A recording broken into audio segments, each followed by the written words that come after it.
What? Wanna join the amazing Kaluchis? We're always ready to have ya!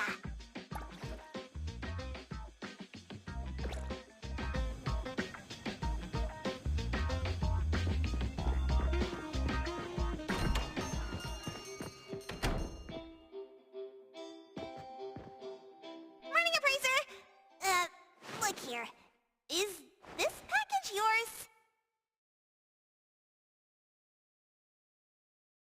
It's not mine. Tagado says it's not his either. Oops! We made fun of Tagido for nothing!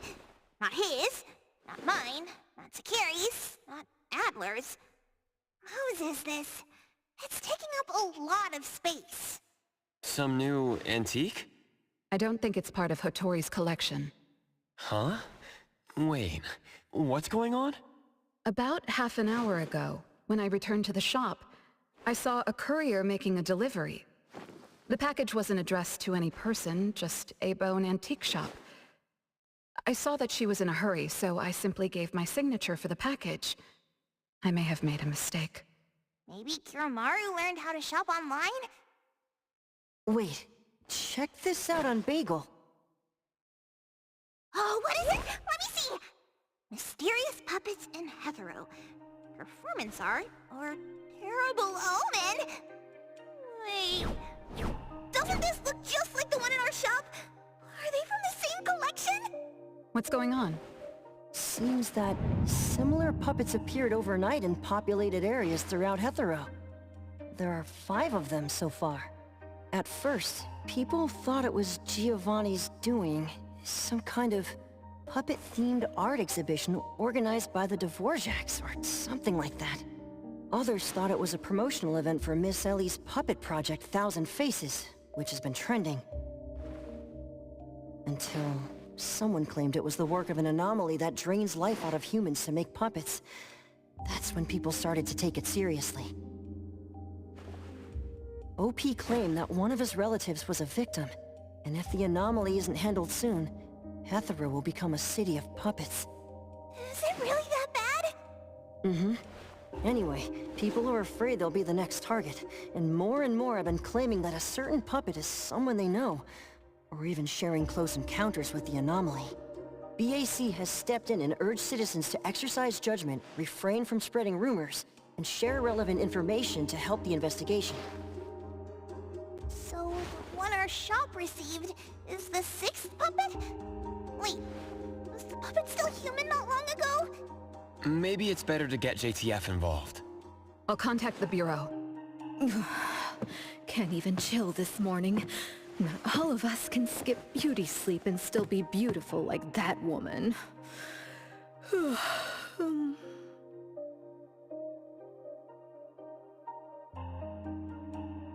My apologies.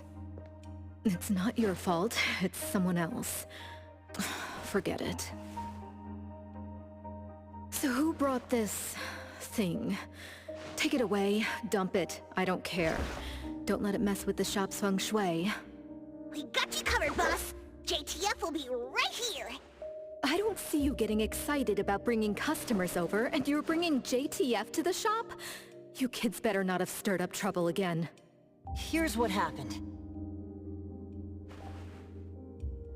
In any case, we'd like you to come to BAC to assist with our investigation. We'll have to leave the shop for a while. What do you think, Hotori? Well, the business of the BAC matters more than ours, so we'll comply. But the BAC will compensate for missed working hours for Precious, Daff, and me. Why am I included? Of course. The BAC will provide reasonable compensation for losses incurred from taking up your time.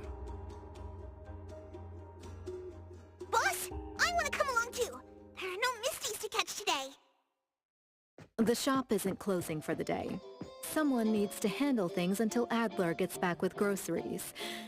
Don't blow up the place while I'm gone. All right, you can count on us. Oh. When you're back, make sure you fill me in! Okay.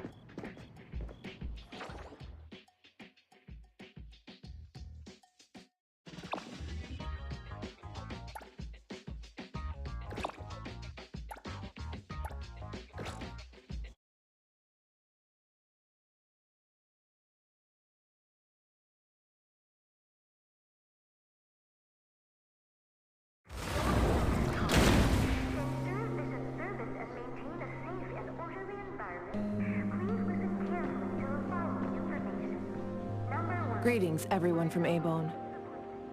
ETD-6 is taking over this case. I'll introduce you to the operation lead in a moment. If Nellie's handling the introductions personally, this must be quite the complicated case. Since there's already online unrest, we decided to assign a team specializing in anomaly crimes and meme anomalies. Anomaly crimes?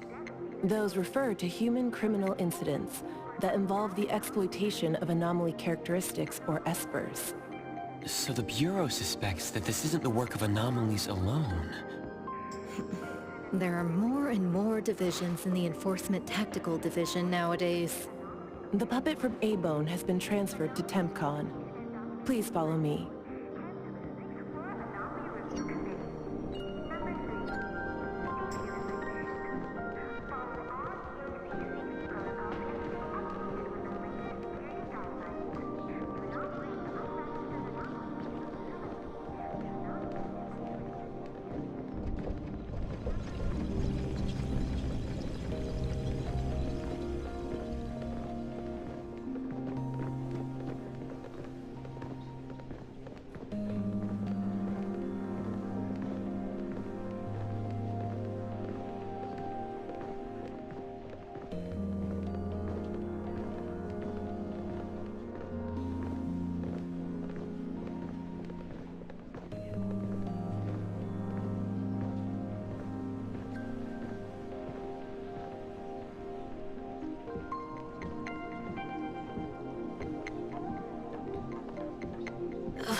After so many years, the Bureau's shabby elevator is still so slow. Why wouldn't Alphard spend her budget to upgrade it? She hired so many new employees. Indeed. There have been many new hires after you left ETD. This is awkward.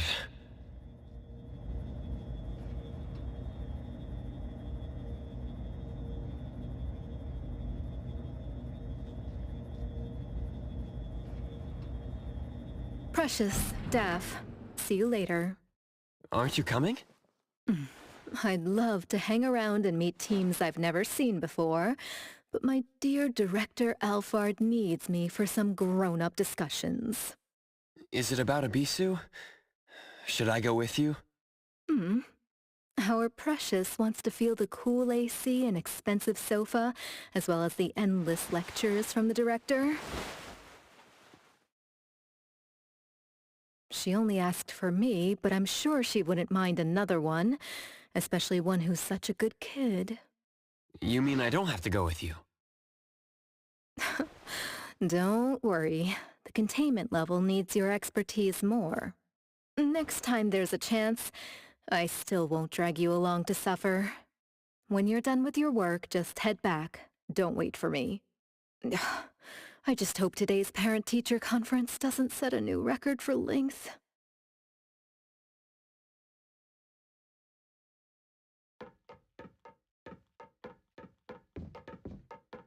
When I first came to the Bureau, Mint brought the anomaly to TempCon here, right? Yes. TempCon manages anomalies and derivatives that we don't fully comprehend. Depending on the situation, they'll either be nullified or transferred to the Solano compound for long-term containment. We're about to directly contact anomaly derivatives of unknown properties. That said, your safety is guaranteed.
Allow me to introduce our guests. These are anomaly hunters from Eibon Antique Shop, Daffodil, who witnessed the suspect in the puppetization case, and the appraiser, who has keen perception of anomalies. This is Chaos from ETD-6. Hi there. This is Lavinia, an operative from the Egosh Court. We'll be relying on the court's support for intel related to unknown anomalies. Blackbird was unable to attend today's meeting in person, so I'll be covering for her. Greetings to the people of Eibon. Greetings. Now that everyone's here, let's get started. Who received the package? Tell us what happened. It was around 7:30 in the morning. I saw the delivery person place the package at the shop entrance. She approached me for my signature, saying she was in a hurry for the next delivery. I did not think too much at the time, so I signed and took it into the shop. But looking back now, the whole thing was pretty strange. The package was marked fragile, and the delivery person told me to handle it carefully. But the packaging was flimsy. Do you remember what the delivery person looked like? A young woman, not particularly tall. Short hair, in a Cool Express uniform. I didn't get a good look at her face, since her baseball cap was in the way. Curious. From the package to the delivery person, everything was fake.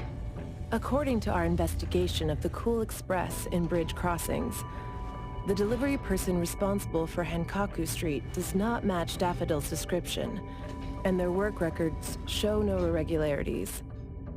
The shipping records from the package center also show no fragile items being delivered to Eibon. Someone disguised themselves as a delivery person just to give Eibon a puppet? Correct. The question is, why would anyone do this? Considering this may involve matters affecting Eibon's interests, I'd like to consult with both of you. We also don't have any leads. Sorry to interrupt. I was thinking, what if this person wanted the appraiser's help? A puppet that allegedly was transformed from a human, wouldn't it retain traces of an anomaly? If that's the case, shouldn't a client have come forward to explain the situation? Even without a client, what harm is there in examining a gift at your doorstep? Can I take a look at it? Please, go ahead.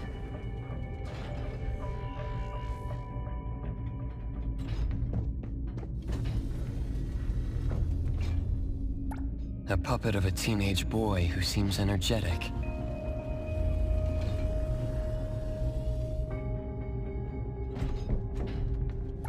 A puppet of a teenage girl. For some reason, she's looking this way.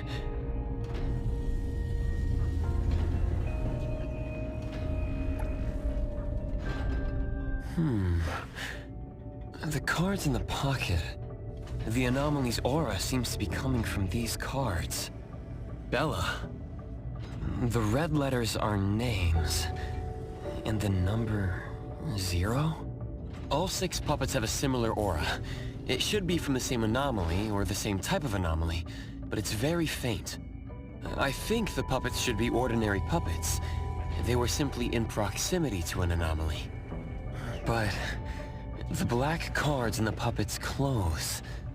The cards are the derivatives, aren't they? Very likely. So people being attacked and turned into puppets by anomalies is just a rumor. Pretty much what I expected. Who would spread rumors on Bagel to cause panic?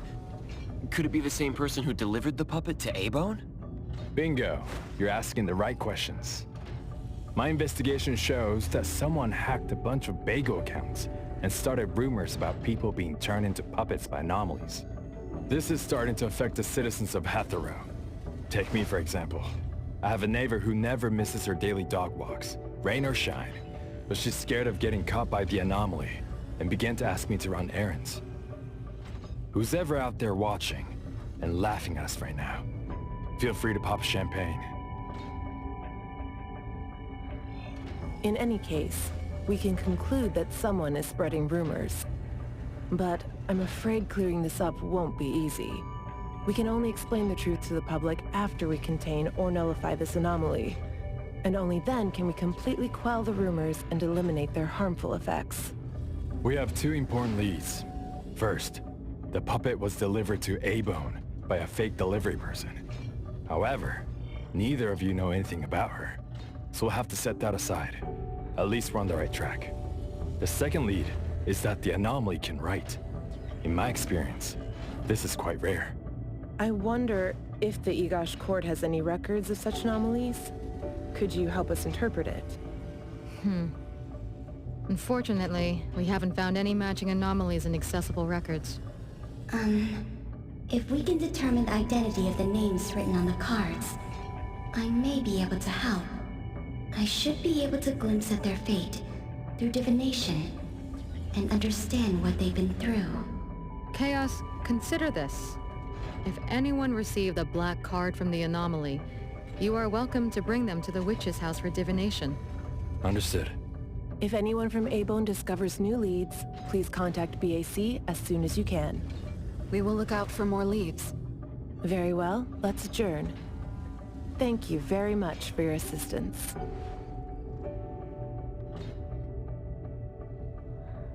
Who could it be? If only I paid more attention to the delivery person. Daffodil, you couldn't have expected this to happen. Eibon's safety is my responsibility. This time, I left my guard down.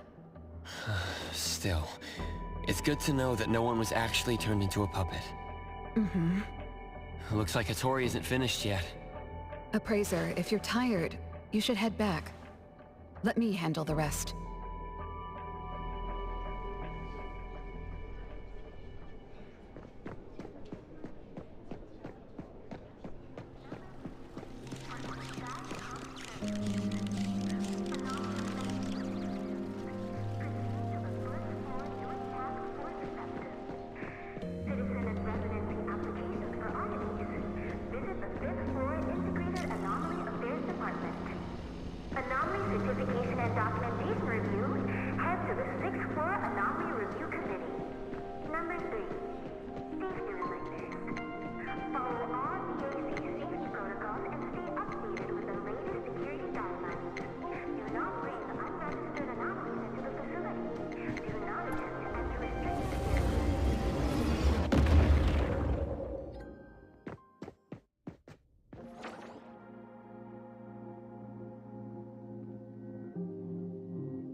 Natalie, are you okay?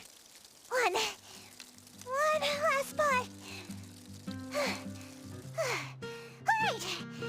Natalie's special training of watering flowers and horse dance. Complete! Watering flowers in horse dance? I'm learning from my master.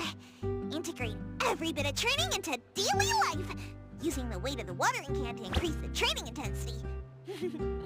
How's that? Pretty clever, right? Oh. I water flowers like a normal person. Exactly! To Master, this is just normal. My training isn't good enough yet. That's why I keep wobbling around. Just you wait and see how much I improve, Master! Of course. Thanks to Daffodil and Natalie, the flowers and plants are looking better. I'll take care of pruning from here. work like that really is best left to the old man.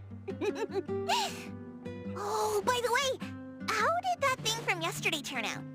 Any updates? We couldn't get anything out of Cool Express.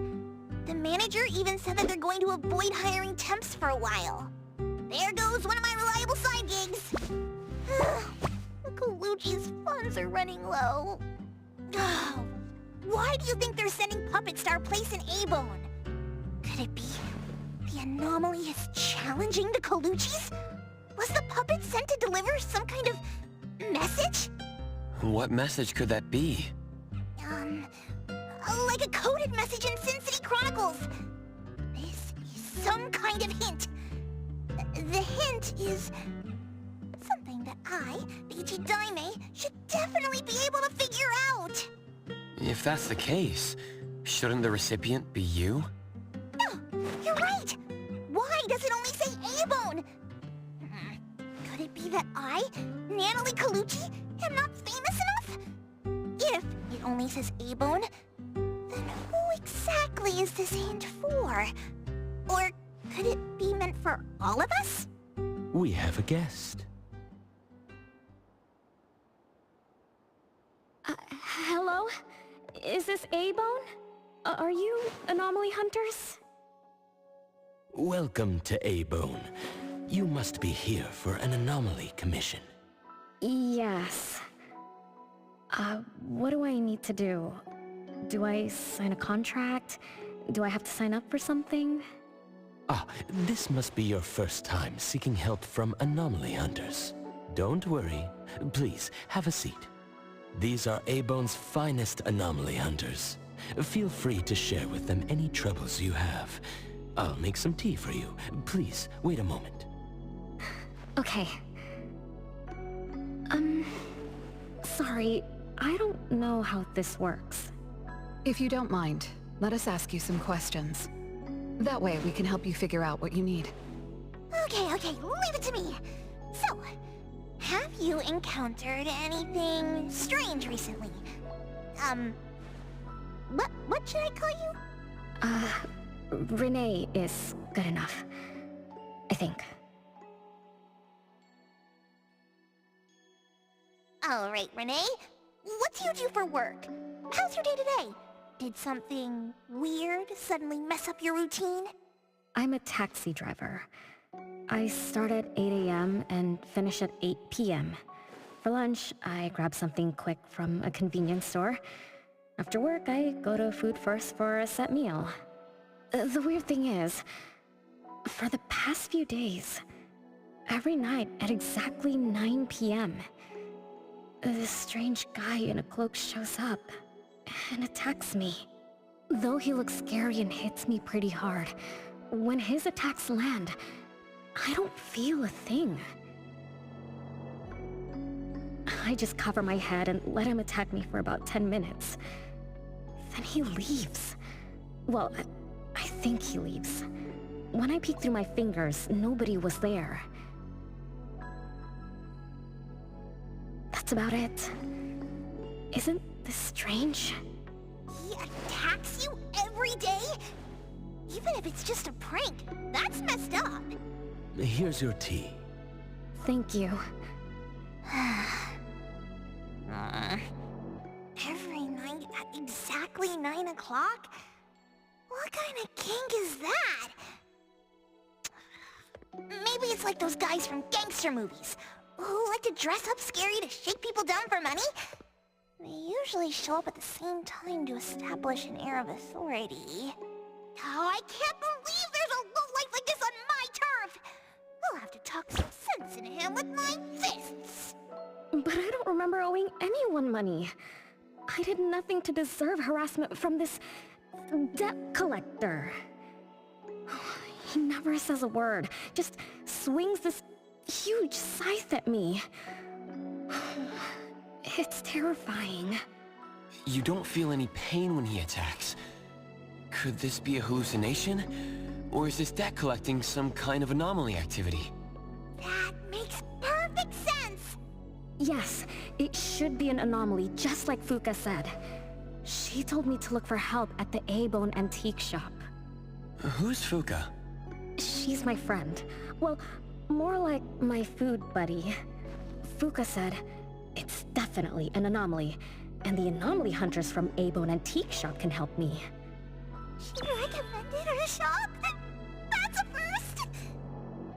Thanks to me, Natalie, the tiger of bridge crossings, Ichi-Daime of the Colucci family! Oh, I've made a name for ourselves. People are finally going out of their way to recommend us! Your friend knows what's going on. What else did she say? I'm not really sure. I just know that she said I should get your help as soon as possible. Are there any other strange things going on besides that? It's hard to say. I don't know. Sorry, I don't have a great memory.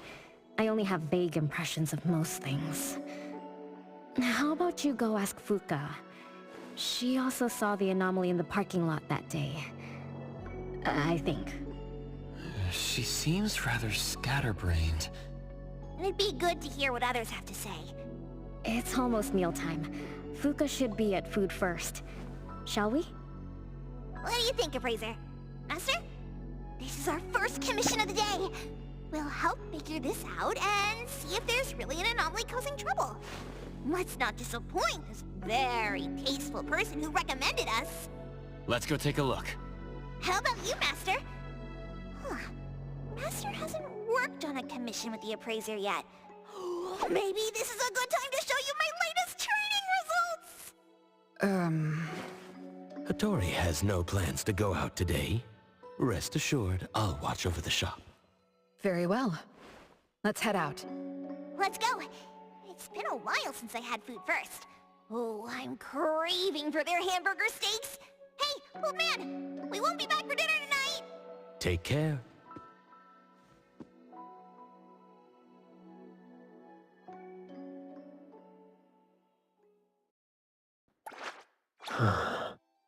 What? Wanna join the amazing Colucci's?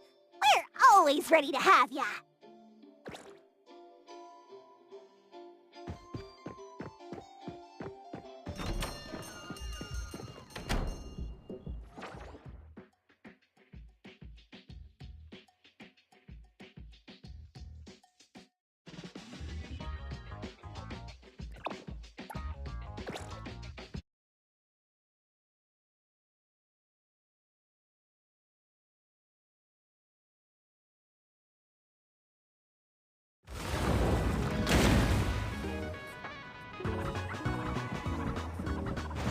Yeah, perfect angle.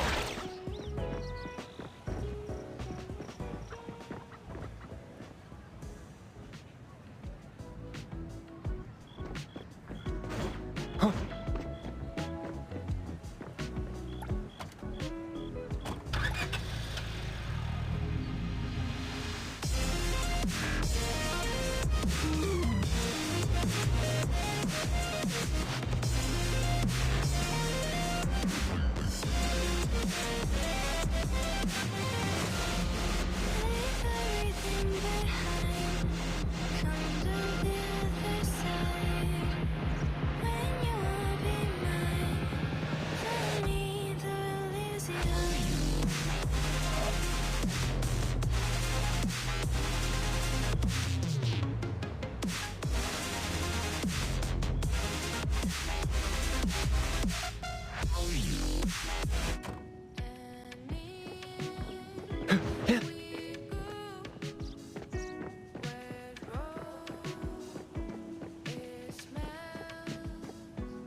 Engraved!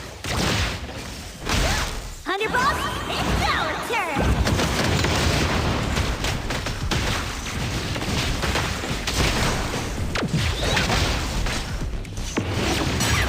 Time to play! Can't touch this! Divide by 0!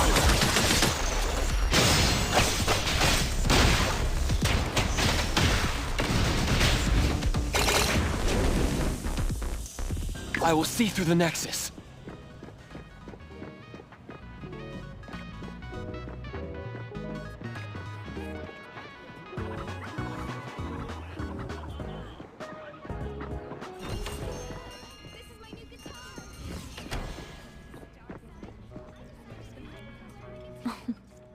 You're later than usual, little Renee. Sorry for keeping you waiting. I'm sorry. I had something to do. No need to apologize. Your matters are more important. Are you anomaly hunters from Eibon? That's right! The Eibon detectives are back in action! I am Natalie Colucci, H.E. Diamond of the Coluccis from Bridge Crossings! This one is the core of our family, the Appraiser! And this here is... It's been a while, Daffodil. Oh, you already know Master? Your master helped our family solve quite a few troubles in the past. Mother still can't stop talking about Daffodil's moves. Oh, no wonder you recommended us to Renee. Master's commissions always get perfect reviews. Sorry, I don't quite remember. It was probably back when the shop first opened, right? After all, we have monopoly on all anomaly commissions now. Fuka, we'd like to ask about the strange thing happening to Renee. Can you tell us about it? Of course. Let's sit down and talk.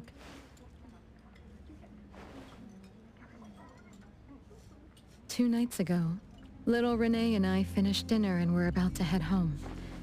She offered to give me a ride, so we walked to the parking lot together. That's when we encountered this cloaked person. Cloaked person? Didn't little Renee tell you about it? The anomaly she saw was a strange figure that looked like someone wearing a cloak. Oh, did I really say that? You little scatterbrain, forgetting what you said again. I'm sorry, No need to apologize. But to be honest, I don't know what this so-called cloaked person actually looks like. You don't know? Weren't you there? I was. Renee was walking me to her car, but halfway there, she suddenly crouched down, trembling all over, looking panicked like she was hiding from someone. I asked her what was wrong, but she couldn't answer. She just kept muttering things like, "Don't hit me." Nobody else was around, let alone anyone hitting her. So you didn't actually see the anomaly attack Renee? I did see her curled up on the ground, but I definitely didn't see the cloaked person she described. After about 10 minutes, the kiddo just stood up and asked me to follow her to the car, acting like nothing had happened. Isn't that strange? Are you sure this isn't some hallucination? Like, maybe she ate some weird shroom at dinner or something? I thought she was hallucinating at first, but on the way home, she told me that this weird thing happens every night at 9 p.m. It didn't sound like she was lying. Not a hallucination, only she can see it. Harasses her every night at the same time. With something this bizarre, it's gotta be an anomaly causing trouble. So, any leads yet? Hunters from Eibon? I see. Can I ask one more question? Of course, Daffodil. When Renee was clearly unwell, why didn't you contact a doctor? That's right. She acts like she's nice, but when her friend was in trouble, she didn't seem to be concerned or help her. Well, I was worried something might be wrong with her, so I told her to go to the hospital. But the girl insisted she was fine. So I just let her be. You also suggested that she should seek help from Eibon. That's because I later realized Renee must have gotten herself into trouble with some anomaly. So I thought of you. Wouldn't it be better if you experts helped her, instead of having an amateur like me mess around? Daffodil, you may be thorough, but you always get obsessed with details. Same old habits. I'm the one who told Fuka that I was okay. Really, I'm fine. It didn't hurt at all. It's just that the anomaly was scary. Thanks to Fuka for explaining everything that happened. I'm not so good at that. I feel like I don't really know what's going on.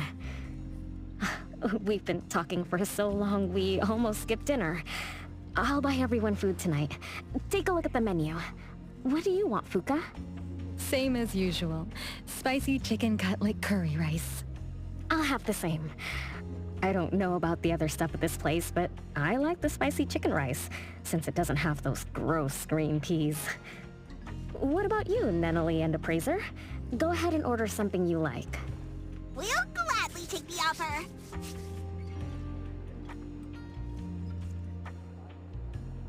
It's 2 minutes before 9 o'clock. According to Renee, the anomaly will appear in the parking lot right on time. I wonder if we'll get to see that cloaked person show up to collect debts. From what Fuka said, not everyone can see it, right? Or maybe ordinary people can't see it? It might not be a weirdo in a cloak either. After all, she's a bit scatterbrained. She could have gotten it wrong. There are many anomaly hunters here to protect you today. No need to be afraid. Thank you. You always take care of me. Then I'll walk ahead. He'll show up soon.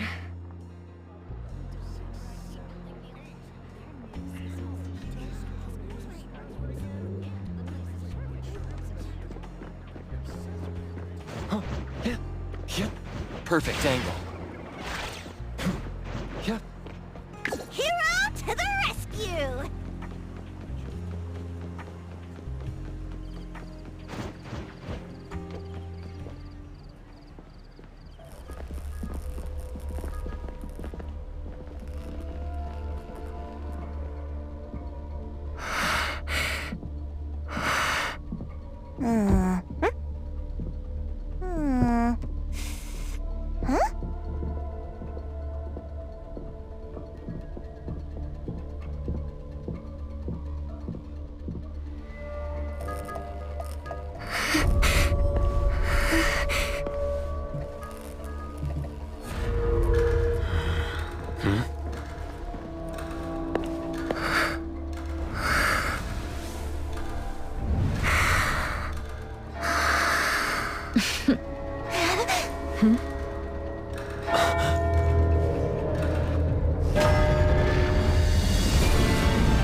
Leave it to me.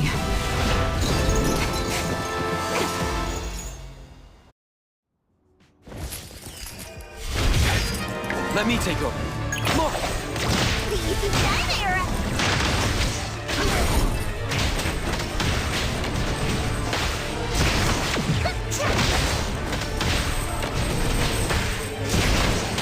Just warming up.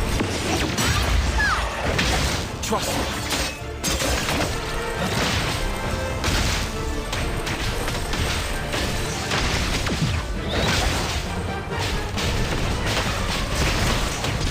Thunderbolt, it's our turn! Wait, irrigate! Just a tickle.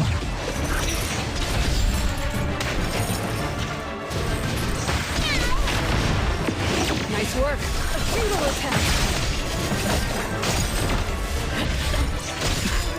No problem.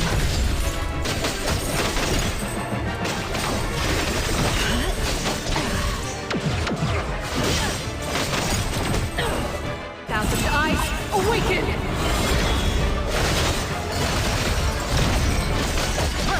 You don't know how to give up.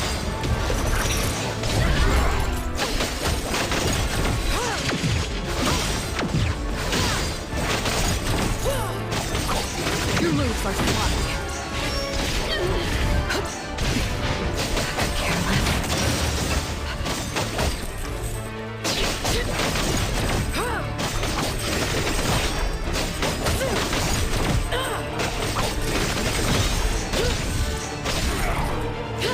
Let me take over. Let's finish this! Everyone, follow my command!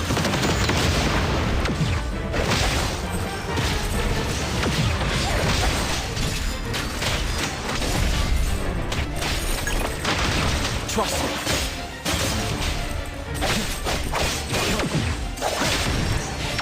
Come on! Got this covered! Nice work.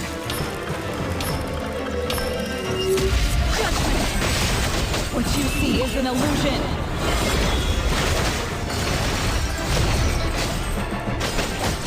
I will see through the Nexus. Great.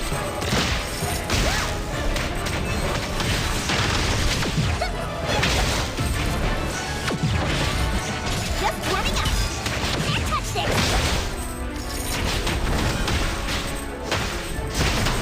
Thunderbolt, it's our turn.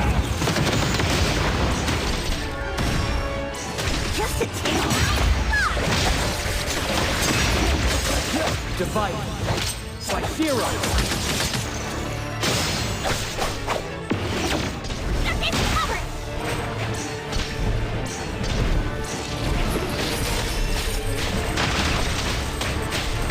Nice work. Again.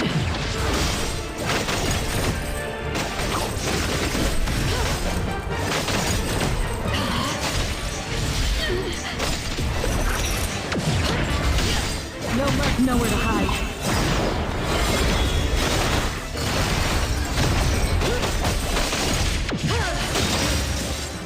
Let me take over. Got this covered. Everyone, follow my command.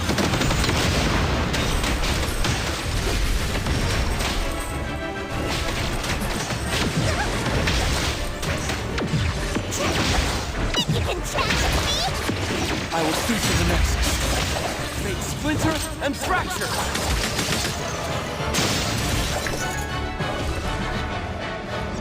How did it get away? Don't tell me I'm getting rusty. Ugh. Stay away. Stay away from me! Are you okay? Don't worry. I drove away that debt collector. Everything's okay now. Did the anomaly drop that thing on the floor? Renee. And a series of numbers on the back. Minus 20088. The numbers are different. It's the same type of card the Bureau is looking into. Let me contact Chaos. We meet again. From what I know, you received a commission from Renee to investigate this debt collector anomaly, which attacks her every night at the same time. You fought, then the anomaly left behind the same cards from the populated case. So you encountered the same anomaly I'm after. Could someone have schemed all these encounters just to involve you? ETD6 lives up to their name. They are true anomaly crime experts. You're right. This doesn't seem to be coincidence. We still don't know who's the mastermind or why they're doing this, but we may have already met her. Fuka, the friend who recommended us to Renee.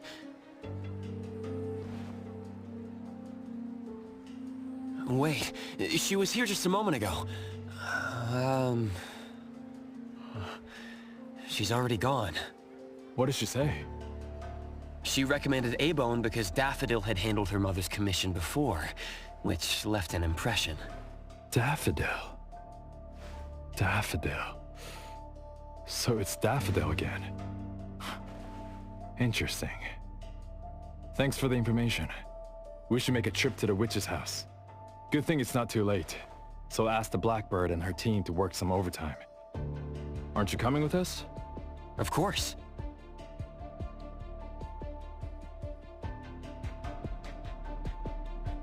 I will see through the Nexus. The ET Dime arrived!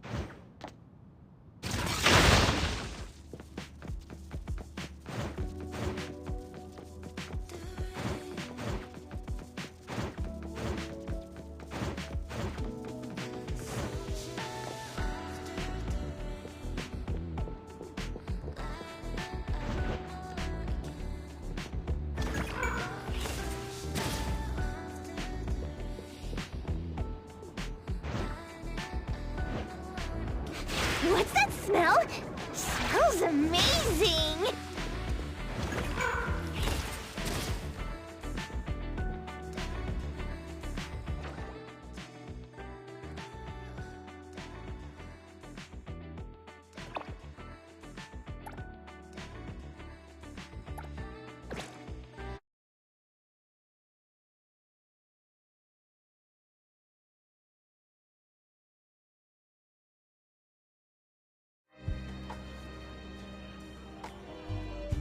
Let me take over.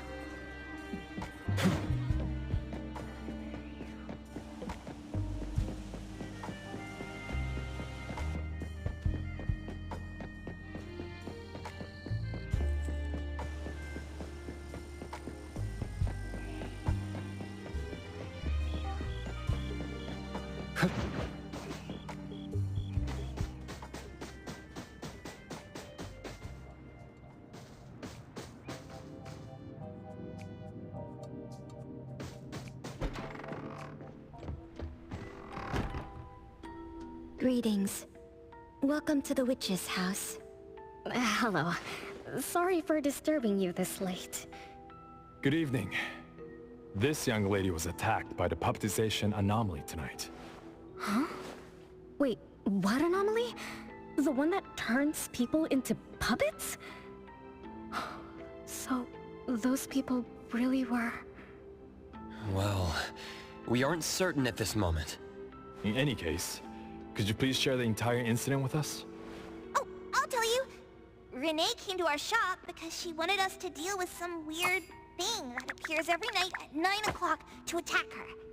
We were escorting Renee to the parking lot of food first, and at exactly 9 o'clock, there was a poof, and a wild debt collector appeared. We don't know its real name. Nanalie been calling it the debt collector. That's right. It was swinging a huge scythe at Renee. I don't know if my eyes were playing tricks, but the scythe went through Renee's body. I was worried. I think I saw that too. Luckily, the appraiser blocked its weapon. Then, they started going at it, trading blows and stuff. But the fight didn't last long. Oh, I was just getting started when he ran off. Do any of you remember how long the fight lasted? 10 minutes sharp. And afterwards, did you discover that the anomaly left the same kind of card for Renee? We did. Appearing on time, disappearing on schedule, and leaving similar cards for the victims. This debt collector might be a type of rule-based anomaly. Rule-based anomalies usually follow predictable patterns. They also have a complete set of rules in their domains. For example, if any of you were to enter the anomalous realm it creates, you wouldn't be able to get out easily. Instead, you'd have to follow its rules. Some rule-based anomalies symbolize rules themselves. You can think of them as the manifestation of rules. Others have some kind of goal. In such cases, nullification is extremely difficult, and conventional containment methods have proved ineffective. No wonder it got away. Is Abisu's security anomaly also a rule-based one? Nantani is its name, right? It is. So, the key is to understand the rules and master them before we can nullify or use them to our advantage. And someone beat us to it. Figured out the debt collector's rules. Set up the whole thing. The next questions are, why target Renee? And what do the numbers on Renee's card mean? Why is the message left for Renee different from the others? Another annoying puzzle. If only Nietzsche were here. I could do a divination for Renee. Maybe we can find something. That's a surprise. I've never had a divination before. Is there anything I need to do? Just relax and close your eyes now.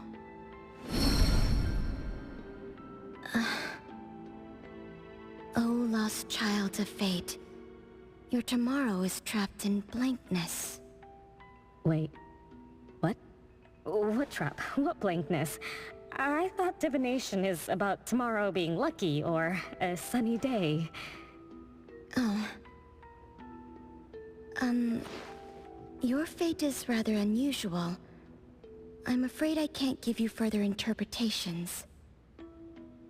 But I once performed a divination for another woman with the same result.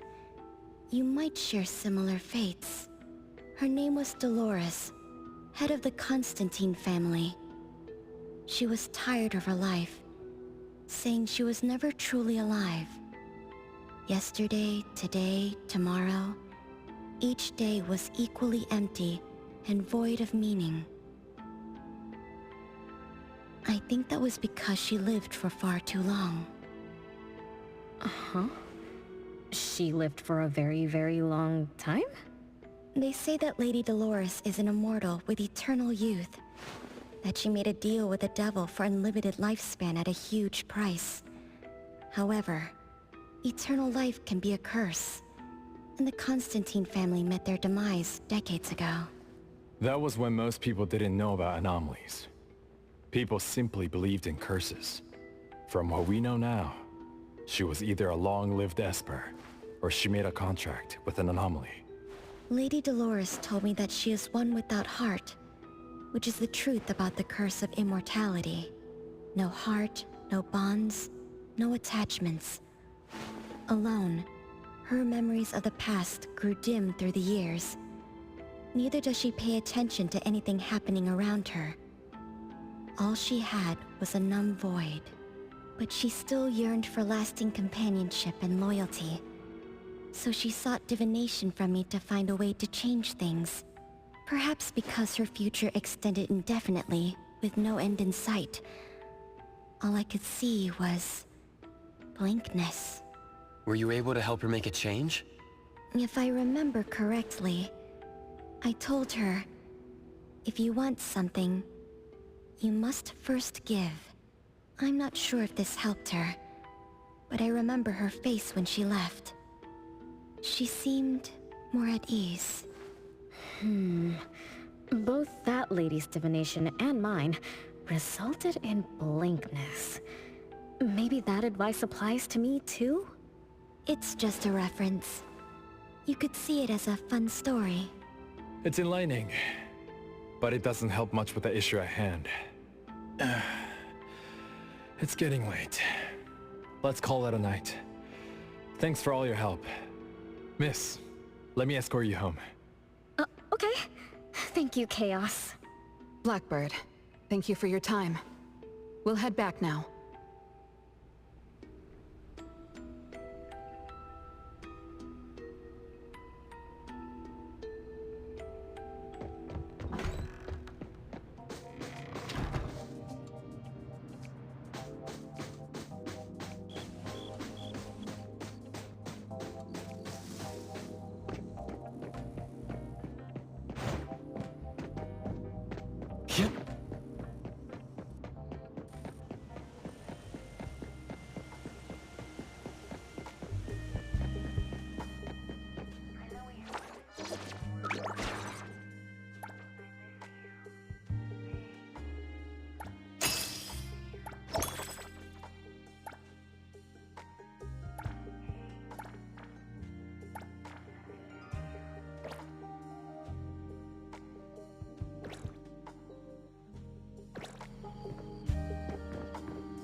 Moby Dick's clerk said the latest issue has arrived, so please handle it, Tagido. Tagido. Good morning, you two. Is there something to be picked up? You're up early. It's nothing urgent, just the latest issue of the Anomalies guy. I asked Tagido to pick it up. Sounds like a magazine on anomaly collection. You're right, but it's about low-threat anomalies approved by the Bureau of Anomaly Control. The content is basic, but very informative. Keeping up with anomaly trends is part of Eibon's operations, so I'm an avid reader of Anomalies Guide. 타기기도 타타타기. Why not join Tagido for a walk? Sure. I'd like to explore the area, get familiar with it. Lead the way, Tagido. 타기도. 타기도도 타기도 타기도 타기도.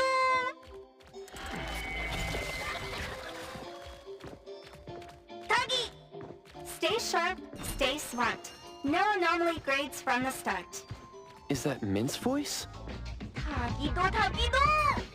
For class 1 to 4 anomalies, don't panic, don't fret, protect yourself first. Seek help from the Bureau of Anomaly Control or certified anomaly hunters.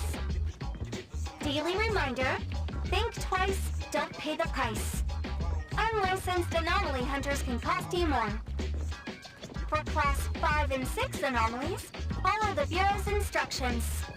Find the nearest temporary shelter and wait for rescue. For class 7 and above anomalies, follow the Bureau's guidelines carefully. Evacuate the area quickly and orderly. Trust that we won't abandon any citizen. All this information is summarized in the BAC Manual, latest edition. You can get a free copy from the Bureau with your terminal. Next, a quick update.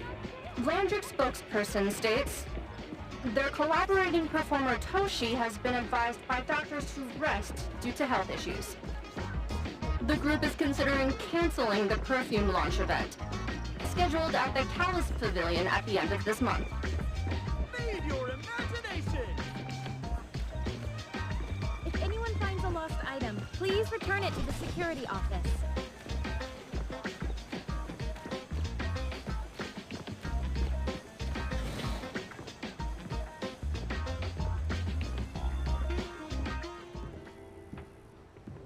Eibon's Restore is here. It's been a while. 타타기. Good morning. Here to buy the latest anomalies guide for Adler? Here it is. Oh, the new weekly fantasy is also in, featuring the latest serial of Tales of Nil. I remember you like manga. Want to take this?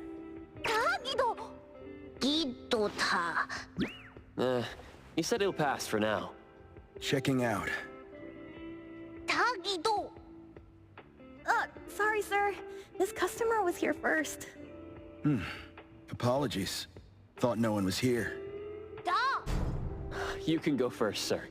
Tagido, let's take a weekly fantasy. 타기. Thank you.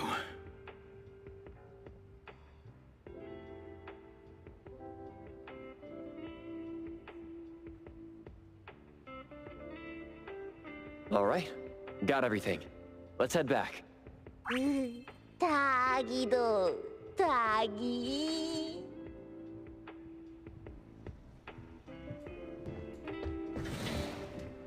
Oops, sorry. Are you okay, Gramps? I'm fine. 타기. Being called Gramps wouldn't feel good for anyone young. 타기도. 타기.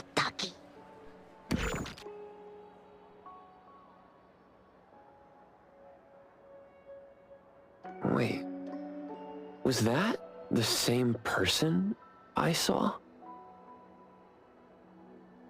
Never mind, doesn't really matter. Let's head back to Eibon. Hethereau has so many curious things. Maybe it's another anomaly at work. 타기도.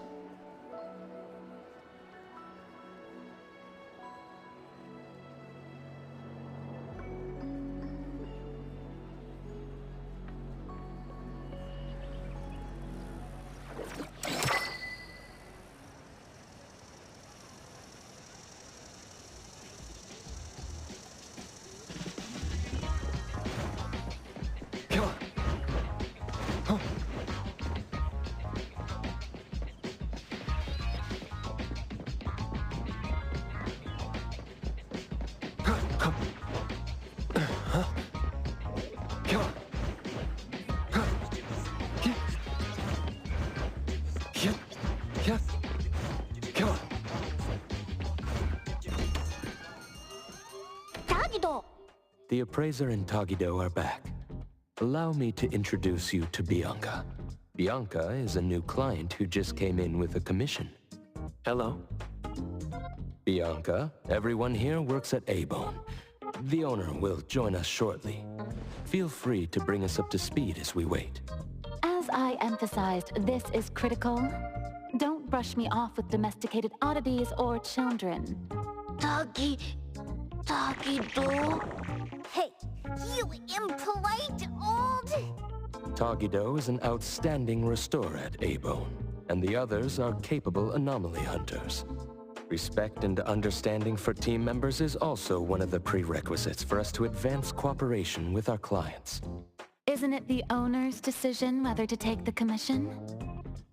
The opinion of the person before you is the same as the owner's. Now that the shop owner is here, what brings you to our little shop, Landric PR?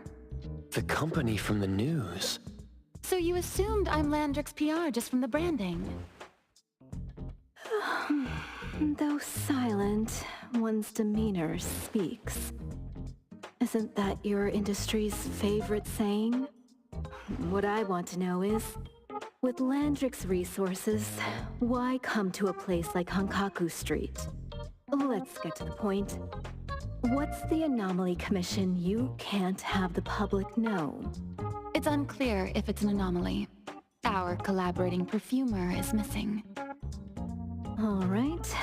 Missing person. Security office. Adler, see the guest out. My records show that your utility bills, insurance, and fines for unauthorized ads have been overdue for months.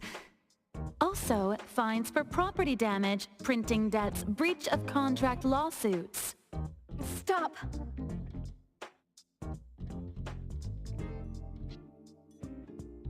You're done speaking! The boss said no. And it's a no. Leave. Look at this proposed contract. Complete our commission and we'll pay this amount. Commission details, confidentiality. Here. If the conditions are met, the client agrees to pay... Oh, that's, a lot of zeros. That's a generous offer with VIC exclusive services. Bianca came a long way. Let's hear the details before deciding. Adler has a point. Fine. Let's hear it. What? Please, have a seat and tell us more.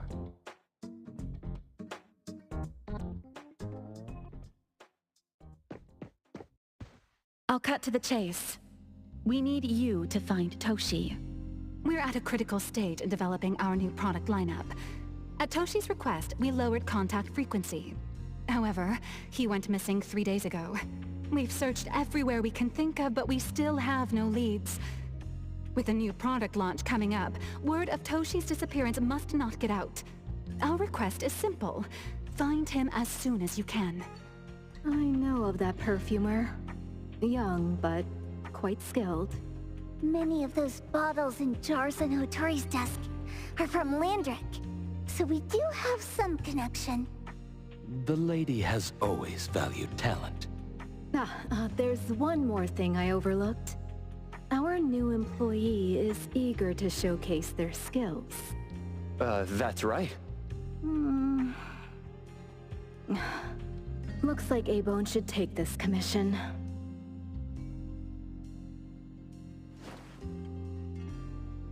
With so many hunter agencies and bridge crossings, why did they choose us? It can't be because they trust our, reliable shop owner. Tagidogi! All right, what are you waiting for? Go find him and wrap this up. Take good care of our precious. I'll get back to work. We'll do as the client said and visit the place of the guy who went missing. Take care and stay safe. Do take good care of them, Natalie. Yep. You ain't got to worry when the Colucci family is in charge.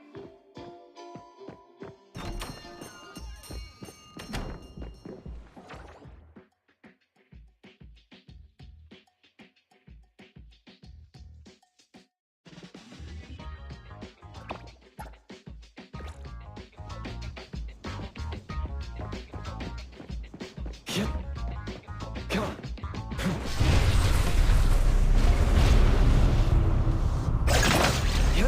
Time for a change!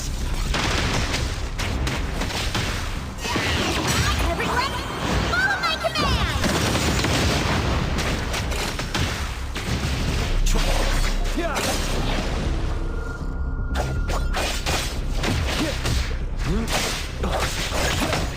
Heroes, the rest, watch me shine!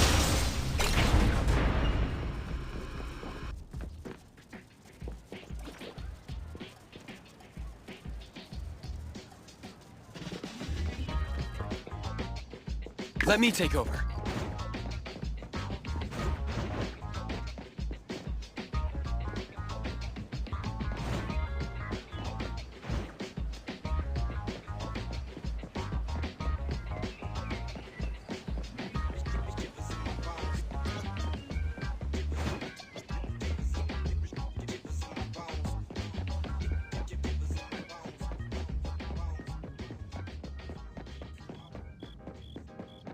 Come on.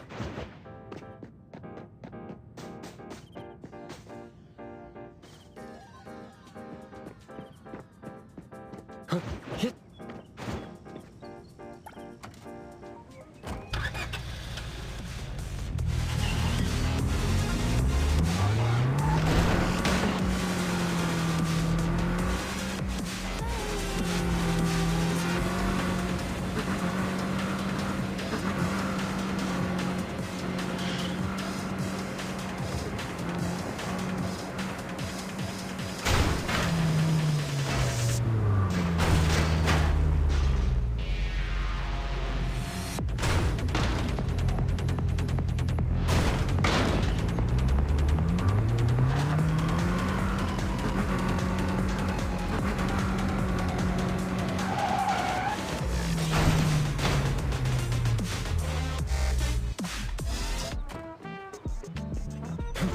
Yeah, come on. Yeah.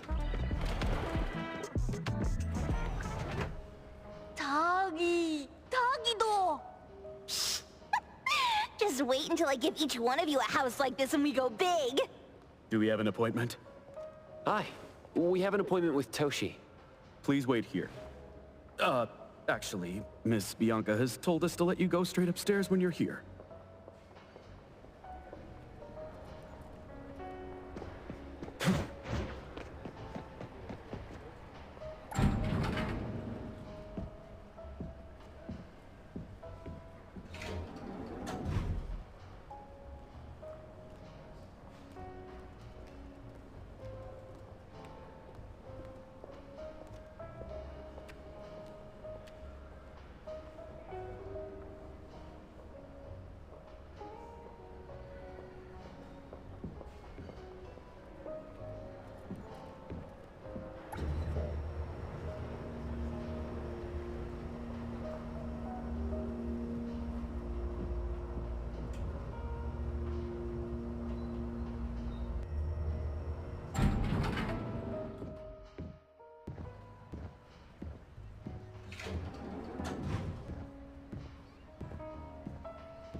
Eibon detectives on the case! It's you. If you still think domesticated oddities and children are unreliable, you can send us back. But the deposit is non-refundable. I didn't mean that. If my words offended you before, I apologize. I was too anxious. Tagido! Tagido! Is this where Toshi was working from before he disappeared? You can investigate freely. Just please be mindful of the arrangement. I don't want his work disrupted. Understood. Let's get started.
Come on.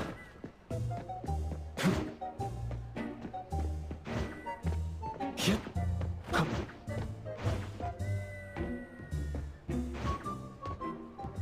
Stop! No one else touches it! This annoying bird. I'm gonna catch it so hard!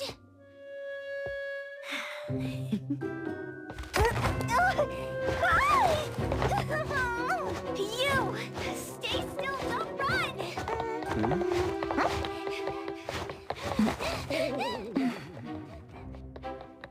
Catch it!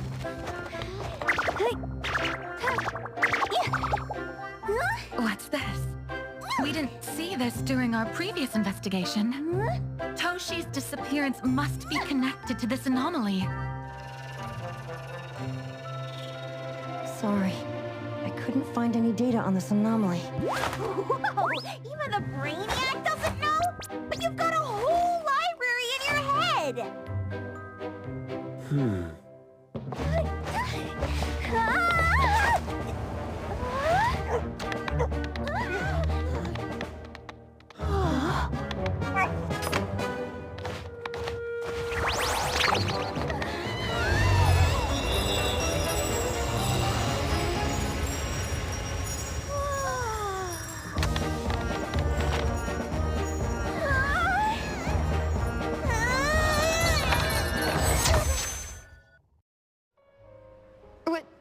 What's happening?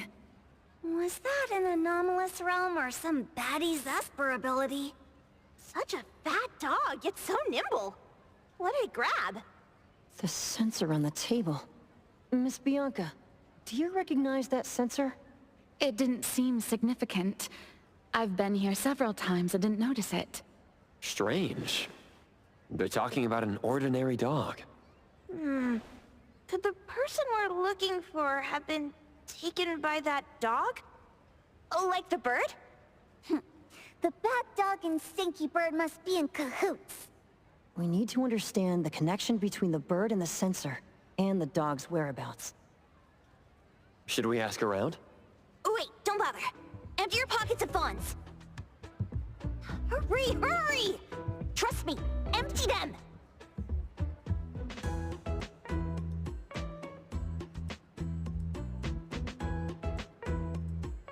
That won't do. Those intel dealers won't give us information for free. Intel? You mean those couriers? Shh, quiet! If Boss Lady knows about this, she's gonna go funky on my ears again! Couriers? Stereo Express. They run a courier service, but they also deal in intel on the side.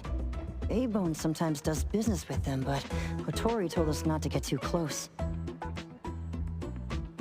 Special circumstances call for special measures! It's our first commission with a newbie! We can't be slow! But you... Edgar! What happened to all your pocket money? Gave it all to you last week. You insisted on taking that sculpture from the shop. It was really cool. Oh, forget it. What now? There's one more person we haven't checked. Tagido? Hand over your stash. Tagido! Tagi! It's just money. When this is done with, I'll ask for a bonus for you from Boss Lady. Is your companion okay? They should be fine. Hope your investigation goes well. Don't worry. We'll update you with any new information. Thank you. Tagido, let's go!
The others aren't a big deal. One Grunster, one poker face, and 2 owls. But be careful with the old lady named Jo Yuan.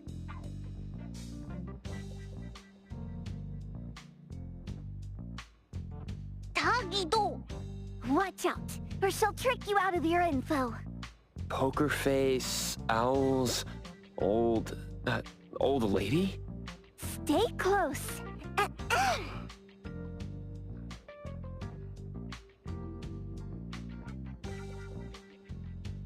Dairy Express at your service.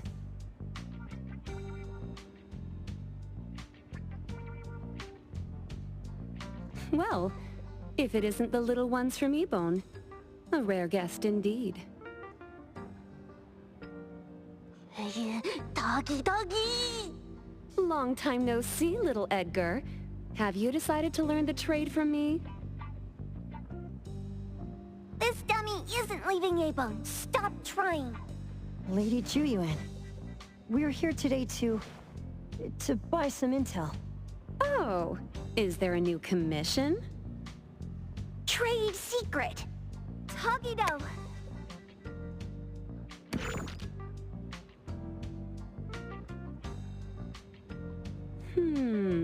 Looks interesting. Where did this bird come from? And where can we find it? And whose dog is it? One piece of intel is now turned into several. Didn't your boss tell you, in business, impatience is the enemy? You must be the new appraiser at Eibon.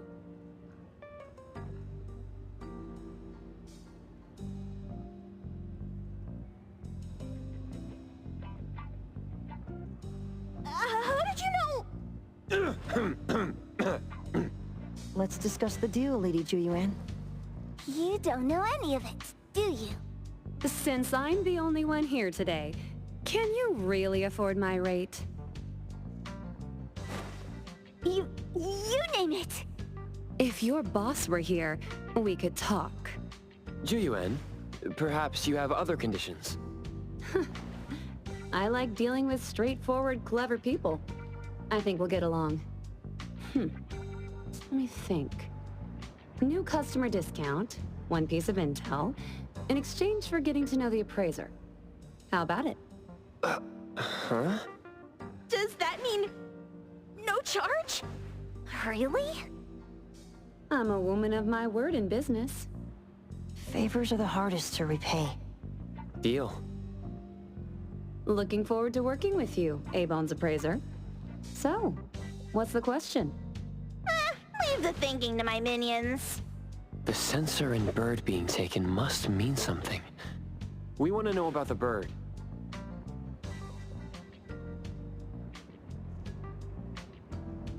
Smart question. Wait here.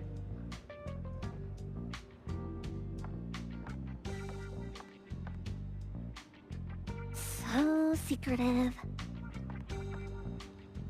Secrets are a woman's weapon.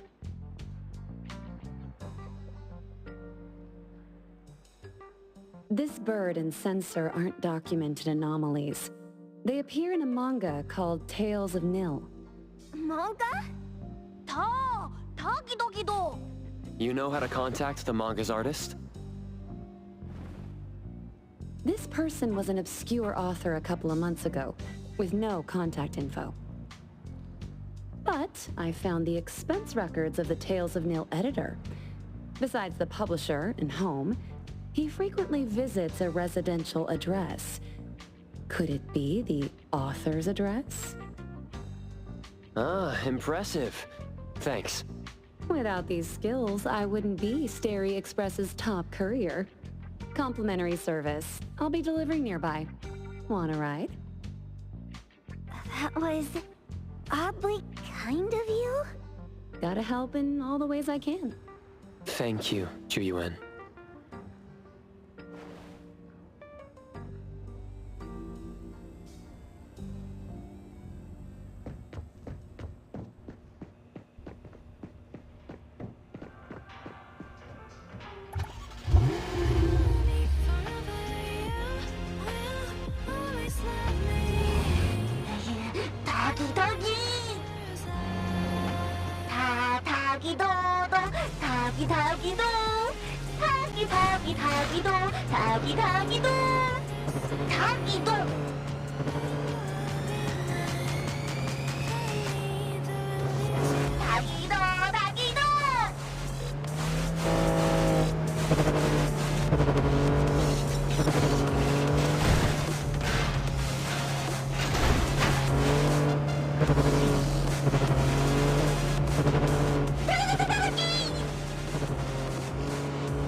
Here you are.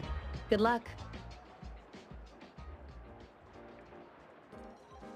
Don't forget my fee, new friend.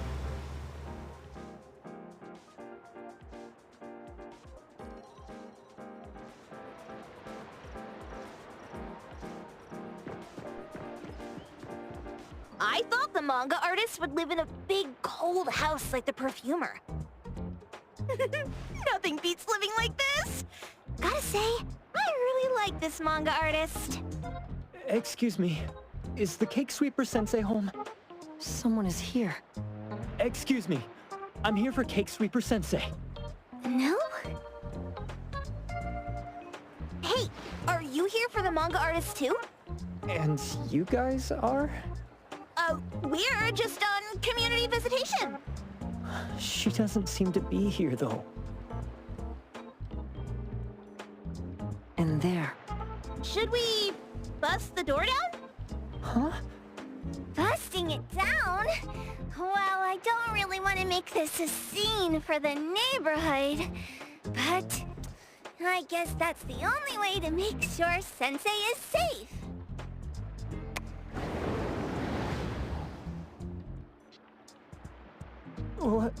What's happening? Can I eat this dummy, Sakiri? Help! Hiromaru, stop eating that! Keep your eye on that door. Now, on the count of 3. 3, 2, 1... Stop! Cake Sweeper Sensei, are you home? I'm not going out. I ain't got no manuscripts for you. Seems like she thinks we're her editors trying to chase her down for her manuscripts. Cake Sweeper Sensei, I mean no harm. I just wanted to ask you if you've seen Dandelion. You what? Ah, trying to trick me into giving you my manuscripts now, huh? Nice try. I'm talking about my dog. It looks like it's the dog from the last chapter of your manga. It looks exactly the same as my Dandelion. The dog? Wait, the dog I saw. Is this what it looked like before it went missing? So, you're saying that your dog has been gone for about a year now and recently showed up in the manga? Yes! Oh, what? Totally thought you guys were here to squeeze my manuscripts out of me. Why don't you just say that? I was scared soulless. Come on in, chop chop, before my editor comes for me.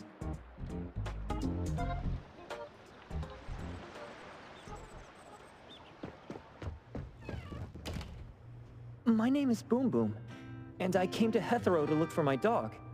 Dandelion, that is. I found Dandelion on my way home from a convenience store. He was trying to fish a cookie out of the trash can, but then the can flipped and landed right on his head. I named him Dandelion because he sheds his fur all the time, which makes me sneeze all the time. Dandelion is quiet and lazy. He likes to sleep on the sofa mat and watch dramas with me.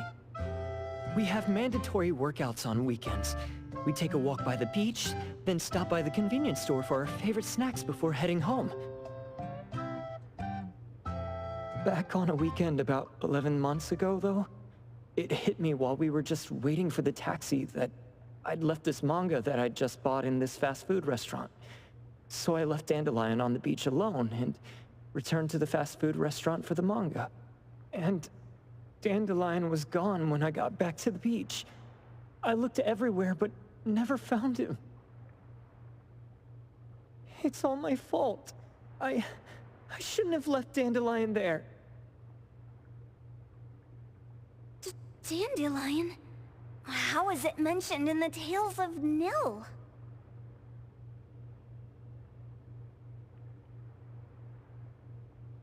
Hey, you didn't kidnap the dog, did you? Wait, me? Kidnapping a dog?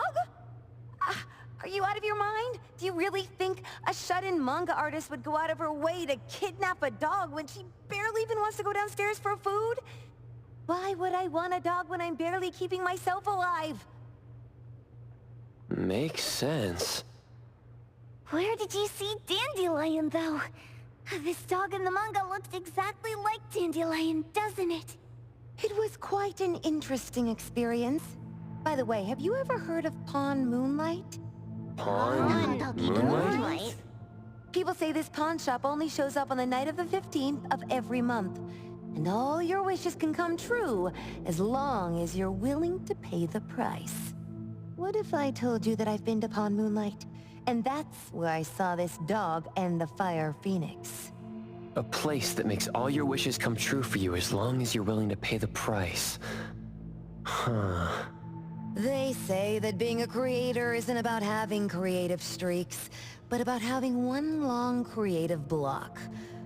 Anyway, 2 months ago on the 15th, I was wandering around all night avoiding my editor, hoping to stumble across some inspiration. I was walking around when I bumped into this big door. Having ran out of ideas, I didn't want my editor to find me. So I opened the door and took a chance to find inspiration. But no, there was only this pair of twin brothers and they asked me if I had a wish. Well, those brothers don't look suspicious, but still. See, I hesitated because I had to pay a price. What price? The twins said the cost depends on the weight of the wish. I thought about wishing to become the best manga artist in the world just for fun. But they said it would cost me 20 years of my sight. How are you supposed to draw if you can't see anything? That's ridiculous! Yup, that caught me by surprise too, but they went, "Your wish is sure to come true once the pawn contract is signed, and you will only be paying your price after your wish is thoroughly enjoyed." Speaking of which, your Tales of Nil only just started gaining traction, right? Wait. Please, Tales of Nil is mid at best. It's not beating Gen Z. Since I was already there, I figured I should make the most out of it. I asked the staff if I could look around in Pawn Moonlight for research purposes. Before I left, I asked the twins if I could use what I saw there for my manga. The easygoing one agreed, as long as the two of them aren't in it. Immediately on my way back, I started working on the next chapter of Tales of Nil. By the way, your dog and all the anomalies I saw there became my source material. And then Tales of Nil became the bomb. Yep. Pretty sure this Pawn Moonlight has got something to do with the perfumer. Highly suspect. What else did you see in the pawn shop? Talking white snakes, fish flying in the air, and other creatures whose names I can't even recall. That's Dandelion's collar! Turn it! Spit it out! Oh, you're shaking it too hard! Chill! Hiromori was probably going to puke again in a bit. So you heard it all, huh? Write down your contact info. I'll give your thing back to you when this guy pukes it out. Well... I stumbled into that place by luck. It was really dark, so I forgot. I did try to look for it after, but never found the door again, no matter how hard I tried. Sounds like an anomalous realm that requires a specific condition to enter. Let's head back to Eibon for now and we'll think about where to find this pawn shop. Don't worry, we'll keep you posted about Dandelion if we see it. Please do. I can't live without my Dandelion.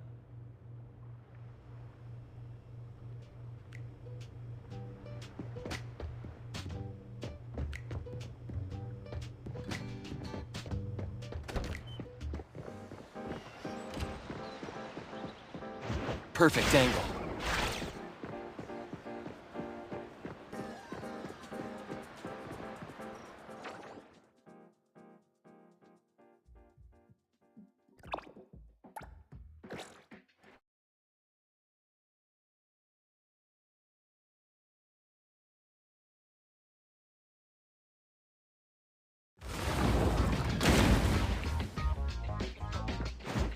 Yeah. Sakiri, Tommy, acting up. It looks like it's in a lot of pain. Oh, don't worry. That's Kiromaru for you. Always ending up whining when people tell it not to eat what it isn't supposed to eat. Shut up already! I told you not to eat it, you stupid thing! If you're gonna puke, puke somewhere else!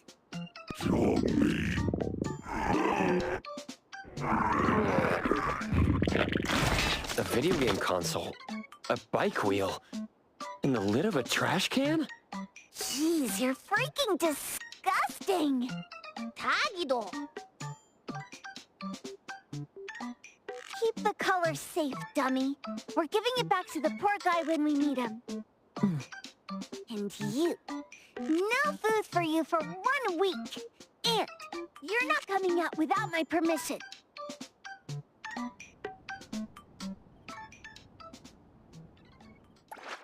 Another new day.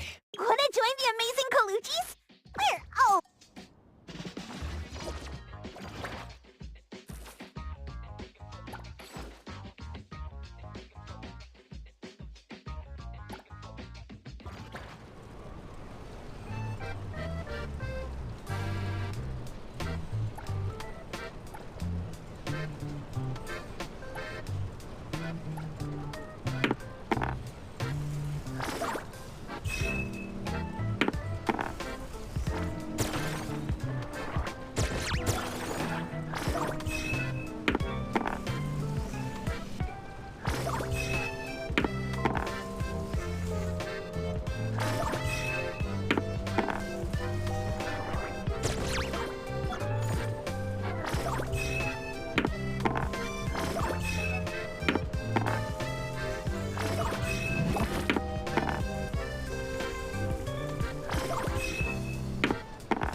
Attaboy.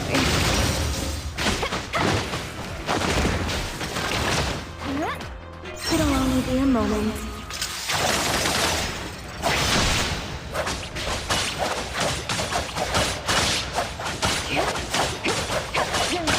Arriving at this very moment. The tides of the world, drawn to this place.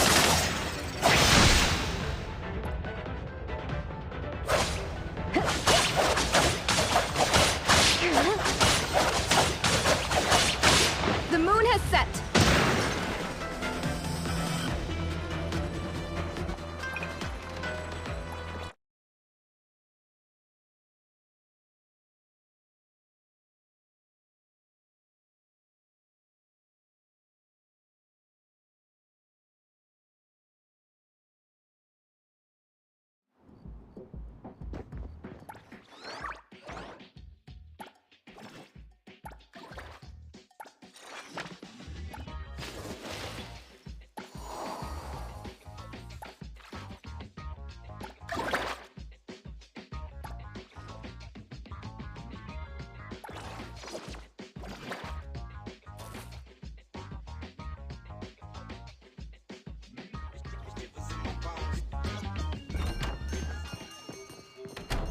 We have a customer. Boy, we sure are getting more customers these days than we did over the past half a month. I probably shouldn't be surprised tomorrow when I come through the door and see one sitting here waiting for us. I don't know what happened. I just bumped into it like that. This young man at the door called the place Pawn Moonlight. And he said... They're back. Keep going. He said he could help my restaurant earn more stars in this year's La Palourde Blanche. Then he gave me a knife to use for practicing new dishes. The new knife did make cooking easier. I thought my fortune changed for the better and wanted to thank that young man. But after a few days, I couldn't taste anything anymore. The knife was also gone. For a chef at my level, having my sense of taste taken away is killing me. Since he used a shady trick, he can't blame me for showing no mercy. So what are you going to do exactly? Are you going to destroy this Pawn Moonlight? Well, why did you choose our store then? We're here because of the reviews on Help, of course. Well! You've gotta be kidding me. Eibon has one of the lowest customer satisfaction scores on Help. True that, but you enjoy a 96% completion rate. I just want to bust this fraud of a pawn shop and get my sense of taste back. I don't care what I need to do. Oh, that's rare. Now, last question. Since we're talking about a pawn shop here, do you know what's gonna happen to the items pawned? Unilateral plundering doesn't deserve to be called pawning. What do you mean? Of course I didn't know! If this freaks you out, I can totally take this somewhere else. Hey, chill. I never said it's something we can't handle. I was just checking. Well, consider this a deal. So where is this Pawn Moonlight that you were talking about? I was just thinking we should pay them a visit. I don't really know how to word it, but I always see this door up the mountain when I can see the moonlight. Always, you said? Yup, that's exactly what I said. And this is better taken care of sooner than later. You guys should probably check Greenwall Slope tonight up in the north. This is getting interesting. It's pretty obvious now that this Pawn Moonlight is not only the one behind the missing cases, but also tricks people into believing things that are simply too good to be true. They took the dog away and put Boom Boom through such hell. And there is a steep price they have to pay for that. But there seems to be quite a big gap between what this new client told us and what we heard from the manga artist before. True. Guess we shouldn't jump to a conclusion until we're done looking into Pawn Moonlight. Fine. We'll see when we go there tonight. And don't fool around and get in my way, yeah? Andiamo! Toggy Toggy! Hey, dummy, let's go. coming.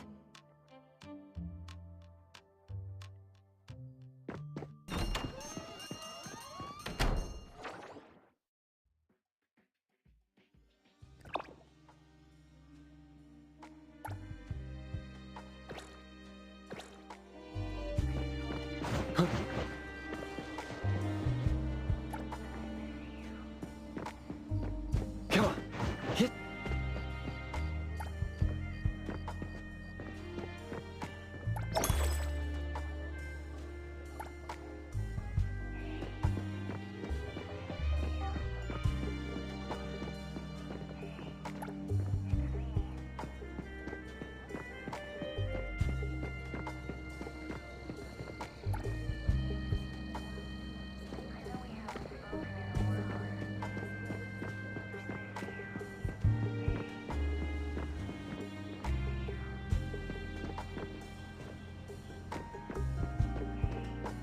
Huh, yeah, perfect angle.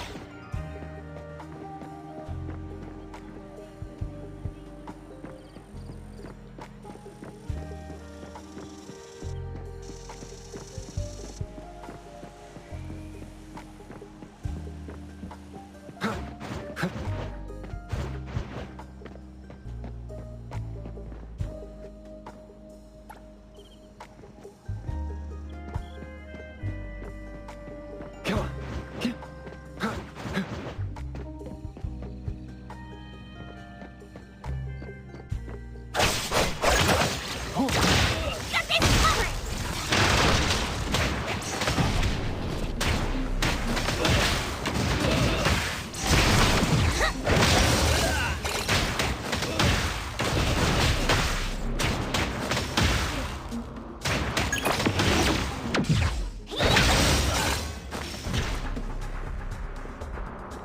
Trust me.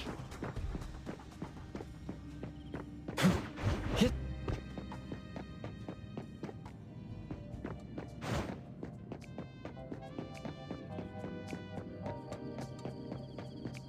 The ET Dime arrived!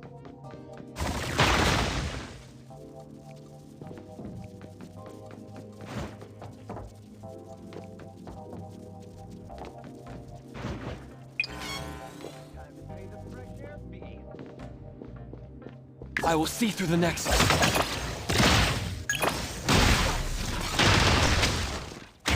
Let me take over. Divide by zero.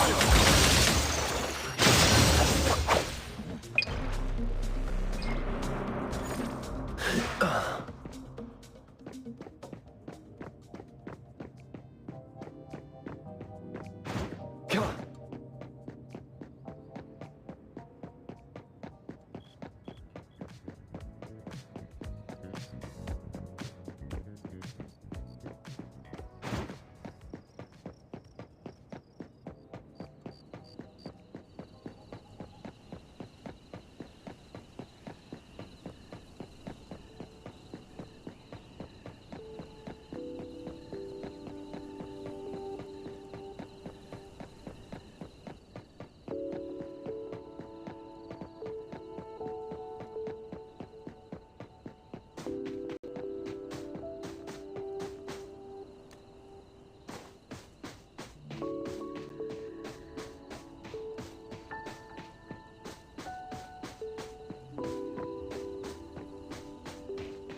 Taggy!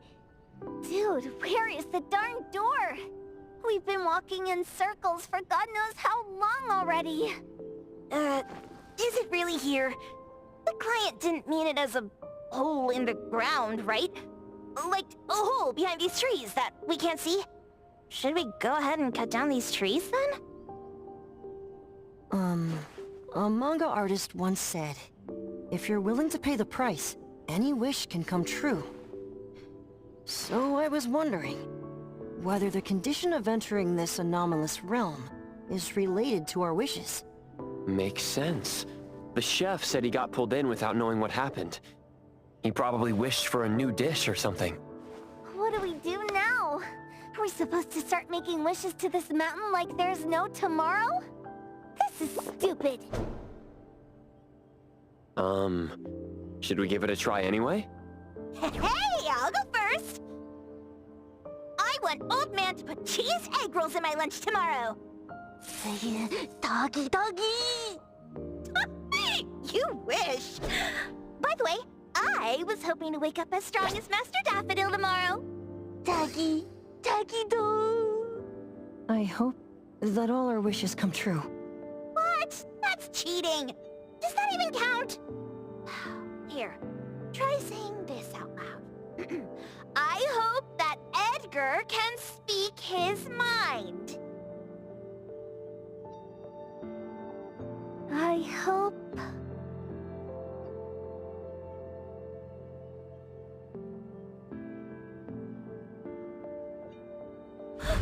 No way! Did it really work? Where's Sakiri and the others? Looks like they went in already. Nice. Oh, let's be strategically late a little bit, like what the main characters in the movies do. Let's head in too.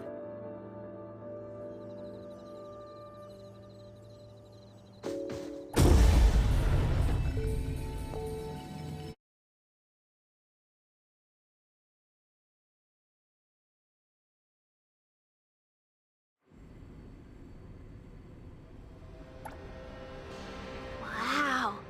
Look at this setup, and the sense of mystery. This is what the headquarters of the Colucci's should look like. Next family meeting, let's chat about setting up headquarters in the anomalous realm. Shupa, can you reach Sakiri, Edgar, and Tagido? Looks like their route is different from ours. Shupa. Tatagi! Hey! How could you guys leave the boss behind and come in first? Tatagi-do! Appraiser, is Sakiri with you guys? Huh? Isn't she with you guys? No. Judging by her method of entry, our placement within the pawn shop appears to be randomized. Can you identify your current location? Sorry. Tagi! Tatagi! Over where? Edgar? Edgar, the connection's been cut off. Do you think they're in danger? We need to meet up with them as soon as possible.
right just a moment ago.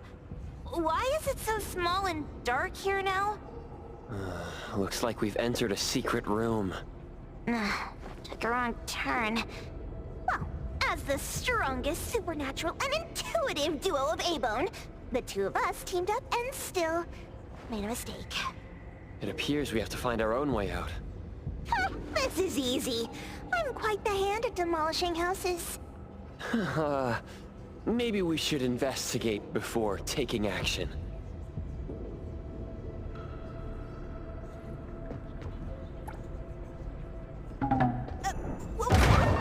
Catch it!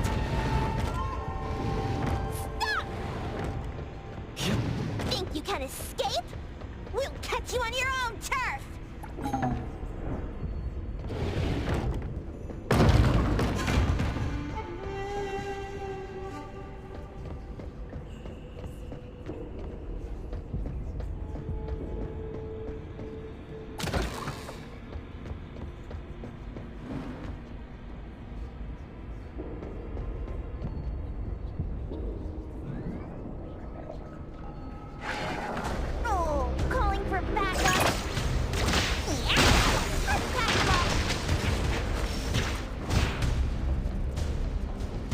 I will see through the Nexus.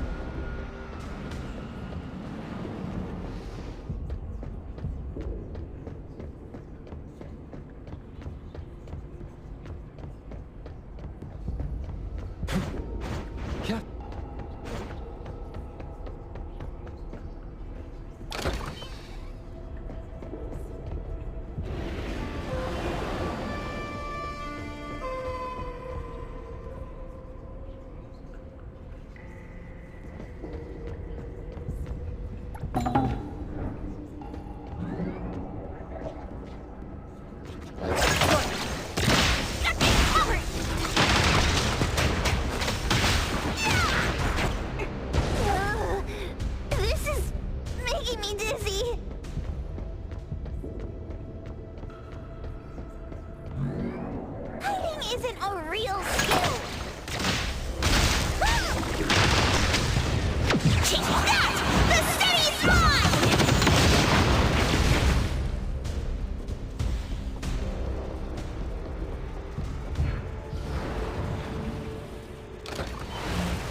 Let me take over. Suddenly, it's all quiet. Oh, where did it go? Wow. This place feels like the Eibon storage room. Oh, quick, look around. See if they've got any goodies. This one? Oh, not this. Oh, what about that one? Oh, also not quite right. Suspicious. Very suspicious. In any case, these things aren't on the same level as that sensor that could spit out a bird. Don't see any of the strange things the manga artist talked about either. Suspicious. Very suspicious. The items here barely have any anomaly presence. Some are even entirely ordinary objects. Based on these pawn tickets, they're all anomalies that have fulfilled their contracts. After the pawn contract is completed, their wish-granting power seems to fade gradually. You mean it wears off? Turns out the stuff from this shady shop is disposable, like hair dye wax and tattoo stickers! You could say that. And the sensor snatched by Dandelion? Very strong anomaly presence. It looks like Toshi did sign a contract with Pawn Moonlight, but his wish hasn't come true. And he disappeared before it could. Oh, I got it! The pawn shop owner must have regretted the deal, so he coaxed Dandelion into stealing the sensor. With so many transactions completed successfully, why breach Toshi's? That doesn't sound right. If Toshi was deceived into signing the contract, as the cook said, then the pawn shop would want to fulfill his wish and pocket the payment sooner. If they wanted to breach the contract, they could have taken back the sensor immediately. Why would Dandelion take it only after Toshi disappeared? Ugh, I can't take it! My head's going to explode! Plus, these pawn tickets clearly state the cost, and the cook isn't as clueless as he claims. At the very least, we now know that he lied to us about not knowing there would be a cost. Liars are bad guys! The perfumer, Dandelion, the manga artist, the cook, and us? More and more people are getting involved with Pawn Moonlight. This doesn't feel right. We need to find Sakiri and the others quickly!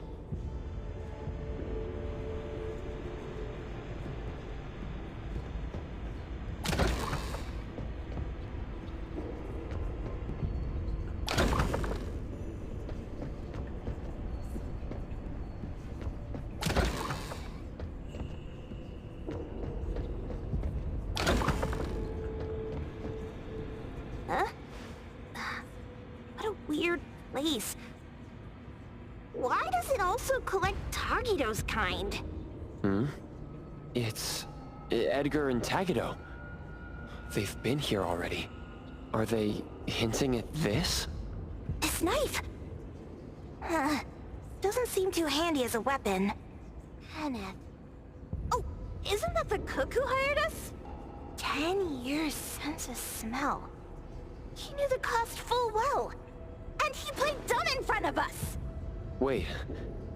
Why are there 2 pawn tickets here? In this case, Kenneth has been to Pawn Moonlight more than once. The cost of defeating the current culinary virtuoso is a lifetime sense of taste. No wonder he hesitated. The wish and cost changed the second time, but the knife remains the means to fulfill the wish. Perhaps it's because the knife's power is fading, and by the time Kenneth entered the second time, it couldn't fulfill his first wish anymore. Different wishes, different prices. Somehow I feel this shop isn't that shady after all. Hasn't he been told everything clearly? Unless the cook was forced to make the deal. If there were coercion, the first contract wouldn't be incomplete. So it was his own will. Right. Every pawn ticket here emphasizes that all pawns at Pawn Moonlight are confirmation. Once the pawn contract takes effect, the pawner can neither redeem the set cost nor renew the contract. If the cook came to us, he obviously was having second thoughts. No wonder he looked uneasy when Hattori made inquiries. Just pawn tickets. What's this? It's Toshi's pawn ticket. It's the same time as Kenneth's second entry into the pawn shop. That's what Edgar is trying to tell us. These 2 knew each other? Making a deal with Pawn Moonlight on the same day must point to a deeper connection. These wish-fulfilling items are like pawn shop loans. According to the pawn ticket, the contract officially takes effect the moment they're used. Toshi and Kenneth got their items from the pawn shop on the same day. From getting the sensor to disappearing, Toshi never used it. And Kenneth came to us wanting to eradicate Pawn Moonlight. Did he know about Toshi's disappearance? Or rather, what role did he play in Toshi's disappearance? I hate people with schemes. Once I get out of here, I'll grab that cook by the collar and squeeze a clear answer out of him. There's no one that a beating can't fix. If that doesn't work, then another round. Maybe we'll find the answer here. Let's look further ahead.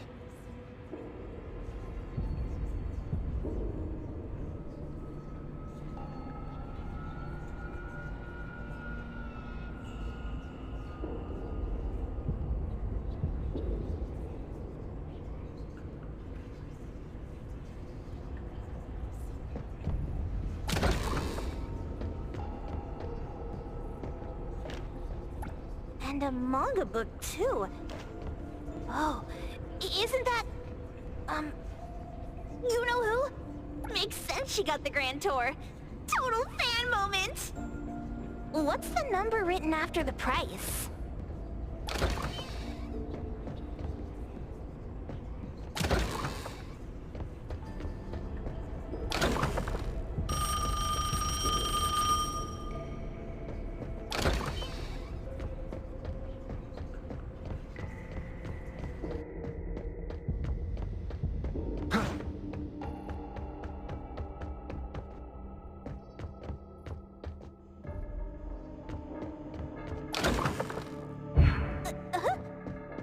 What's going on?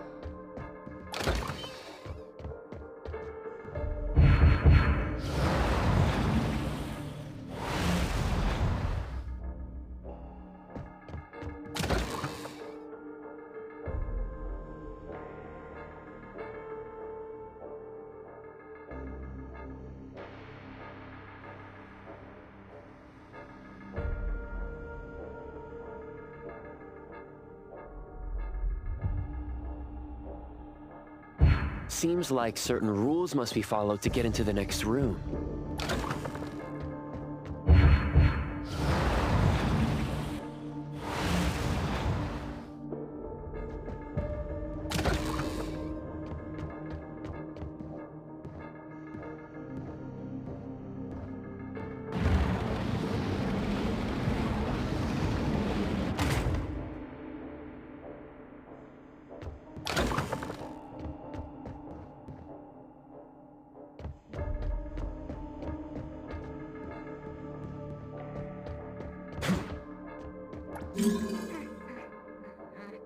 I got it this time. I know. Head for the light. Come on.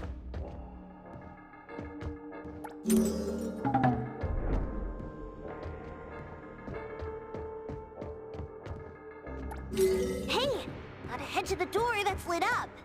If this isn't right, I'll walk back to Eibon on my hands.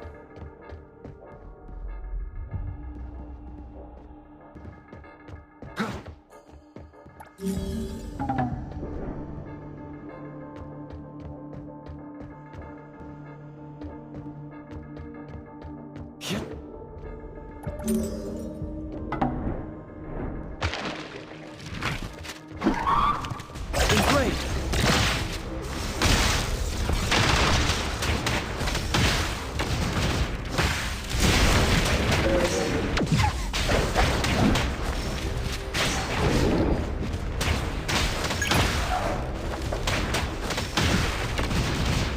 Prolonged fight. Selfless, formless.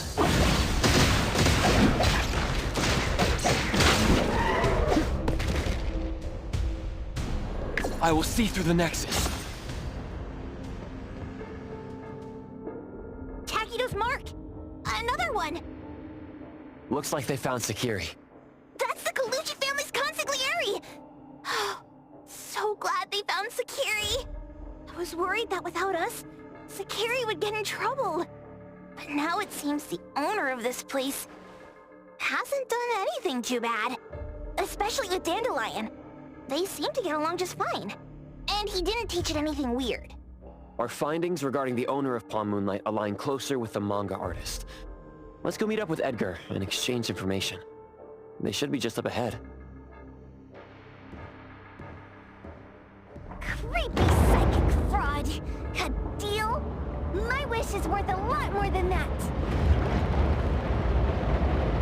People who punch instead of talk aren't really welcomed here.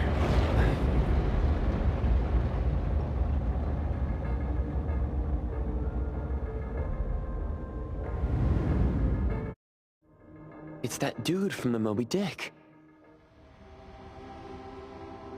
Rascal! Trying to scam Sakiri? You gotta get through me first! Wait! They weren't trying to pick a fight. I couldn't stop Sakiri. You'd be gravely mistaken if you think I'd be scared here on your turf. Sakiri, can I eat that one with the blue hair? Go ahead.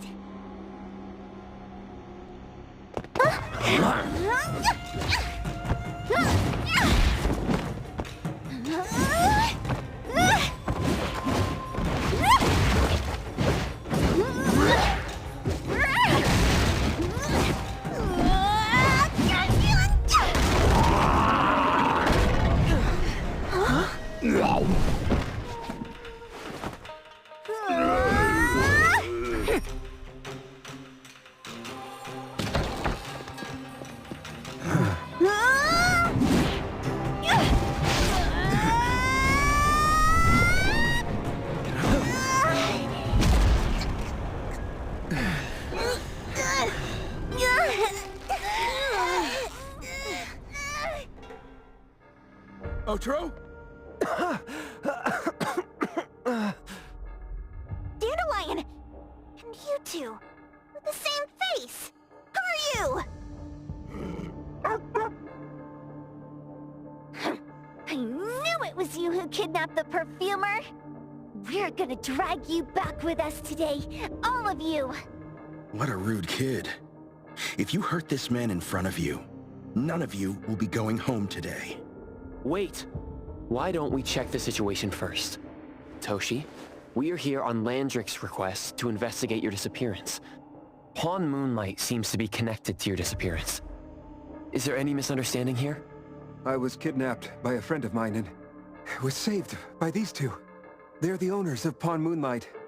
Huh? Toshi, was your kidnapper Chef Kenneth of Delicamy? Yes? I'm surprised you already figured that out. I met Kenneth at a corporate dinner party. A little while ago, he learned that I'd been troubled by my work with Landrick, so he asked to meet up and told me about Pawn Moonlight. A place that makes all your wishes come true for you as long as you're willing to pay the price. I thought it was a scam at first, until we saw the giant door up in the mountain and we pushed it open. So, Kenneth brought you here? Kenneth urged me, saying, no pain, no gain. So we pawned what we had at Pawn Moonlight to realize our dreams. The chef has been here before. He was here last time because he had a burning wish, but he turned down the deal last time. Kenneth exchanged 10 years of his sense of taste for a dish that would grant his restaurant another star. I gave up 20 years of my sense of smell for a unique fragrance that would go down in history.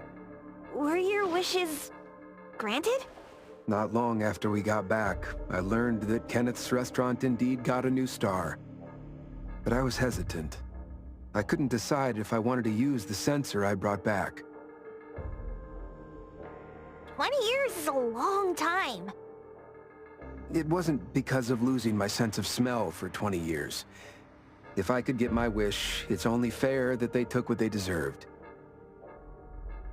I was debating whether getting the fragrance this way was really what I wanted. A few days ago, just after I made up my mind, Kenneth came to me again.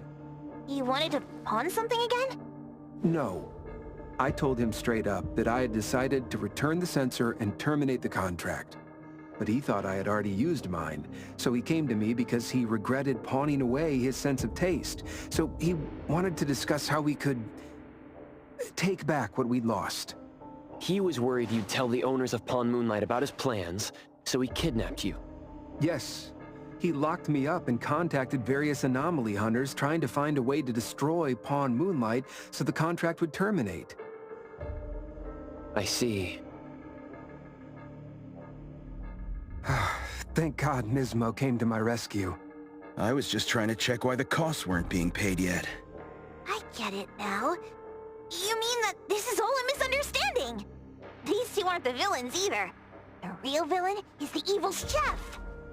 Wait, Kenneth went to you guys too?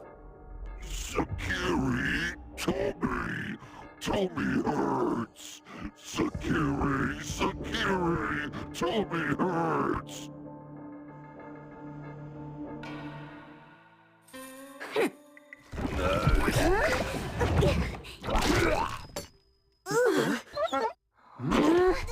Oh my gosh! Why did you swallow that again? Hey, why is this thing angry again? Maybe it thinks that Kiramura ate its master too.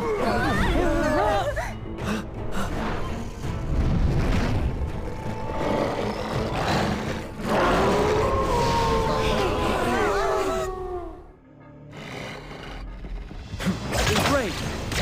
Let's finish this! Got me covered! Child's play! Prolonged fight signal. Precise choice.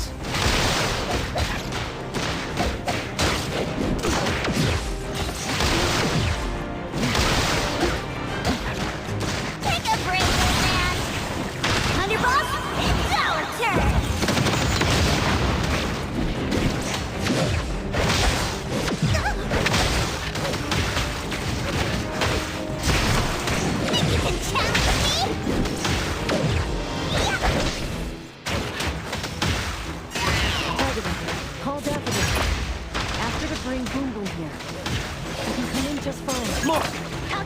divided by 0. Providing backup cost. Take this! Time to take a harder approach.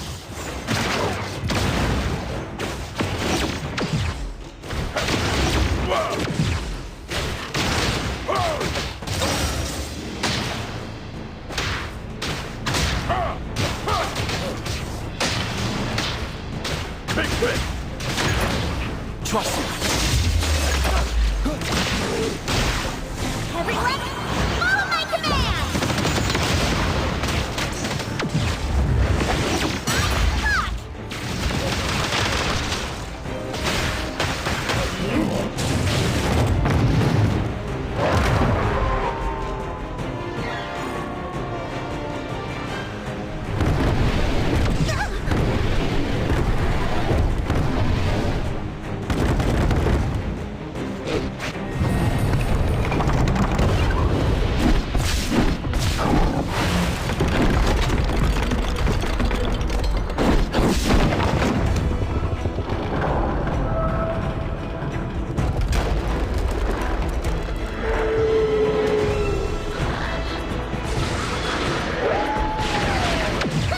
Prolonged fight, sibling.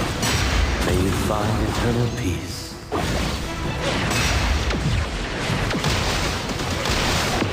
I've learned something.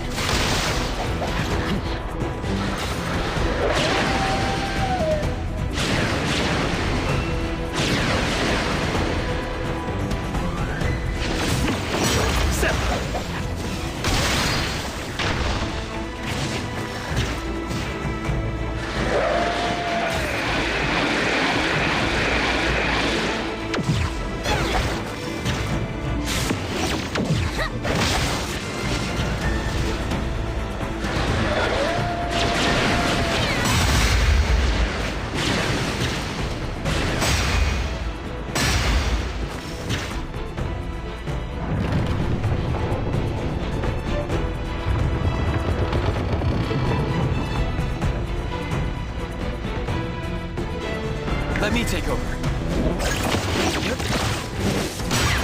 Child's play! Trust me. Fate splinter and fracture.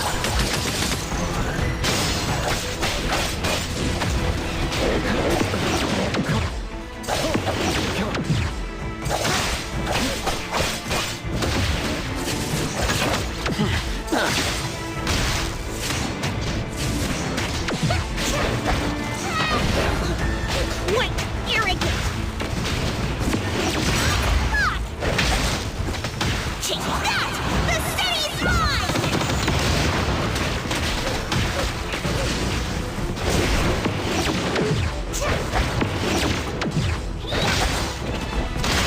Comprehend.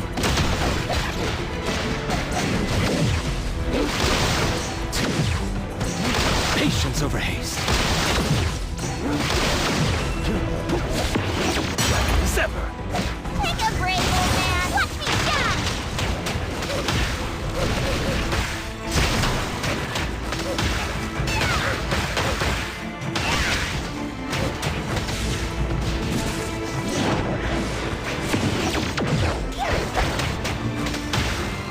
Underboss, it's our turn!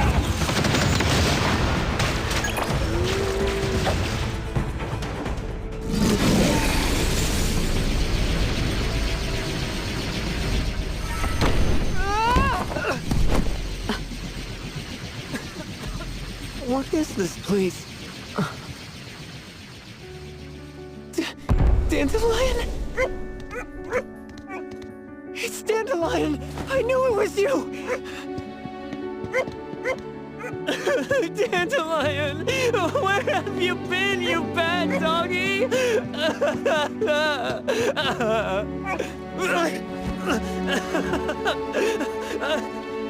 You got here just in time. Thank you.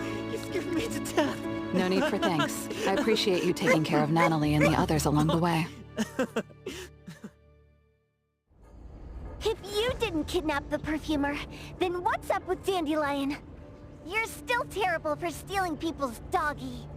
Miss Mo and I, for certain reasons, we've been drifting from city to city. It was Morphix, or as you call it, Dandelion, that took us in, letting us use this space for the time being. We're just passing through. Strictly speaking, Dandelion is the real owner of Pond Moonlight. Though, calling it an owner might not be quite right. After all, the name Pond Moonlight is just something visitors started calling it over time. This space exists according to Dandelion's will. The whole idea that a strong enough wish can open the door to Pond Moonlight? That's something it put in place, like a sort of passkey. To put it simply, this place? It was originally just Dandelion's den. So is it the sensor given to the clients that grants wishes, or the space itself? Neither is quite right. That is your Esper ability? Looks like it has nothing to do with you. There's no such thing as an Esper ability that grants any wish in the world. There's no need to go into the details with them. It's okay. I believe what we saw. These people aren't here to hurt us. Due to some private issues, we cannot answer some of your questions. Now that Dandelion has returned to its owner, Ms. Mo and I will be leaving Hethereau soon as well. If possible, I'd appreciate it if you could keep our business between us. I bet Dandelion is happy to be reunited with its owner. Thank you for being such a good pal for the last 6 months. Otro and Mismo, thank you for taking care of Dandelion for us. Otro gets terrible allergies every shedding season. Keep a close eye on this one. Don't let him run away and cause more trouble. Yes, I will. Mismo means that he will miss Morphix. Hey!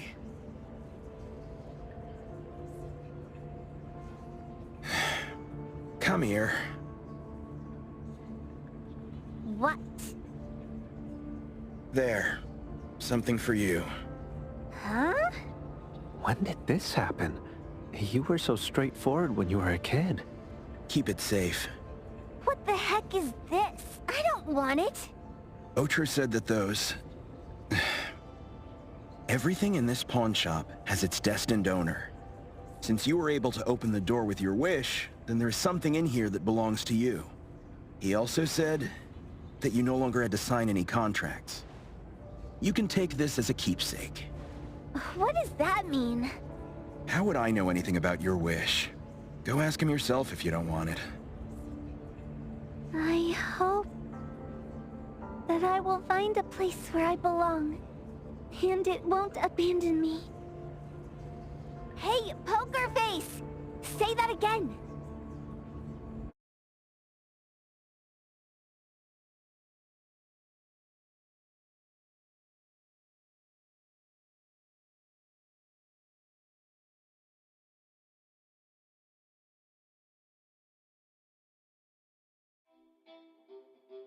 Clause 6 on page 2 of the commission contract stipulates that in the event of any deception or misrepresentation by the client during the contract term, the client remains liable to pay the full fee and forfeits any deposit made. Thank you for choosing Eibon.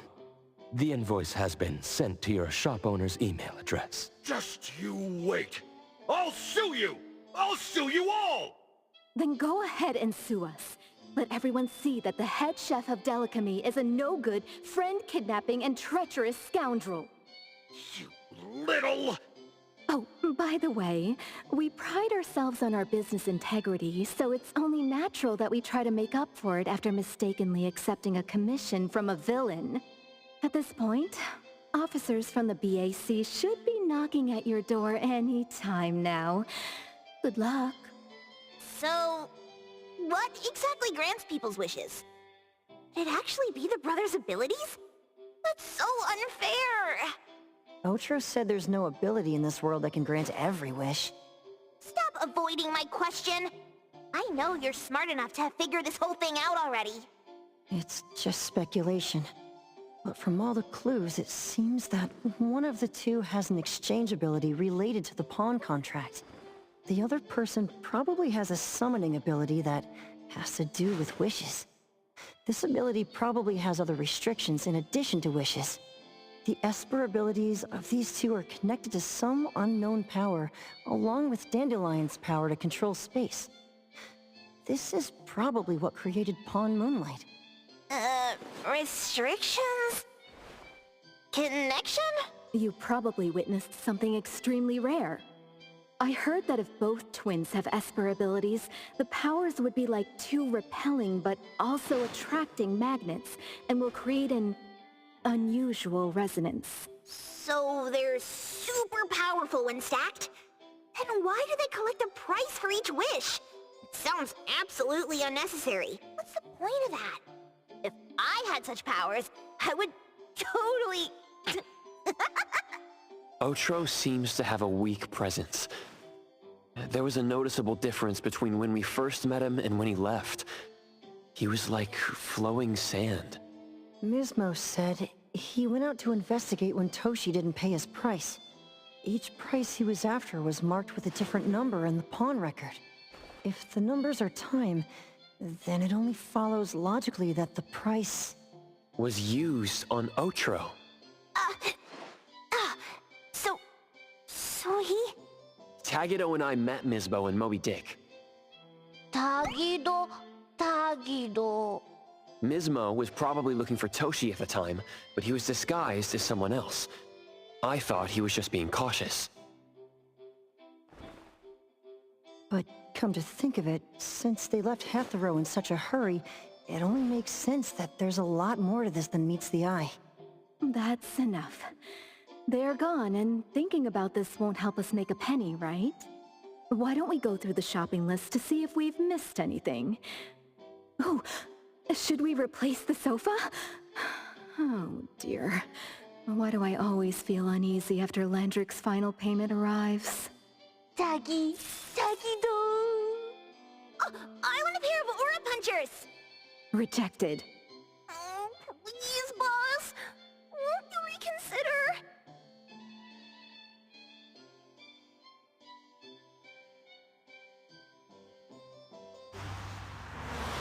Dandelion, what are you doing here so far away from home?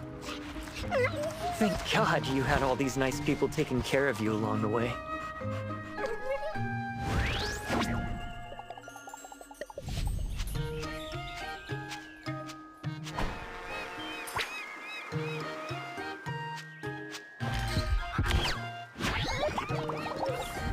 We're almost there. Did we forget anything this time?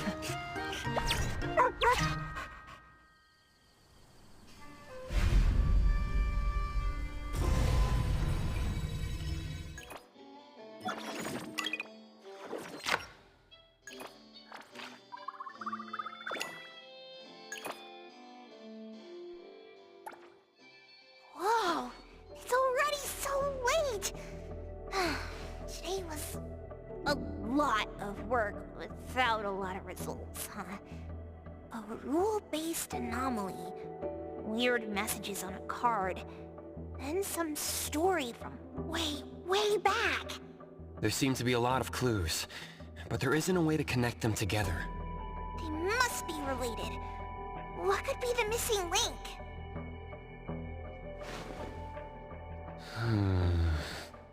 Let's call it a night. It's getting late. You two should get some rest. Oh, man. After running around so much today, getting home, relaxing for a bit, and now that Master mentions it, ugh, sleepiness just hits you like a truck. Good night, Master. Good night, Appraiser. Good night, everyone. I apologize, but bedtime is going to have to wait. Is there an emergency? The debt collector left me another message. I found this in Renee's mailbox. Isn't this the card from last night? An anomaly is back again? Appraiser, take a look at this. Renee's name and an address? It looks like an ordinary card. Did someone try to copy the card's style? They need to have seen the original to make such a convincing copy. That narrows down our suspects. You mean Fuka? who witnessed our battle with the debt collector last night. And the person who delivered the puppet. Don't you think they're working together? They sent Renee a formal invitation and are waiting for us at the old Constantine family estate.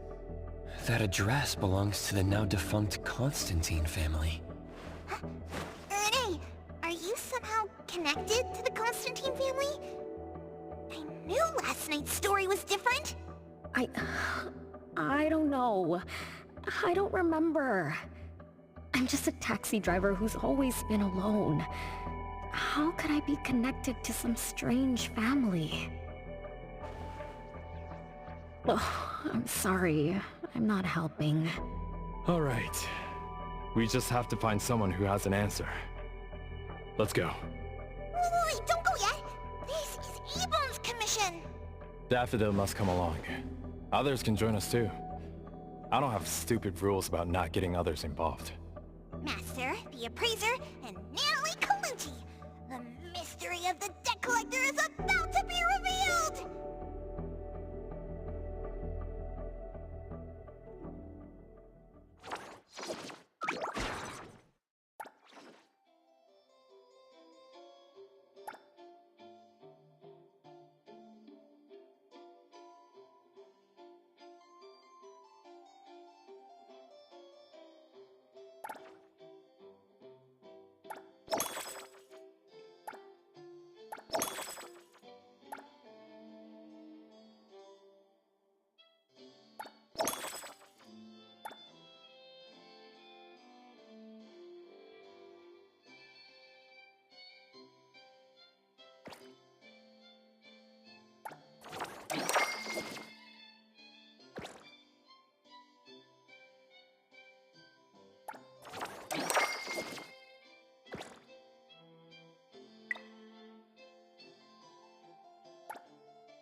Another new day. Wanna join the amazing Colucci's? We're always ready to have ya!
everywhere except for some skinny cricket tree.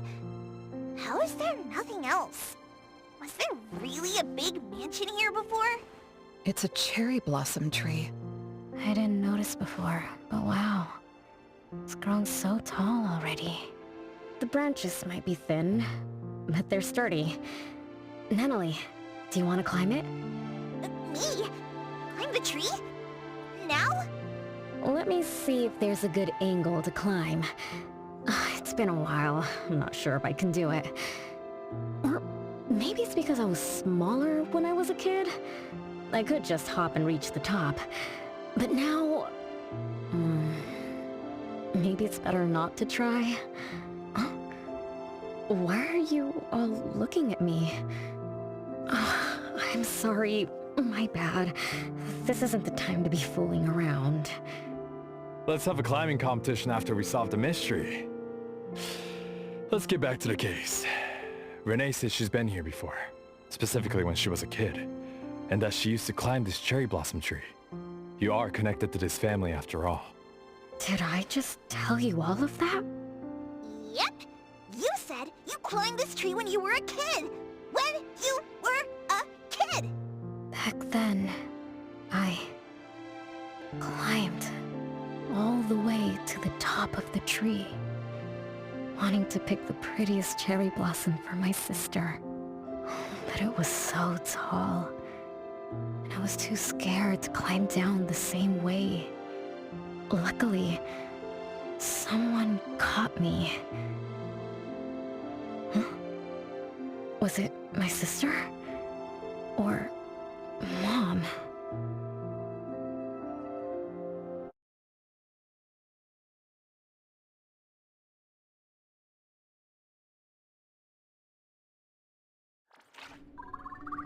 Ow! That hurts! Renee! Are you okay? My head hurts. But my limbs are where they should be. What about you, Appraiser? I'm okay too. Where are we? What just happened? I'm not sure, but it looks like we're in an anomalous realm. You remembered climbing the cherry blossom tree as a child. Then we got pulled in. Natalie and the others aren't here. We might be separated. This is my fault. I'm so sorry. I had no idea this would happen. No worries. It's not your fault. Besides, we hunters are used to being pulled into anomalous realms. The real question is, how did we end up here? What a grand entrance. This must be some wealthy family's mansion. Such as the residence of Lady Dolores, head of the Constantine family. Have we traveled to the past? Not necessarily. Maybe the anomalous realm is simply recreating scenes from the past. Do you recall anything else from when you were a kid? Anything helps. I can't. My brain is still foggy. But I can feel this. Ever since I got here, I've been having a sense of nostalgia. You must be somehow connected to the family. Whoever brought us here knows that. But didn't the Constantines disappear decades ago? That doesn't match up with my age. You're right. What you just remembered was from when you were little. If you can remember more, maybe we can get closer to the truth. I'll do my best. But how do I do that? Let's look around. Maybe we can find the key to your memories.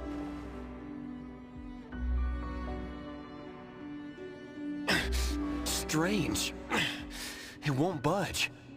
I'm feeling rather shut out. Is this really a door? It feels so strange.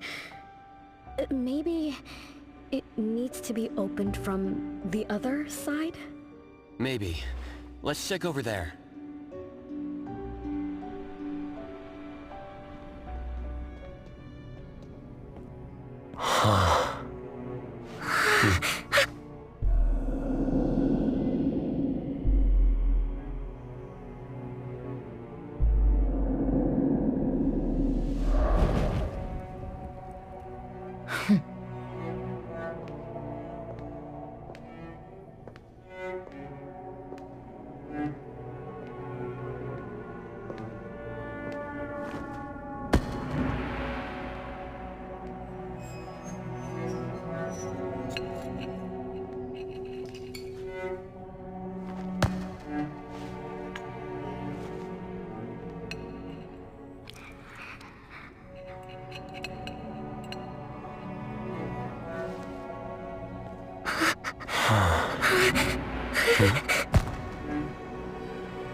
It's you.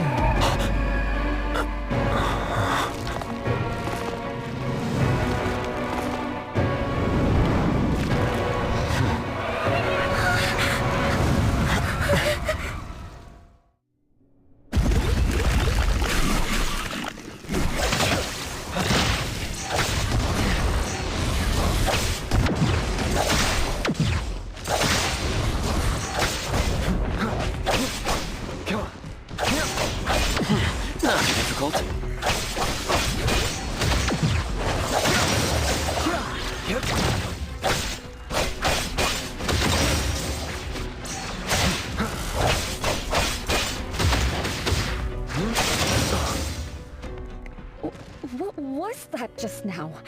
Something from the past? A family sitting around the table, getting ready for a meal. Is this space replaying events from the past? How strange. It's like watching a movie. That's called a reenactment of the past. But did I just upset them? They don't seem too happy to see me. Don't worry about that. Anything can happen in an anomalous realm. In fact, hostile anomalies are rather common. Do you have memories of what we just saw? It somehow feels familiar. Especially with the person who lit the candle. But, I'm not sure. That lady... If she's from a memory, how could she make eye contact with us who were in the present? Am I just overthinking? 1 o'clock? It's 1 o'clock already? Bell chimes? When the debt collector appeared, it also sounded like this. Could this be related to the rules it follows? Let's go check the entrance hall.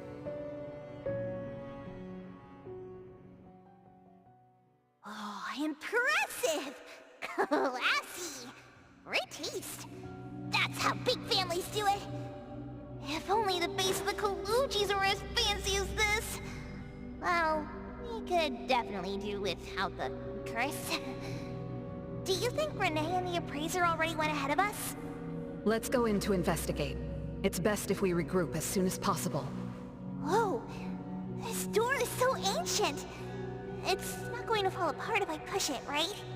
An old, ruined mansion that suddenly appeared, long neglected and unmaintained. Could this be how the Constantine family mansion looks now? The desolation we just saw could be an illusion to hide this place. That makes sense. And then Renee dispelled the illusion. She must be part of this family. In other words, the master of the family returns. An old mansion abandoned for decades. I better be careful. I won't be able to pay for damages if I break anything historical. Yeah, we're inside an anomalous realm. Be careful. Alright then, let's be gentle. Hello there! Nice work.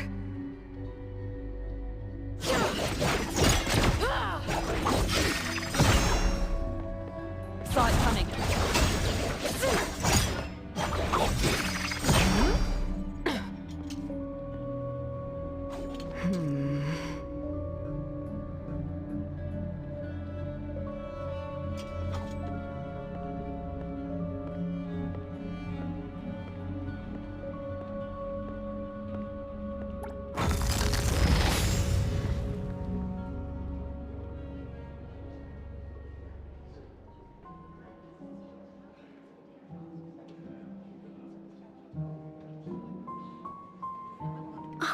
It's that lady from before. Excuse me. Sorry. Wait a minute. Were you talking to me? She just walked away without responding. I'm so confused. We can talk to people from the past? It's like an interactive movie. No, wait. It's more like maybe we're also on the stage. Are we the audience? Or are we unwitting participants? Let's just say we're on the right track. You could try talking to the one who just lit the candle. Ask about how things are going. That lady... Oh, there she is! We'll have to squeeze through the crowd. It's going to be tough. Why are there so many people here? Are they having a banquet, salon, or something like that? Before I talk to that lady, should we talk to the other guests first? We can figure out what's going on in this mansion. That's a lot of people, though. When I drive a taxi, I don't need to speak to more than 2 or 3 passengers. No need to push yourself. Want me to handle this instead? Pricer, you've done a lot for me. I have to step up. Besides, this is the first time I want to figure things out. These are probably things I never should have forgotten.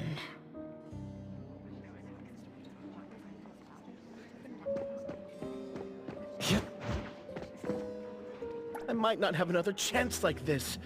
I better make the most of this. We need to seize this last chance to butter up the lady. Maybe she might even invite you as a guest in the future. Oh, don't even think about it. Look at all these people. Everyone is trying hard to impress her.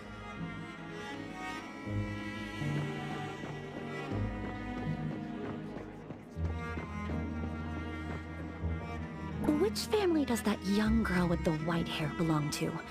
How come I've never seen her before? That should be Bella, the eldest daughter of Lady Dolores.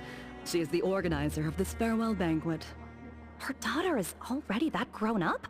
She doesn't look that much older than her daughter. Shh, keep it down. You know that woman is cursed. What a shame. I was hoping to introduce my brother to Bella.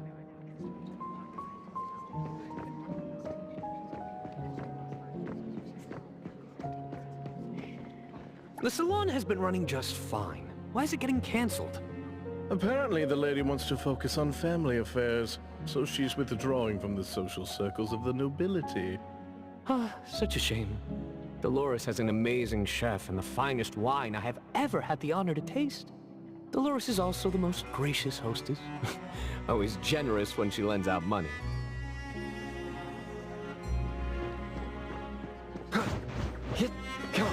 Perfect angle. That woman is finally stepping down from the stage. Tut-tut, shamelessly enjoying eternal youth. Just because she had a deal with the devil. Look at this mansion. Look at all these treasures. Who knows how much wealth she's swindled over however long she's been alive. This is my last chance to find her source of immortality. The salon ends at 3 o'clock. Look at what time it is already. What's taking those useless guys so long to make a move? I told you, those so-called exorcists you hired are nothing but frauds. You better give up on your delusions. My brain is getting fried from what the guests are saying. So many conversations.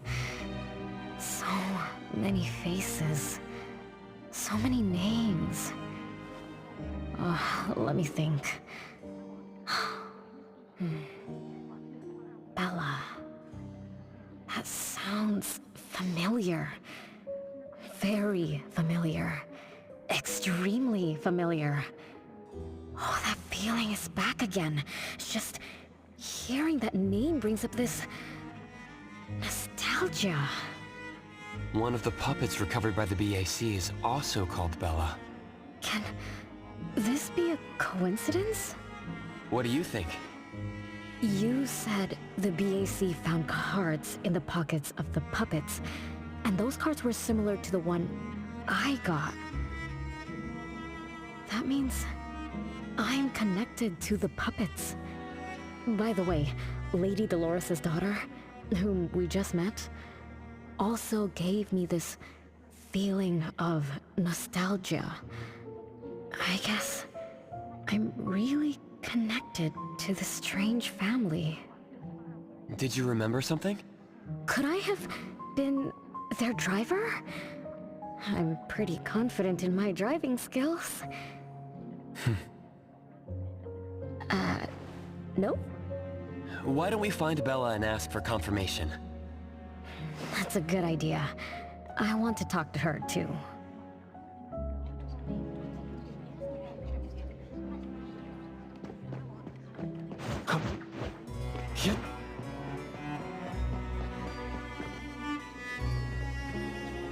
Renee, this isn't a place for kids.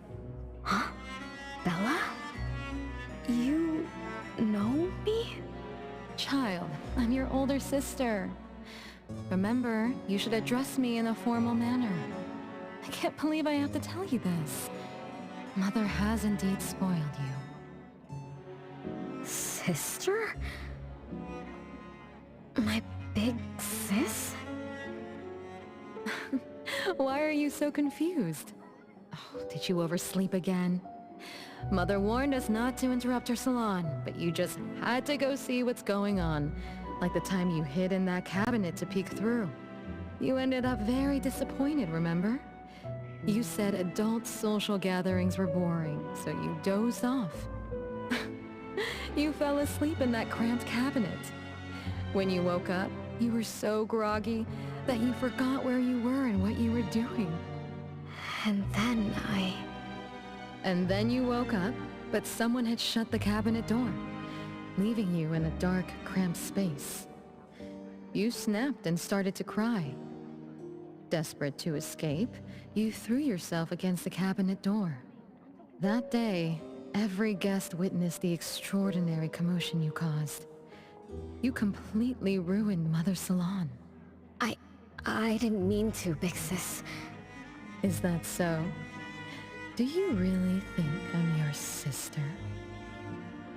Huh? Big sis? But aren't you? No, Renee.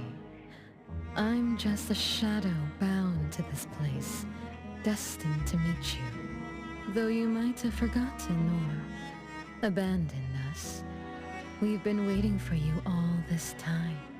We've been waiting to relive these moments with you. So, I really am part of the Constantine family? I'm her daughter? Looks like that poor brain of yours still remembers something.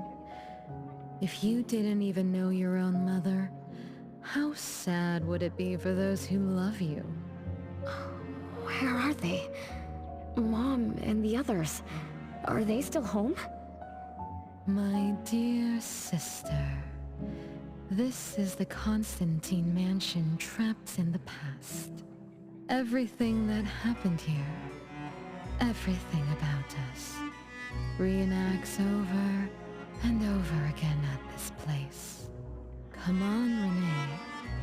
To return to the past, you must reclaim the choices of your past, including all your mistakes. If you're not Renee's older sister, then who are you?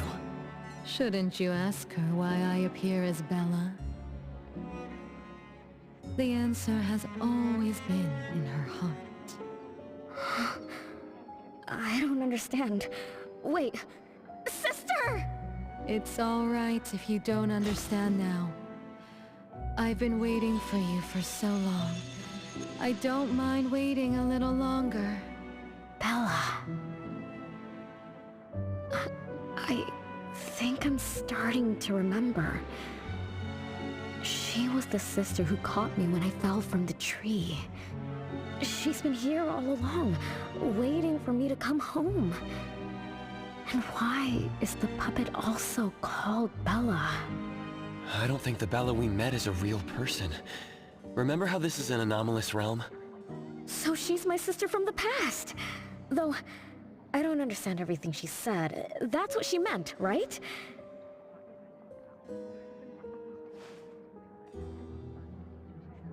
Then, I really am part of this family.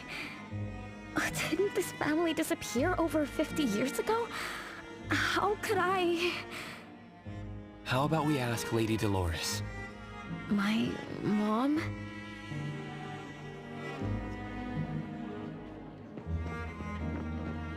Come, yeah.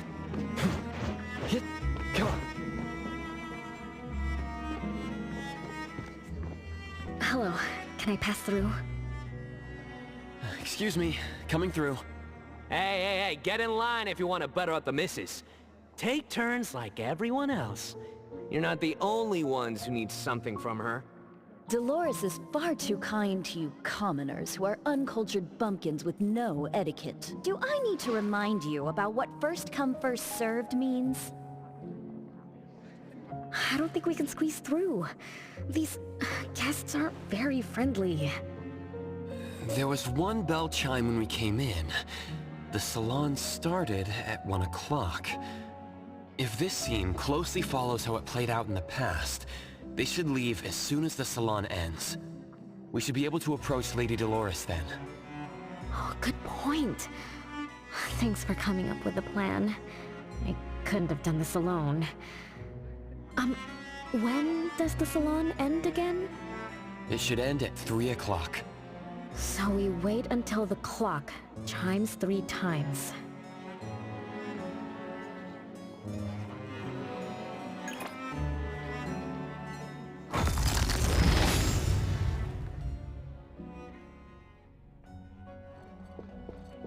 Nice work.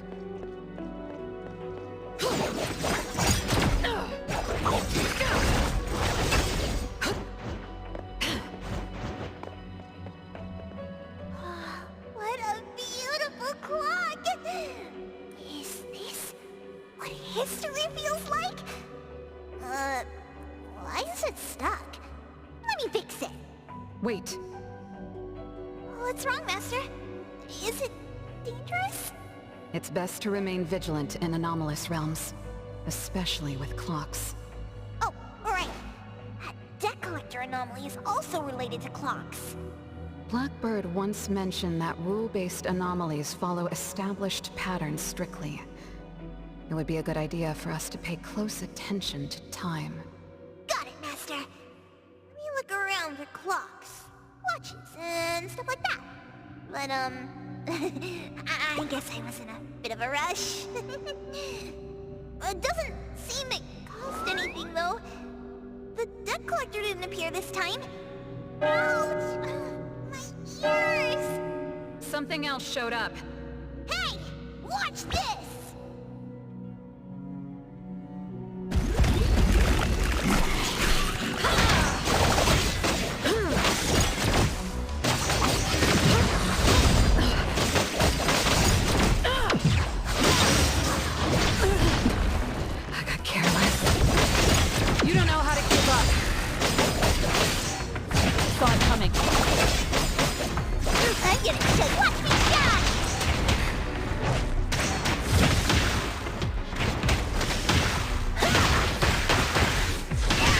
Nice work.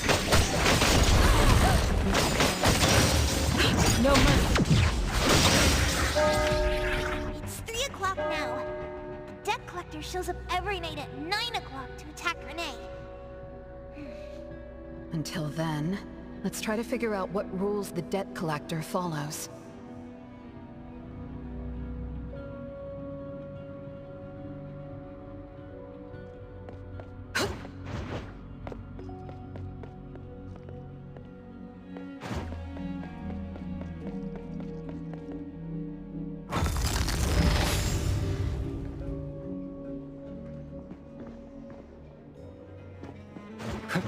Yeah, the wind's just right. Oh, it's 3 o'clock already. As you expected, all of Lady Dolores' guests have left. Whew, I'm going to see Lady Dolores now. Take it easy. Don't be so nervous. I'm here with you. Okay, deep breaths. Deep breaths.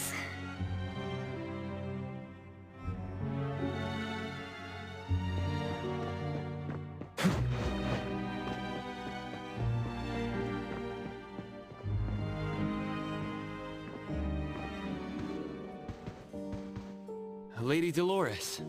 Renee, my dearest little daughter. Come here to Mama. No need to hide anymore. The troublesome people are all gone now. Mom? Are you angry with me? I was too naughty. I hope I didn't interrupt your salon. Angry? How could I be? I just didn't want you to see those people too early. To witness the greed, foolishness, and ugliness of those who long for so-called immortality. Are you talking about the people who were just around you? My little petal, they must have frightened you. I promise nothing like this will ever happen again. This pathetic charade will soon be over. Mom, you've always hated the salons? Feelings of love or hate didn't matter at first. I simply had to run the salons. I had to use these connections to reverse the decline of the Constantine family. Besides, I don't even remember all the little things. But even though my goal was fulfilled long ago, these salons kept going, one after another. Perhaps they weren't the only greedy ones. I was too. I was too young and too foolish. I mistakenly thought gathering them under this roof could bring me some comfort. However, they were nothing but a bunch who envied the family's reputation, coveted the wealth in this mansion, and lusted for so-called eternity. After a while, I came to see them as nothing more than greedy beasts, scrambling for scraps and pandering jesters making fools of themselves.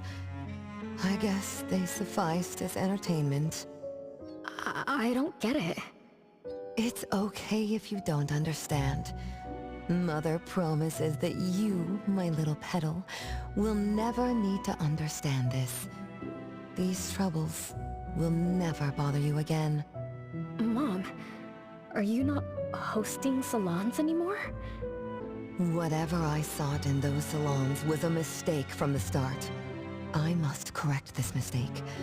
And the catalyst for that change is you, my dear. My little petal. Family is what matters most. You are the most precious gift in my life, as well as the very source of meaning in my stagnant existence. Whatever time we have left, we must treasure every moment together.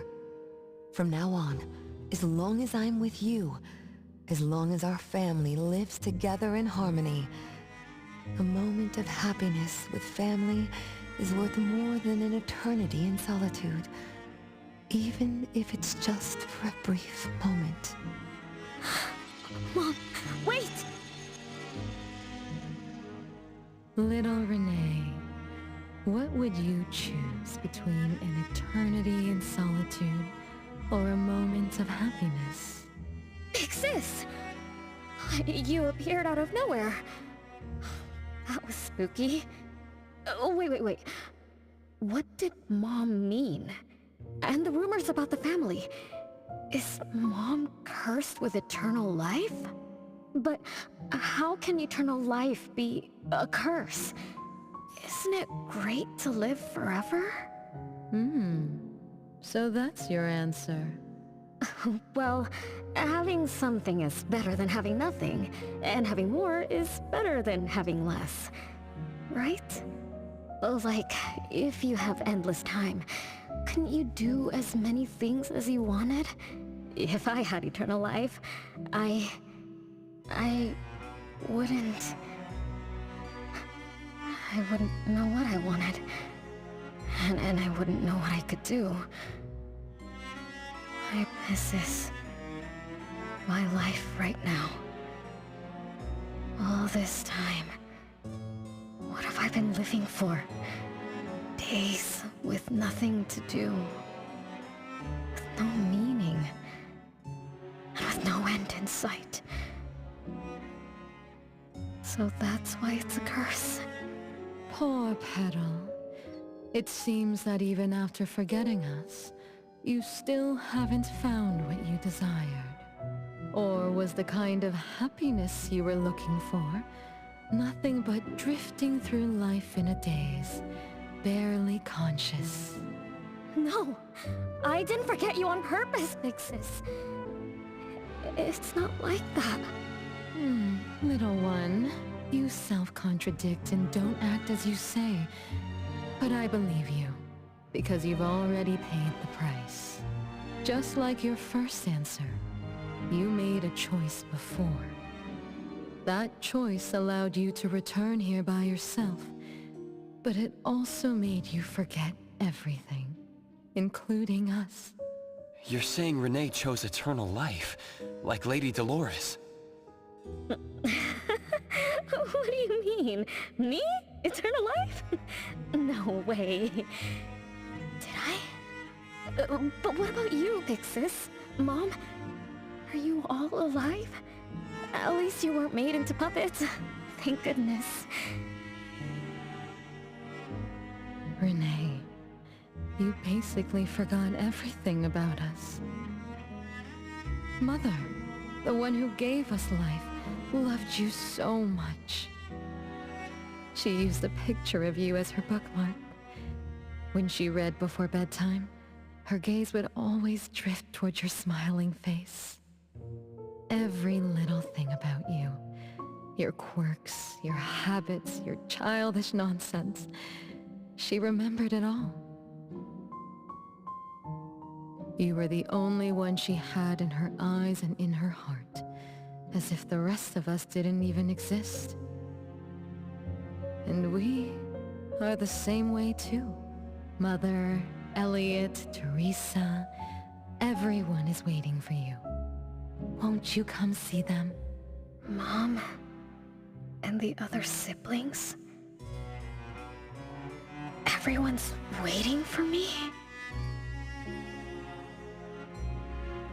The cherry tree Mother planted in the courtyard is bathing in sunlight and in full bloom. Time has come to a standstill, and moments of happiness plays over and over again.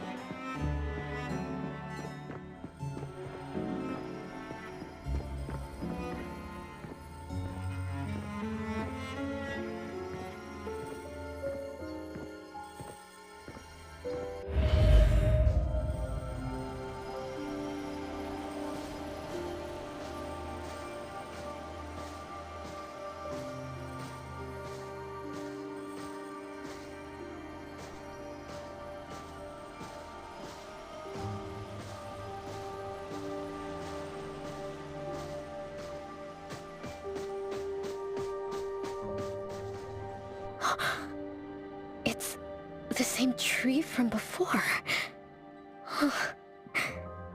The cherry blossoms. Oh, they're so pretty.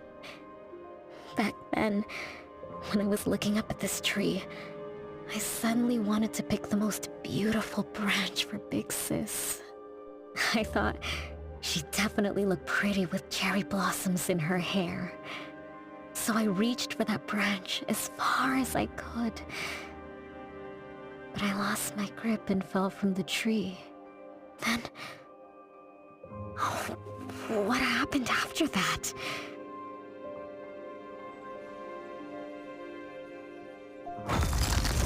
This is the crooked tree we saw when we first got here. The flowers have withered. Just like the fate of the Dolores family. Be careful. Looks like we're not the only ones here for the flowers.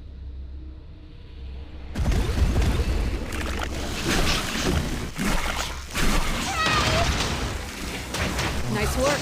Thought...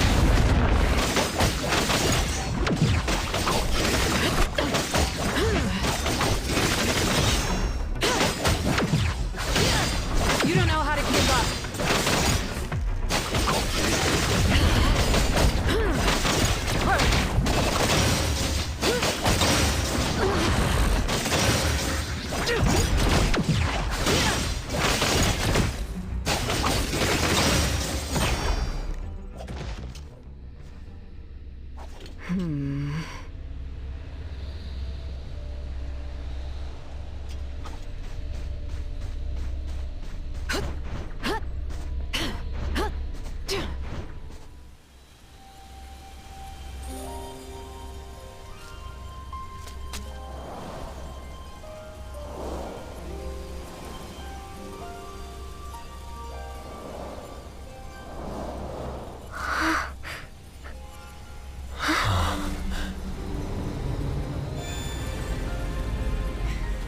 43, 44, 45, 46, 47.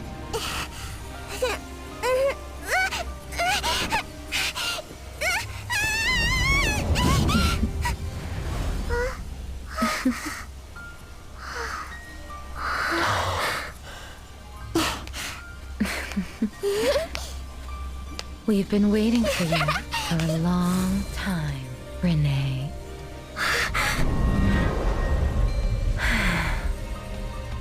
Do you remember the reason we were born? And the purpose we must serve?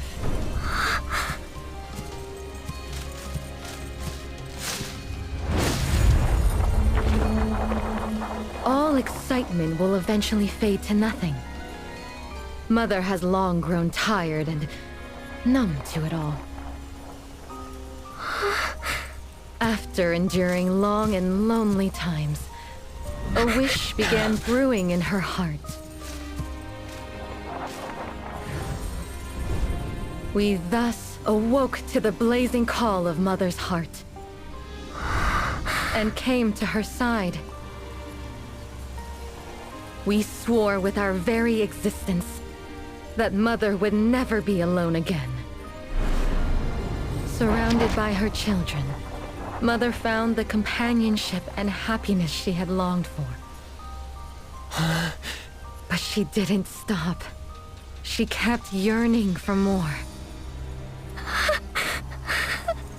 Because we weren't able to satisfy Mother's deepest wishes in her heart. However, our Mother's wish was never fulfilled, and that day will never come. The last child to wake up, the most beloved of all, brought nothing to Mother and this family but curses, betrayal, and destruction. And now, she's back.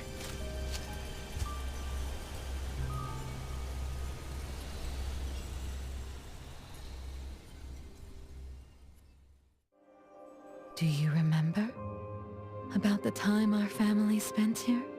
From the very beginning, we were just wooden puppets sleeping in Mother's box. We opened our eyes in response to her deepest wishes. We answered her calling from the depths of her heart. Teresa, Elliot, Yvette. One by one, the children woke up and gave everything they got to put a smile on Mother's face. Those names are the same as the puppets found by the Bureau. This was Mother's miracle. She gave life to the wooden bodies of her puppet children. All of us shared Mother's gift of eternity.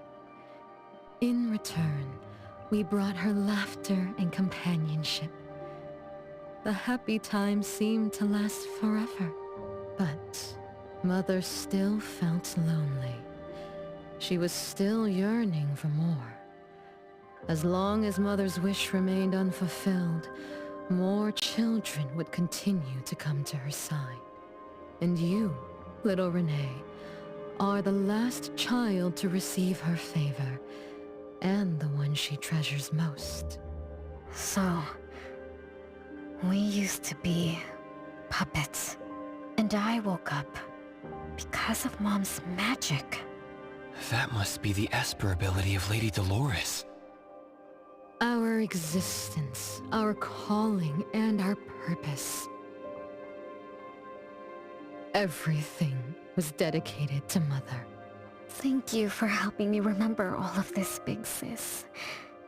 Unfortunately, you abandoned all of our duties. You betrayed us and committed an unforgivable sin. Sin? I don't get it. You forgot your family. You even forgot the sins you committed. But that's okay. I'll make you remember everything. That's exactly why I am here. The sin is recorded on Mother's registry in the study. Won't you go see for yourself? You could give us a better explanation. Everything started because of you. My ignorant little sister. Oh, wait a minute. Don't leave me, sis!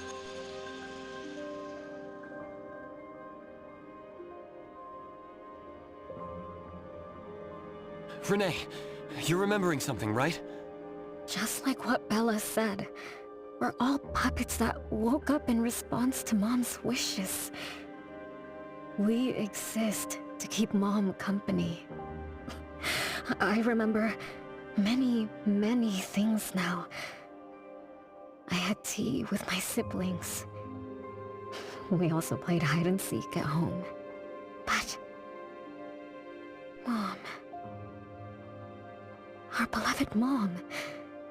Where is she now? Why am I the only one alive by myself? Where did they all go? We'll have to check the study.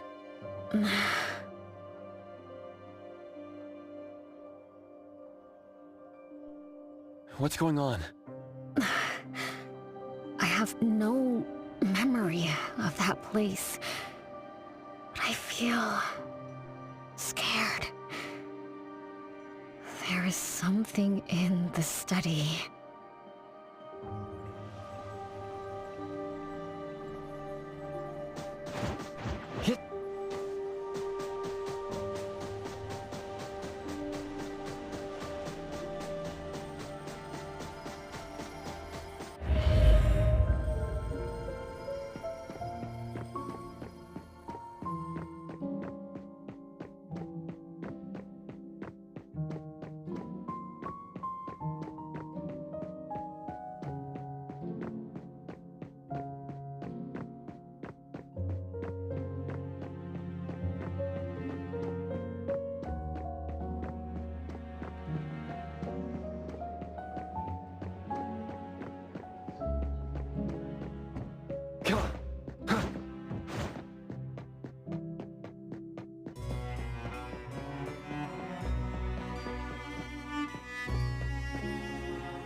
No way a crappy door can stop Master and the Ichidaime! This is the only locked room in the whole place! I smell secrets! Do not let your guard down. Be careful. Yes, Master! Another grandfather clock? Ugh, either Lady Dolores is a clock nerd or this anomalous realm is related to the concept of time. Something feels off. Let me look closer. Wait, Nanalie. It's the anomaly that attacked Renee. I think... it doesn't want to hurt us. We're not its target. Renee is... What was that thing about rule-based anomalies again?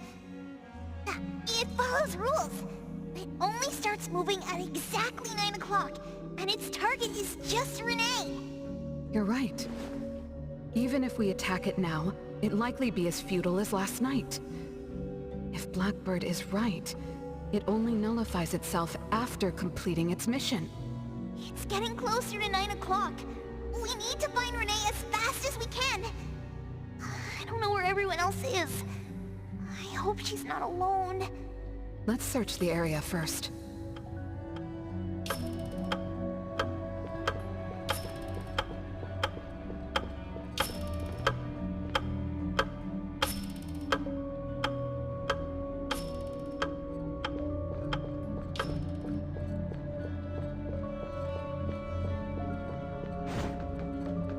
Nice work.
What?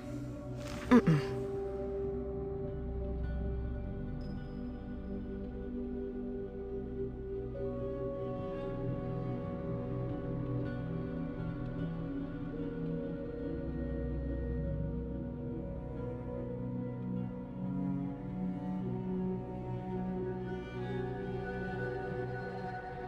With so many siblings around, the house must be crowded, right? I wonder what it's like, playing and messing around with them every day. Master, do you have any siblings? Yes, and no. I did once live in a garden with many sisters, but none of us were related by blood. Huh? If you're not related at all, why did you have to live together? Mother collected beautiful flowers as she saw fit.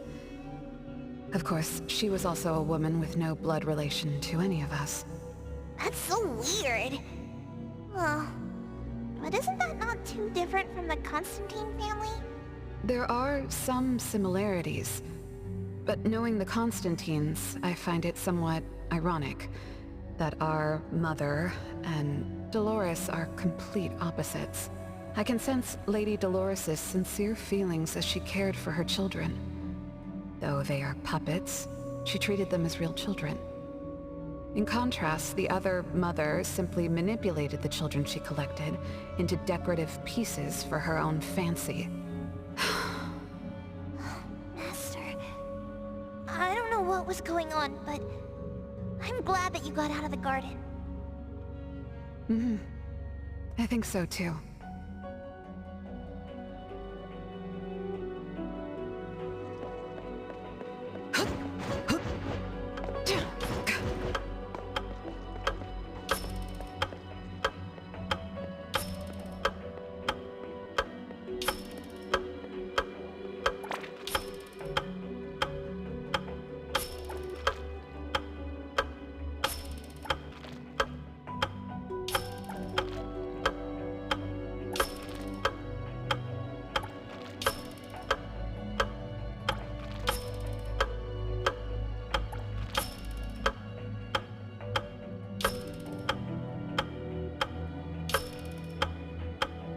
Chances are, Lady Dolores has met her demise.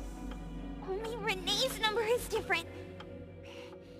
We won't let it turn into zero. The curse of eternal life, a fallen family, a blank tomorrow. Hints about time are all over the place. Could the numbers represent lifespan? Huh? Let's see. 20,000 days is roughly 50 years. Blackbird also said that the family was gone for about half a century. Wait, does this mean 50 years ago? Renee should have... Based on this line of thought, she should have withered along with the family. But for some reason, Renee still exists in this world. So as the days go by, she's just... racking up life debt? If the debt collector abides by the laws of nature, then I believe you're right. All creatures abide by the laws of nature. Birth, aging, sickness, and death. Those who defy them must pay a price. Even Espers with near infinite lifespans pay a price when they gain their abilities. Renee, what price did you have to pay? Why did your life freeze 50 years ago, instead of reach its end? The debt collector must be hunting you because the laws of nature require your removal. So the puppets at the Bureau, they were Renee's family? Removed by the debt collector? Master, what should we do? Renee's commission. Eibon accepted the commission. There's no reason to break our contract. I'll do my best.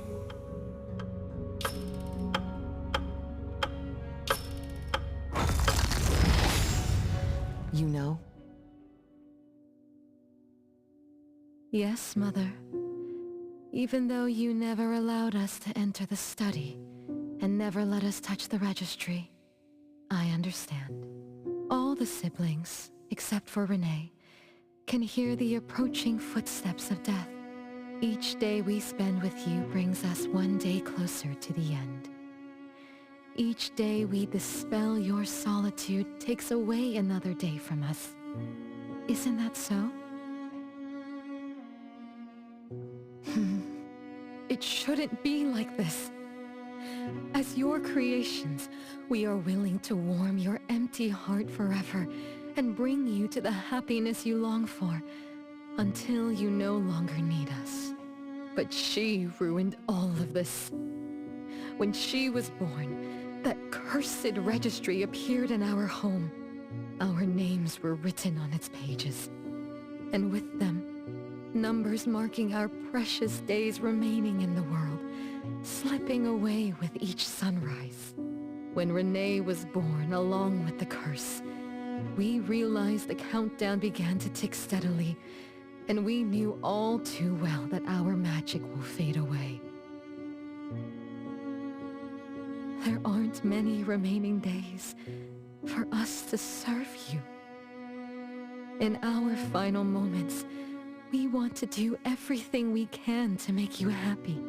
But Mother, we don't understand. Why are your eyes solely fixed on Renee?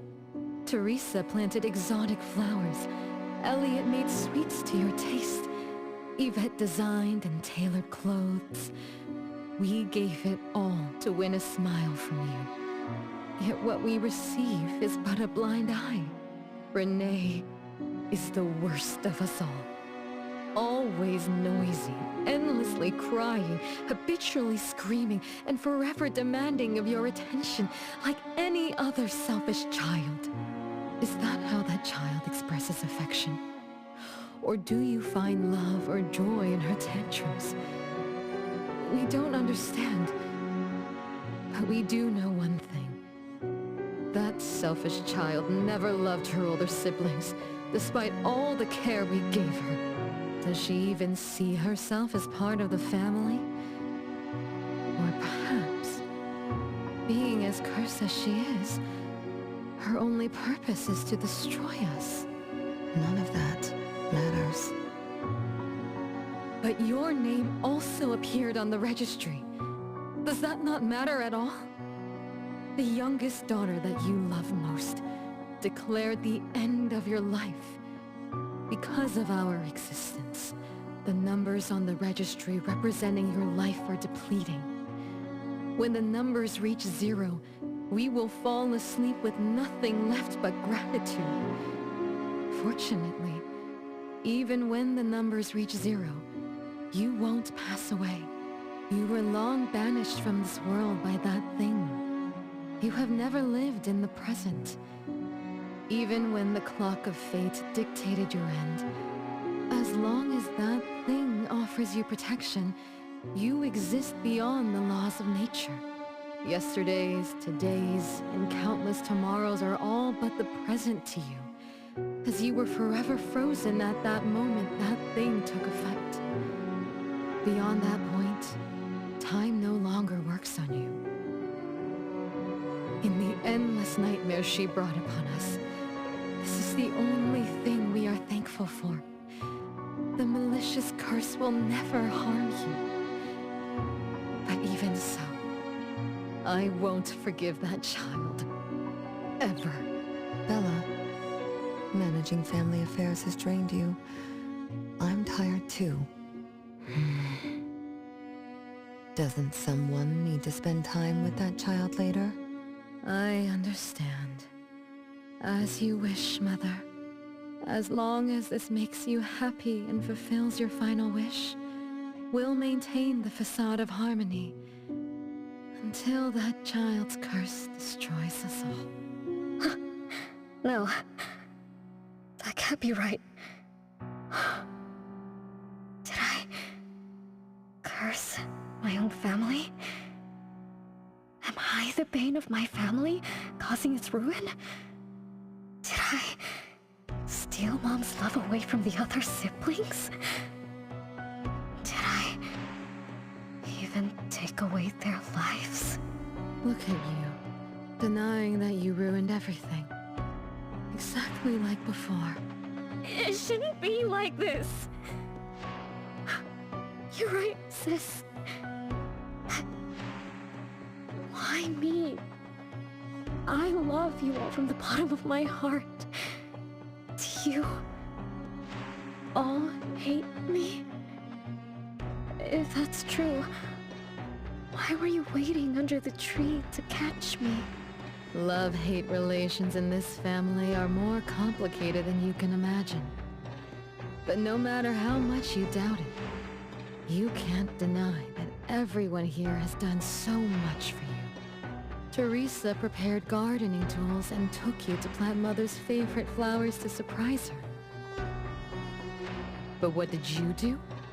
You barely scooped some dirt before rushing to Mother for praise. When Mother saw the cuts on your hands from fooling around, she scolded Teresa for giving you hard work. You ran around Elliot each day, saying you desperately wanted to grow as tall as he was. So he managed your diet and made sure you drank milk. But you, just because he worried you'd get cavities and hid the candy jar on a high shelf, you complained to Mother that your brother was giving you a harsh diet. Every time you fell and tore your clothes, someone would mend them meticulously. Nevertheless, you always ignored their efforts and pestered Mother for new clothes. Mother's wish was to have a harmonious family.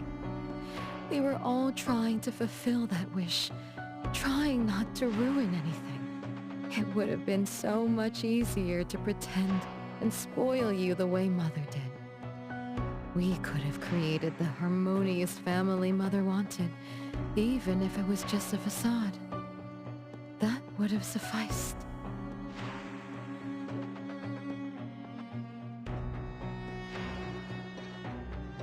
But we couldn't. Even after all your mistakes, we couldn't help but love you like real family. You were our most precious little girl.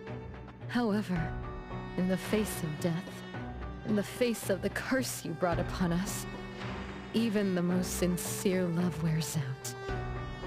From the moment you were born, we've been shrouded in the shadow of your curse.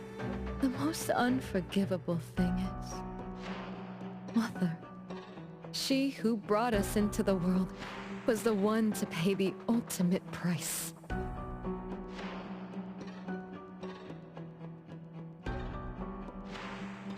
Look, it's playtime again. Your favorite game of hide and seek. You were always the worst at hiding. Anyone could find you easily. You were bad at hiding, but worse when you were it. Once, you turned the house upside down and still couldn't find anyone. I remember. It was getting late, but the house was so quiet, so empty. I remembered the ghost stories you told me, and suddenly felt the paintings were staring at me, and the tables and chairs were slowly moving. I thought you left me behind. You finally remembered.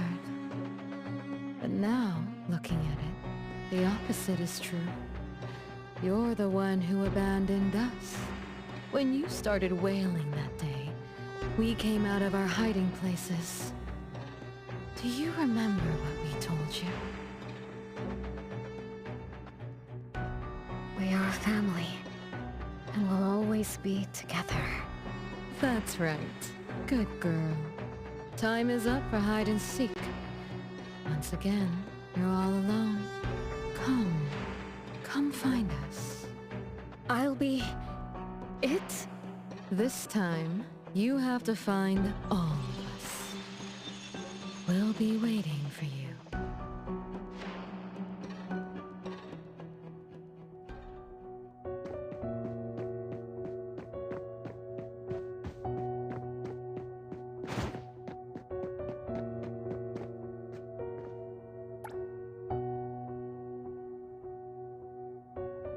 It's a gift from Mom to all of us. I have one too. Though I carry it all the time, I've forgotten where it came from and what it means. Oh, it's so good to be back. I found you. I finally found you. My most important family. Huh? Red letters? It's strange. Mom doesn't like red. Why would something like this be on her clothes?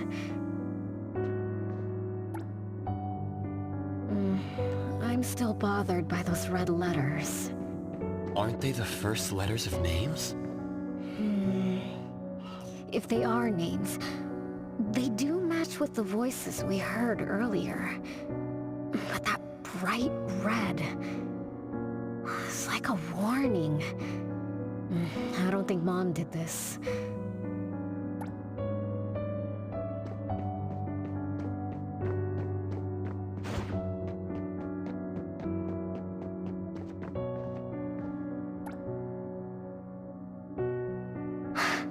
They truly loved me once.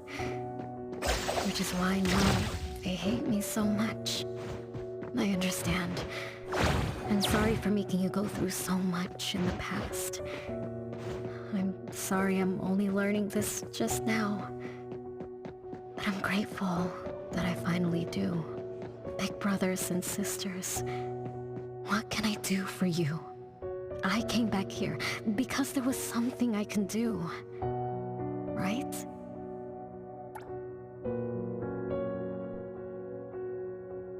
No one found me? Yay! I'm about to win! I already told you I'd win this time. No one will think Renee is hiding here. It's Renee's secret hideout. What's that? Me? I thought we were it, so we can find my siblings. But why is my childhood self here?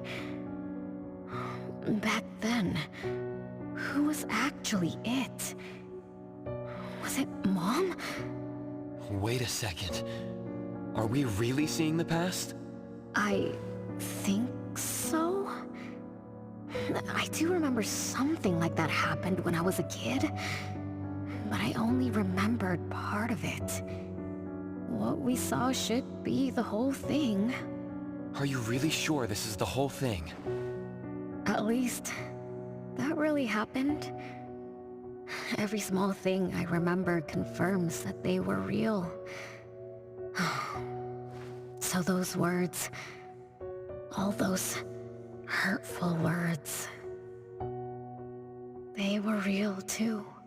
Is that right? Something doesn't add up. Please, follow me.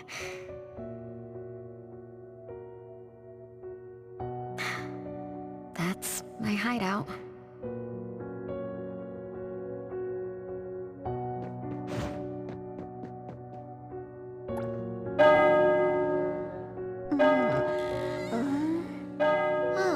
You found me. Am I the last one to be found? That means I almost won, right? Next time, I'm going to hide somewhere no one can find. Oh, are we going to eat soon? Remember to wash your hands before eating. My big sis and big bro will check. If I don't wash my hands, he'll pinch my cheeks. He always says my cheeks are like the softest dough. He only says that because he wants to pinch them. I'm going back now. Is this the last puppet? No. The last one is here. Look, another letter. R. I've always carried this puppet around. Why is there a red letter etched to it too? It must mean... You finally arrived, Renee. Yes. Big sis, I'm back. But you still don't understand. All you did was watch a replay of how our family met our demise. You must have enjoyed how we cursed ones relive our miseries day after day. No, Big Sis, that's not true! The audience, forgetting they were part of the play, denies their sins. As if forgetting would make it all go away. Have you ever wondered why you forgot this home? Forgot us? Were you forced to forget? Or were you unwilling to look back? Renee, you can't lie to yourself. I forgot about the family because I was escaping the past. Looks like you finally found the answer. Yes, I was born from your desire to escape everything. You left all the painful memories of home with me, so you could live carefree in your blissful ignorance. And I will forever call you back, trying to make you remember. You belong here. You belong to our family. So one day, you will knock on our door again.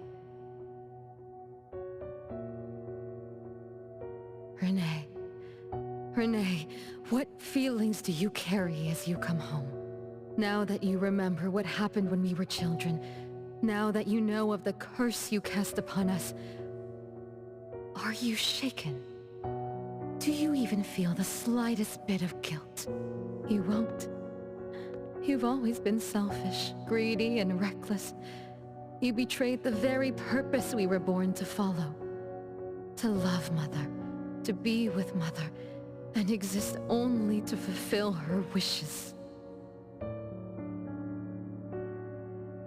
I'm so sorry. I'm so sorry. You shouldn't apologize to me. Have you ever thought about our mother? Our mother who exists outside the flow of time? What could be her ultimate fate? Mom? What happened to Mom? She gave you everything. All her love, all her life, and that thing. Her eternal present, which would have sustained Mother's immortality.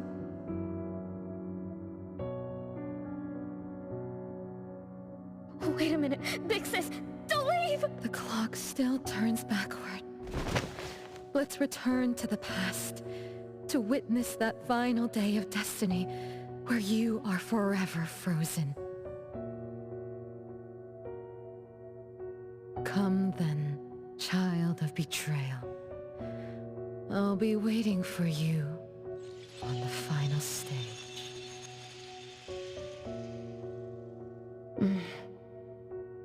Yes. I betrayed this family. I lived in a daze. Left my family behind. Just to forget my own sins and escape from my endless guilt. That sin. An unforgivable betrayal. I lived for so long, without purpose. Until today. Renee? Look. This is the message my siblings left behind. I'm not just the cursed child.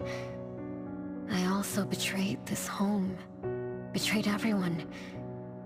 Betrayed Mom. But my family is still calling out to me. I still have a chance, right? If only I could go back to the past. Back to that last day at home. There's only 2 hours left. I need to find a solution soon. I should talk to Renee about what just happened. 7 o'clock. Time for dinner. Renee? Wait, where are you going to? Oh, hurry, hurry. The food's getting cold. Food getting cold? I can't keep Mom waiting for too long. I can't make her sad. Renee! That is not allowed. Absolutely not. I can't get to Renee. She's completely lost in the past. Let me organize the clues I've gathered so far. Could the curse in this family be the rule-based anomaly that attacks Renee every night? After all, Renee and her siblings likely aren't entities that abide by the laws of nature. It does make sense to be targeted for that reason. But if that's the case, why does the anomaly only appear when Renee wakes up? Shouldn't the anomaly that enforces the laws of nature have appeared with the first child? Can we really trust this Bella? Something's not right. Also, why does the puppet Renee carry also have a red letter on it?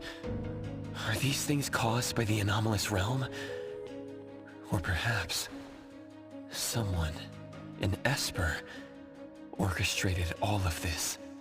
Is that Bella really a shadow from the past? Anyway, I should catch up with Renee.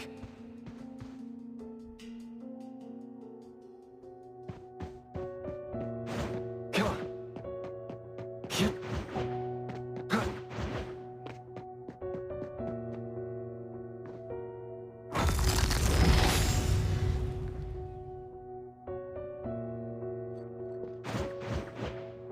Nice work.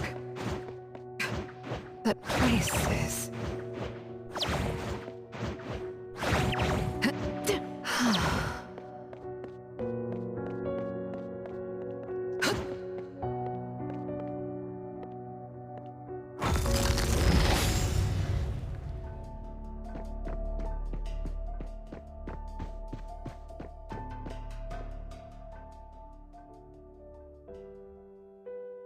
What's wrong, Renee?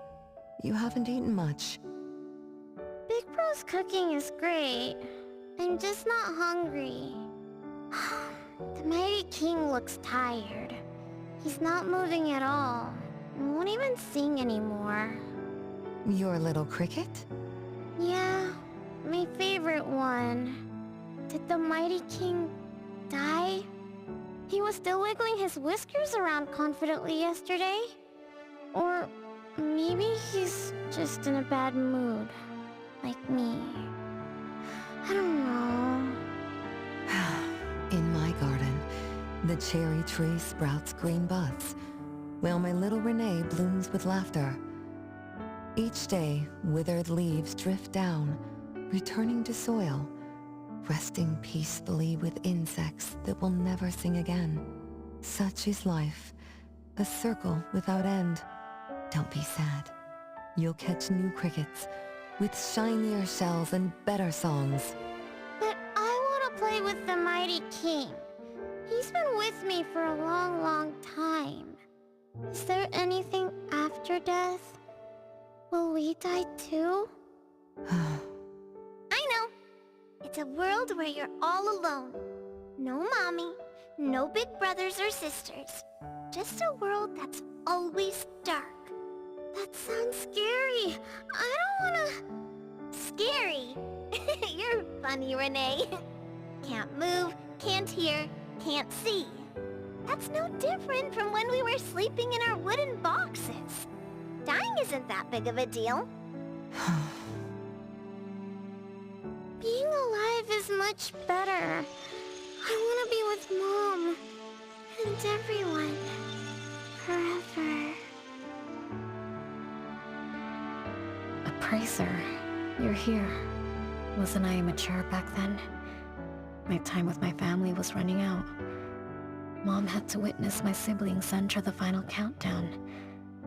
Yet she still had to answer questions like that. Mom, who loved us deeply, must have been terrified of losing us, too. Appraiser, could we go see her? I just need to see her a bit more.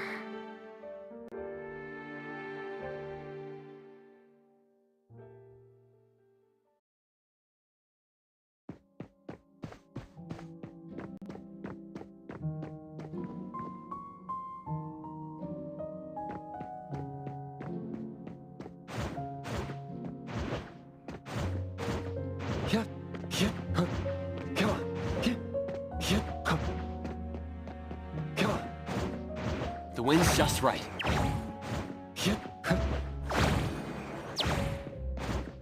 Perfect angle.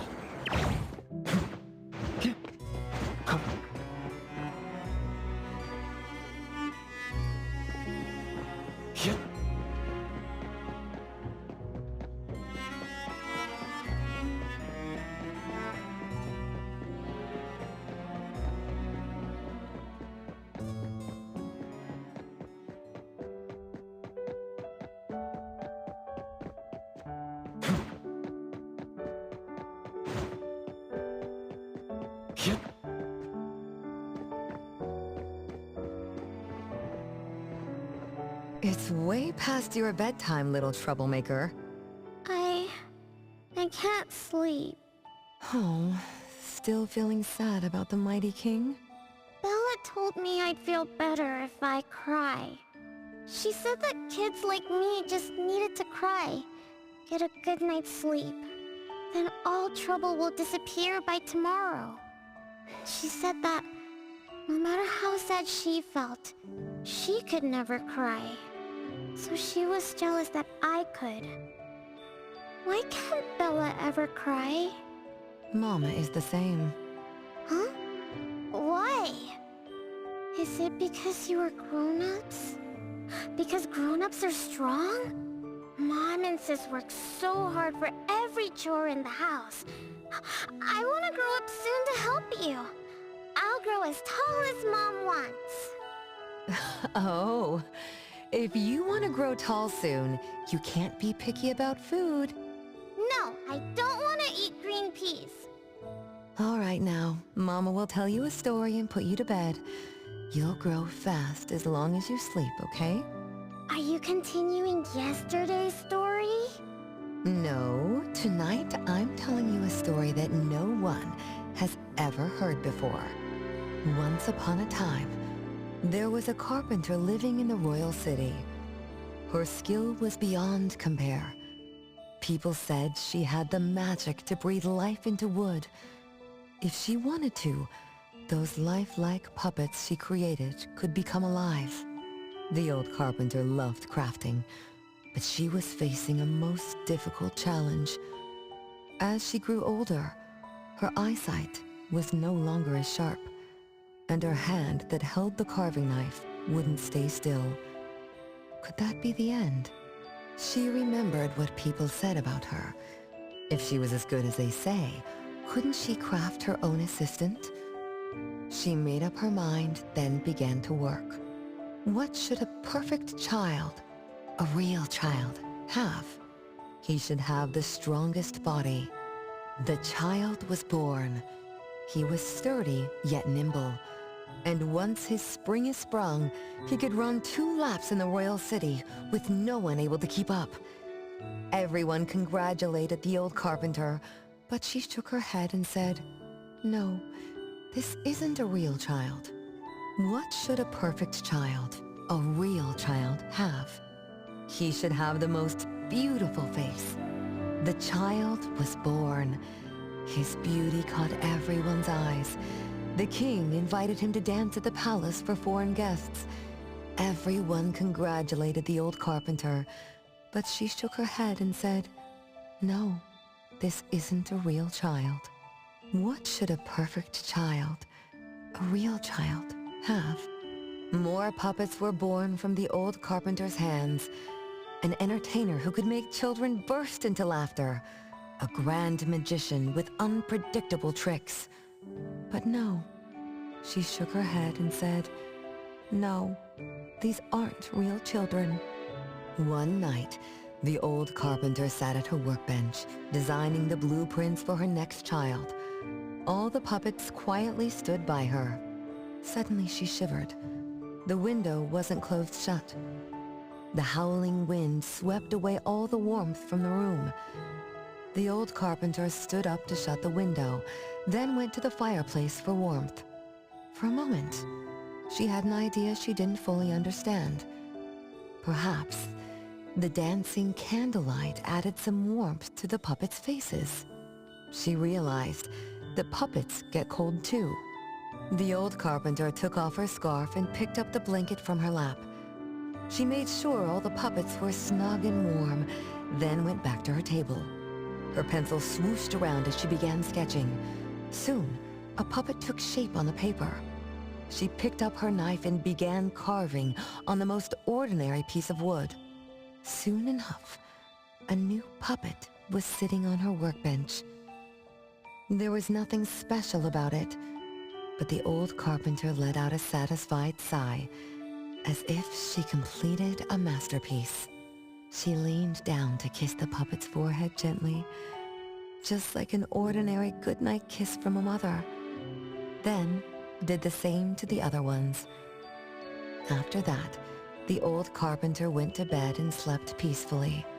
The next morning, she woke up with someone kissing her forehead.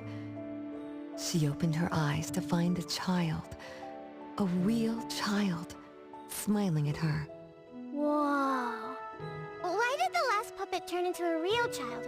What magic did the old carpenter use? What do you think? I understand. A little. But also don't get it at all. Is that so? It's okay. Oh, it's getting late. Good kids should be sleeping now. Mom, I'm scared. I don't want to sleep alone. I'm worried that if I do, I won't see you and my siblings after I wake up. Isn't it better to be alive? You really are different from your siblings. Being alive is good. But what exactly makes it good? I can eat meals with my family, or play hide and seek, and listen to Mom's stories every night before I sleep. How wonderful! Mom, don't you think days like these are wonderful too? You're right. This is the best life being with you. The best times in Mama's life is when I spend time together with you, my family. No, it's not. When I grow up and can do so much more, that's when it'll be Mom's best time. By then, I'll be so tall that Mom will be surprised. I'll be able to reach whatever Mom needs to reach. Oh, then I'm going to learn how to drive. I'll definitely be the first one in our family to drive. Once I learn, I'll take our whole family on picnics. When I grow up, I also want to... Mom.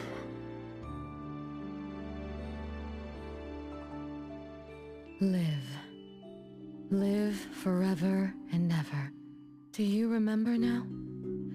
That most selfish and greedy wish you made to our mother. With our death sentence, we should have turned back into puppets over 50 years ago. Have you ever wondered why you've been able to escape the debt collector until today? That's the secret that granted eternal life. The secret that froze Mother's body and soul at that very moment. And the price she paid for this eternal moment. Exiling herself out of the mortal world, living without worry or care, without joy or sorrow, without thought or feeling. She should have been enjoying her unmoving life, and we should have been nothing but puppets she made on a whim, with the sole purpose to serve as her children. All we had to do was live under Mother's roof, love her, be loyal to her, and fulfill all her wishes.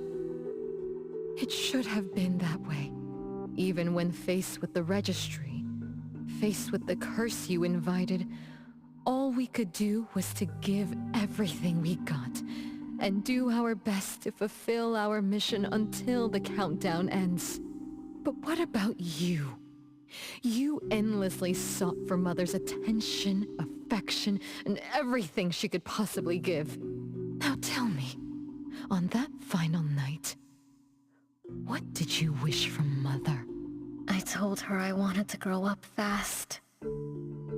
That's right, honest child. And then?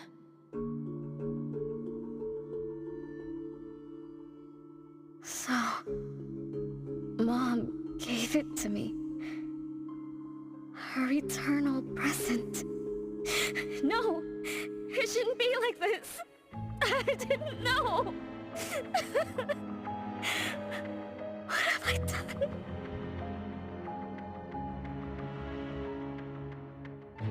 Renee, it's not like that. Yes, the eternal presence that should have protected Mother is now in your eyes. You didn't just betray us, but also the person who loved you most. So tell me, how does that make you feel? Guilt? regret. But you don't need to apologize to me. We'll forgive you, and Mother will still love you. You're still our adorable little one, our innocent troublemaker.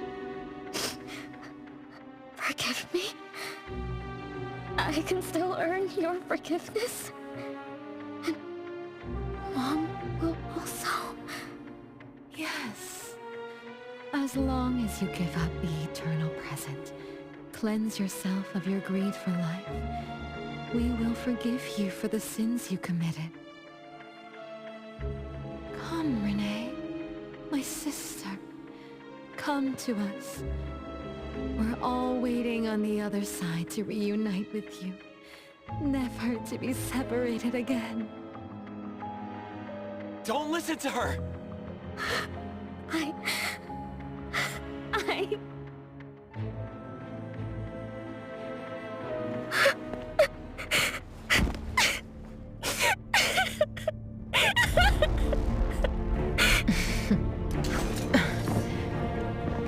Who exactly are you?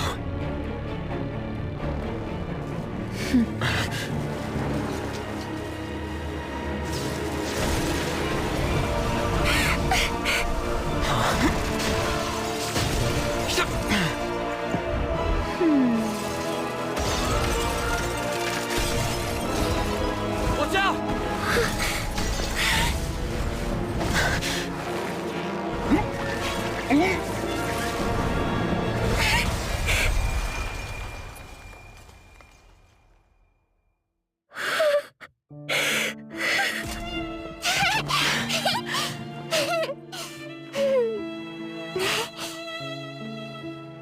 Remember to get to bed early and eat your veggies. My little petal needs to grow up healthy and happy. Don't forget Mama after you grow up, okay? What is life? Promise me you'll find the answer for me, okay?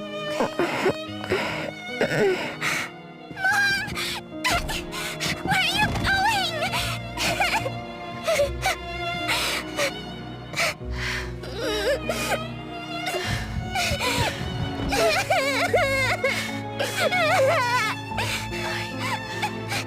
Don't need you.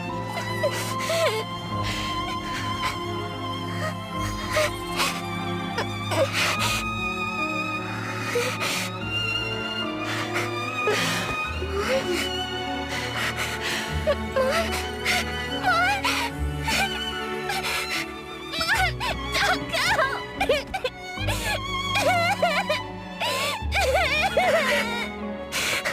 It's all my fault.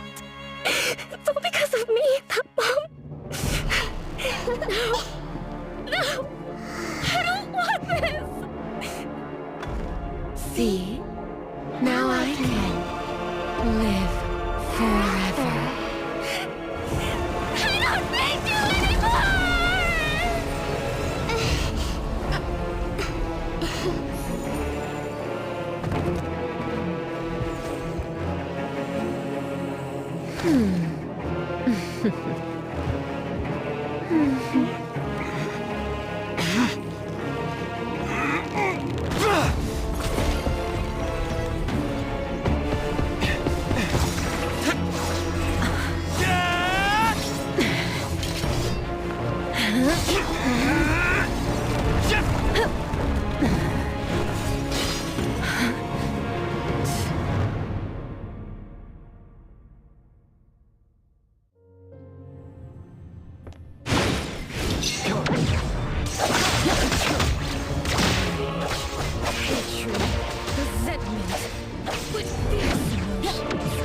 As if engulfed in flames.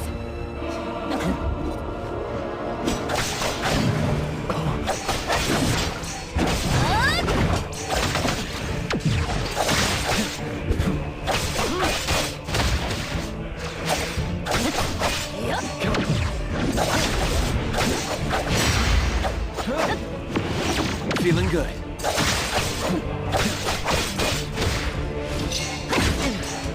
It's fine.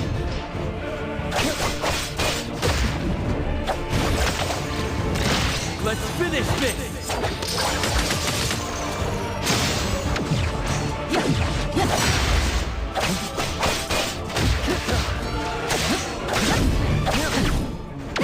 Not too difficult. Feeling good. More! Be careful.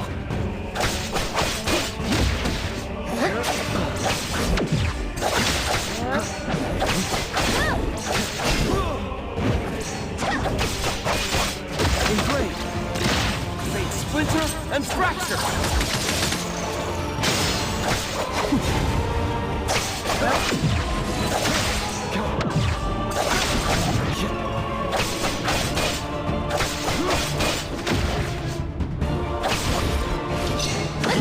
Not too difficult. It's fine.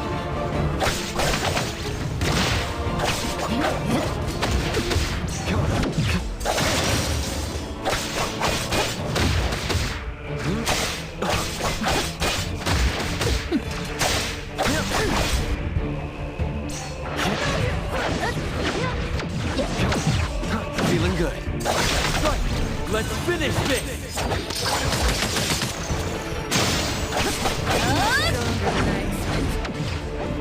Let me show you something. Watch the time.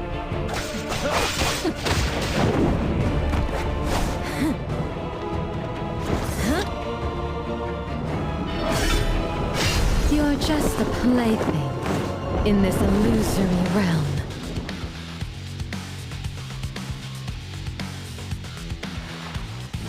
Yep.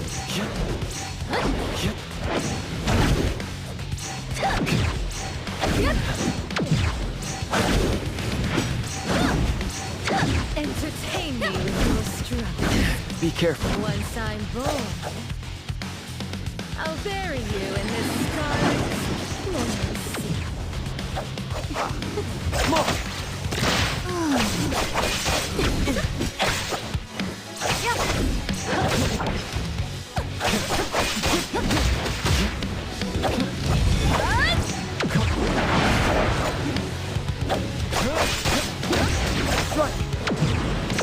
Not too difficult.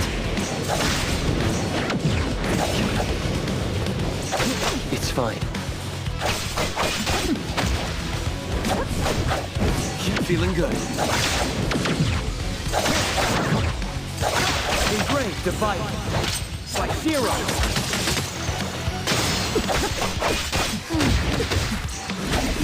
Be careful.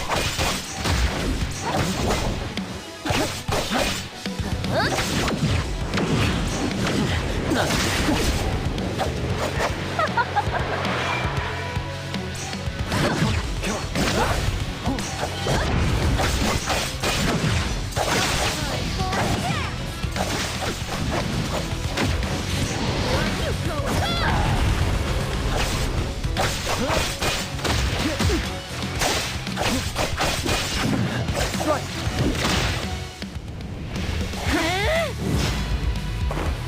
You. I won't let you do this! Such arrogance!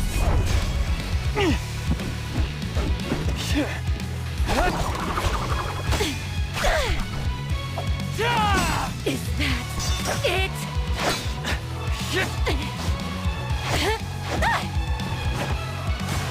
Come again!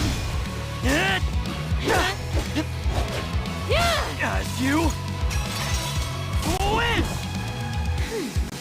Interesting. Unfortunately, this is the end! Cower before me! Up!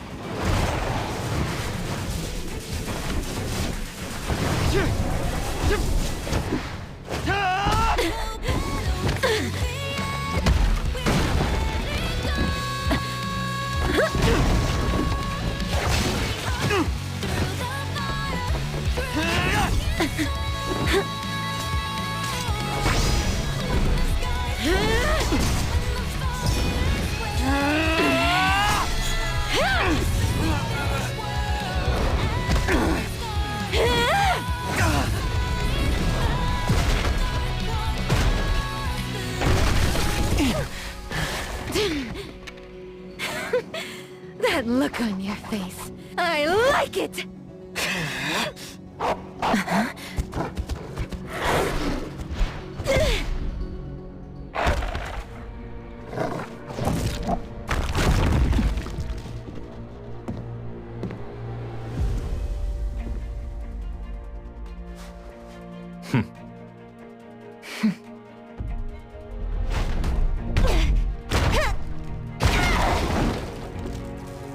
So you're the one behind all this! It's you. All at once? Tick-tock, tick-tock. Aren't you running out of time?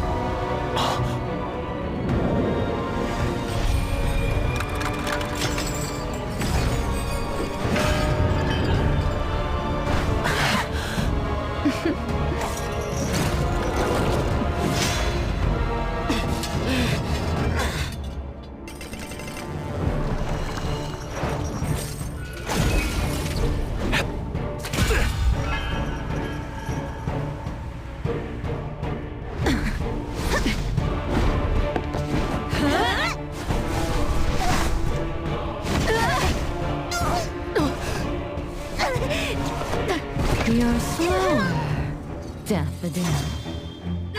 Is this little cutie distracting you? I wonder when she dies, she'd be just as charming!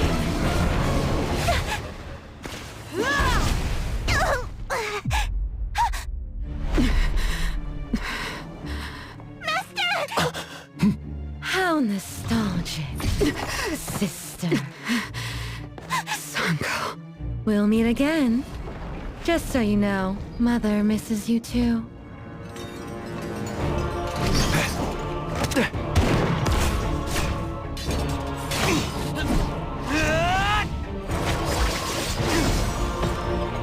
Daffodil! I'm fine.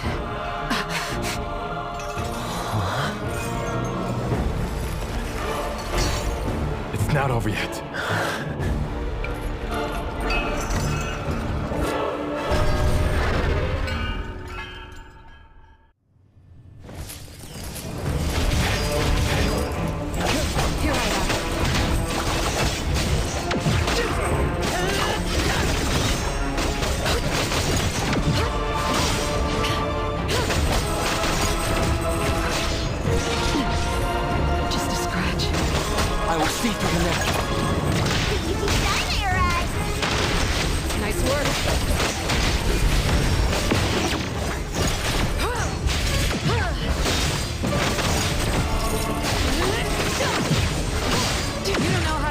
Let me take over.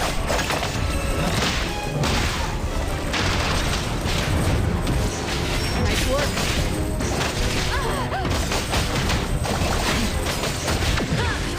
What you see is an illusion.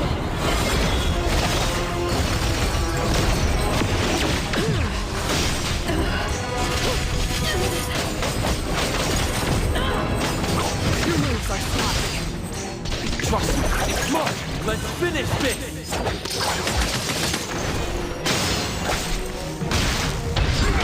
Take that! The city is mine!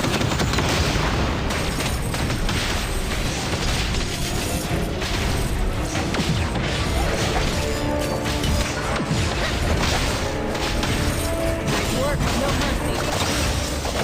I will see through the next. Trust me.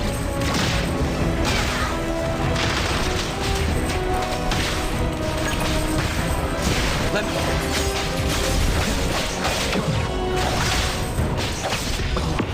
Perfect time!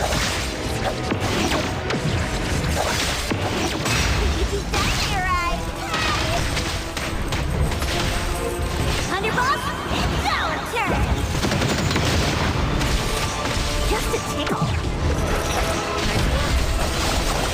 Thousand eyes, awaken!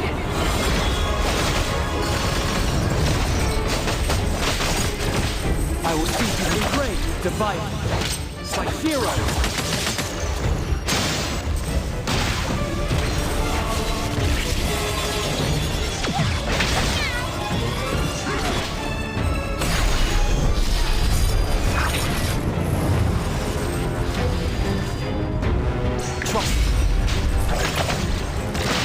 Shut this cover!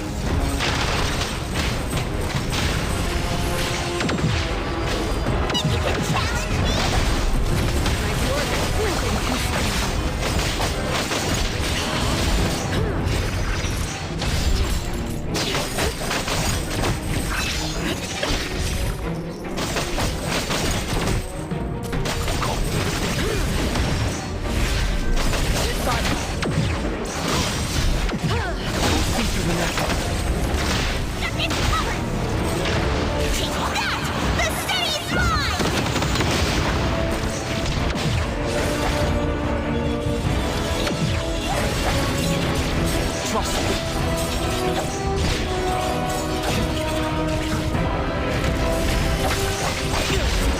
Let's finish this! Watch the timing.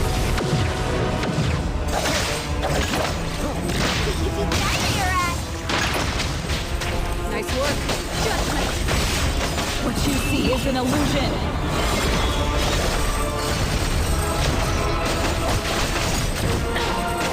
I will see to the Nexus.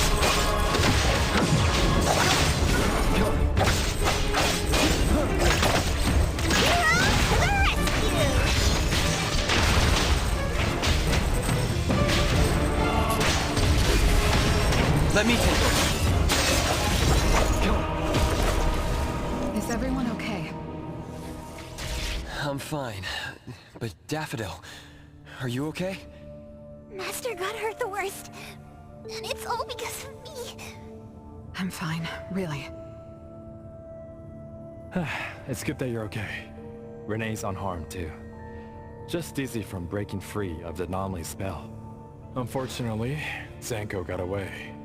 She's the core member of the criminal organization, the Scarlet Letter. And a report for the puppetization case. That's gonna be a lot of paperwork. Thanks to everyone from Eibon.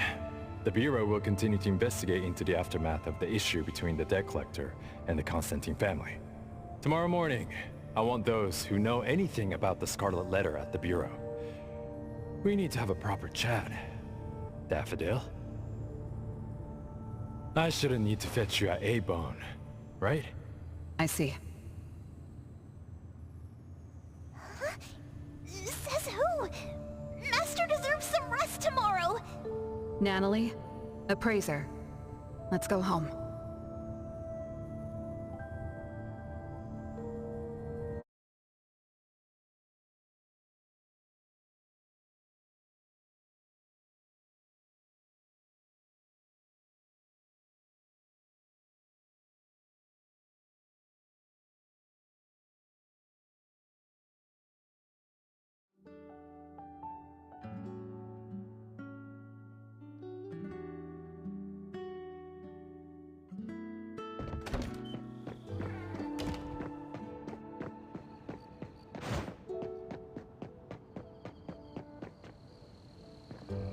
How are your wounds? You should rest earlier tonight. It'll be fine soon. And how are you? Are you okay? Her Esper ability can affect people's minds through auditory and visual hallucinations. I see. So all the stuff Renee and I saw were illusions layered on top of the debt collector's anomalous realm. Or rather, an illusory world tailor-made to her understanding of Renee, after thoroughly excavating Renee's thoughts and feelings. In other words, Zanko used her Esper ability to alter the family's history, making Renee believe she was responsible for her family's deaths, leading her to voluntarily give up her eternal present. The eternal present probably requires the owner's verbal consent before it can detach itself. An anomaly that can grant its host immortality must be incredibly rare. The Scarlet Letter has acquired more than one rare anomaly. The incident at the Abisu auction was also their doing. With these reckless hits, it's like the Scarlet Letter is announcing their arrival at Hethereau. This is just what their leader, Madame T, will do to demonstrate her superiority. Lady T... Is she the mother Zanko spoke of? When she said Mother misses you too, could it be? I should have killed her back then. So, Zanko used Scarlet Letters to spell betrayer. She could be considered my adoptive mother. I don't deny that she gave me the first home I knew of. It's true. I was once a member of the Scarlet Letter. No wonder Chaos spoke like that. He must have known that Daffodil was a member of the Scarlet Letter, the criminal organization he's pursuing. So Zanko went through all this trouble just to get the Bureau's attention? Hey, What matters now is that you're Daffodil, from the Eibon antique shop. Thank you. You're a good person. It's getting late. Good night, appraiser.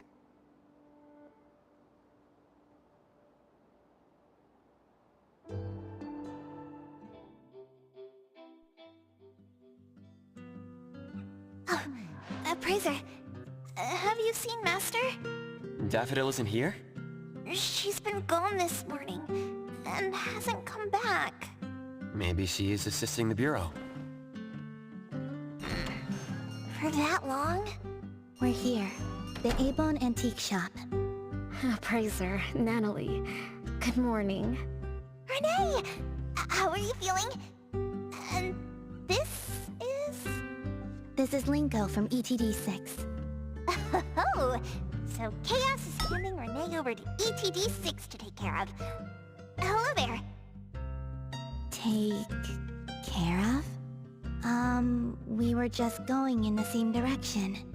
Linko also has something to do at Eibon, so I gave her a ride when we left the Bureau. Linko, you have some business here? Mm-hmm. I do have stuff to do. What are you up to?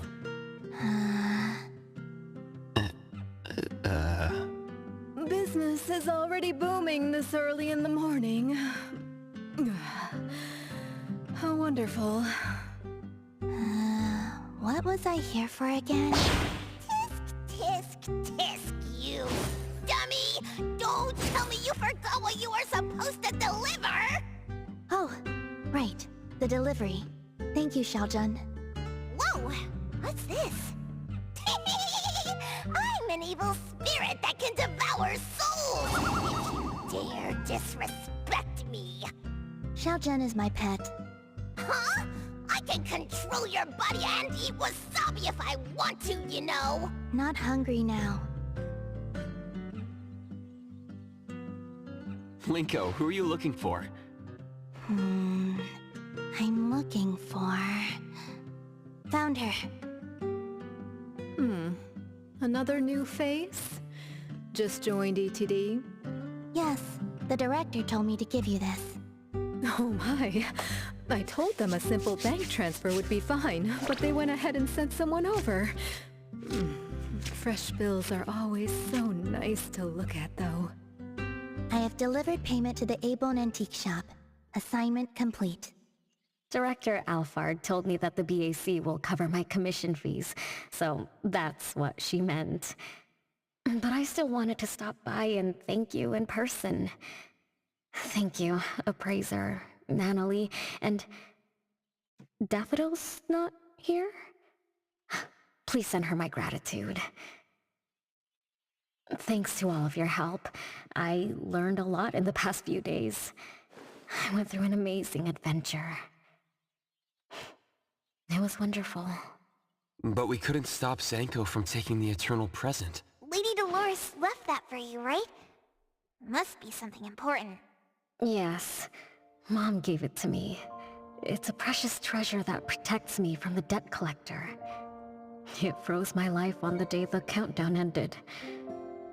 My time stopped flowing, and I was forever living in the moments between death's arrival. I was tossed outside the flow of time, and taken away from this world, where the years still pass, and the seasons still change. For me, the eternal present negated the meaning of time. I gradually lost touch with my past, and became unaware of everything happening around me. Every little thing in life that becomes precious because of the flow of time. In the end, I forgot what Mom and my siblings expected of me. I forgot why I was born and why I even existed. Until now. Was that really living? That was the secret, or rather, curse, of the eternal life Mom and I possessed. Mom was also affected. She found life dreadfully boring. So she hoped that our companionship would ease her eternal loneliness. It might have been fortunate for me to lose the eternal present, but honestly, I gained so much more. Most importantly, you helped me remember things from the past, and I finally found myself. That feels so great. I suppose I went through a rebirth, right? I'm so happy for you, Renee. What about the debt collector? Don't worry, I have a solution. Well, in addition, to make the most of this precious rebirth, I've decided to travel around the world. I'll probably leave Hethereau for a very, very long time. So for each and every day ahead, I wish you good morning, good afternoon, and good evening.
BT Dynamite arrived!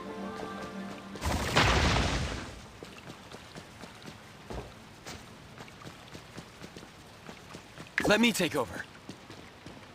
All these orders, when will it end? The store's overloaded with orders, and we're short-staffed. Can you help us out? Paid per job. Got it. This one is a large cargo. Here, let me help you load it.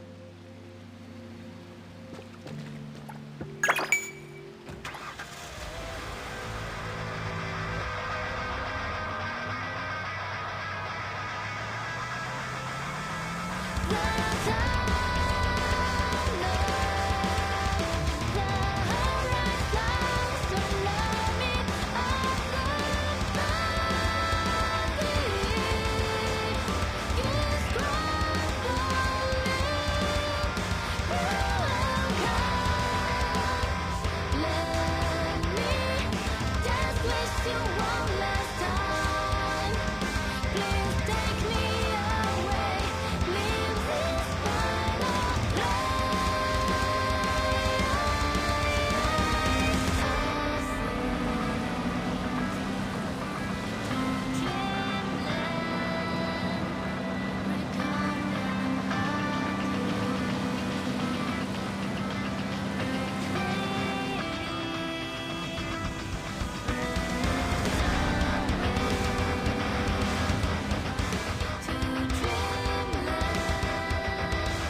furniture's intact. You drive steady, but not quite as good as I used to be. I miss those days delivering in sports cars. Ever since I received my family's inheritance, I haven't been doing any deliveries. What a shame. Maybe we should switch places.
Let me take over. The wind's just right.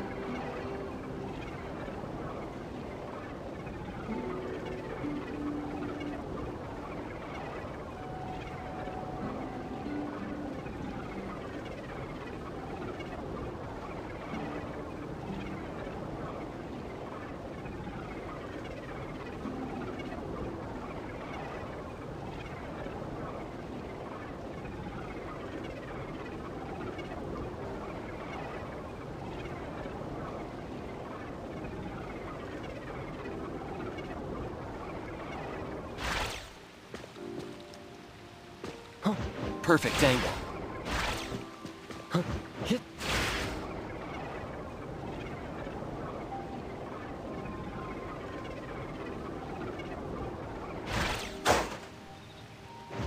The wind's just right.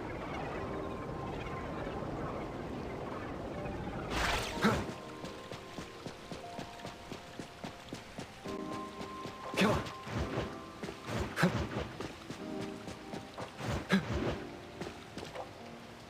All these orders. When will it end?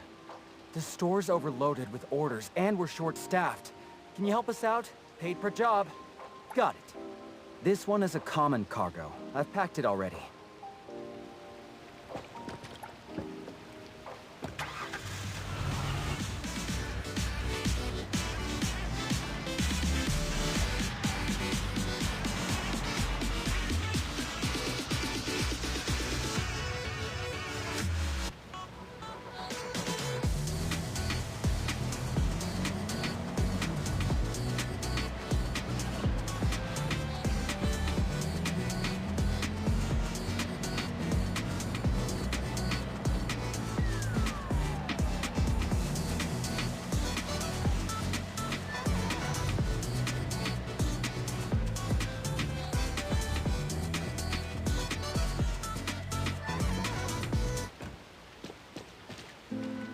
Fast and smooth delivery.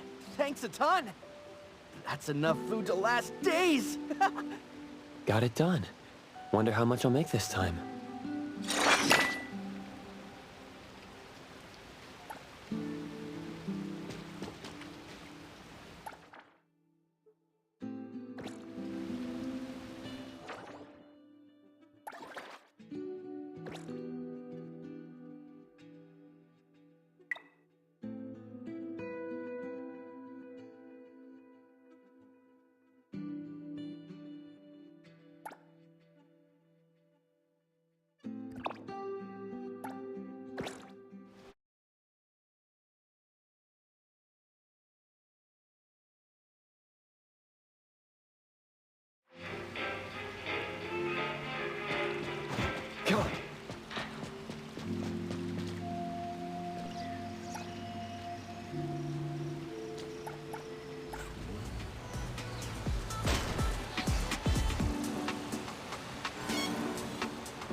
orders, when will it end?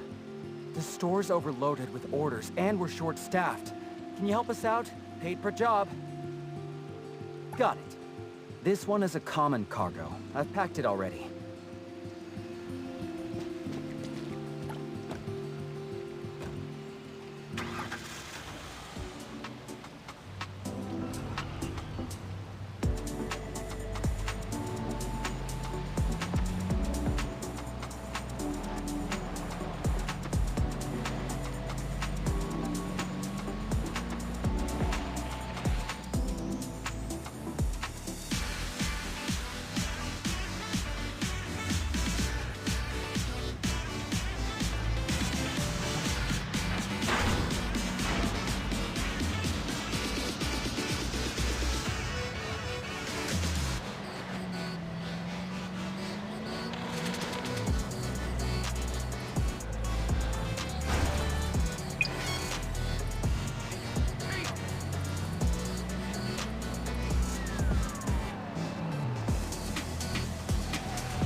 Fast and smooth delivery. Thanks a ton. That's enough food to last days. Got it done. Wonder how much I'll make this time.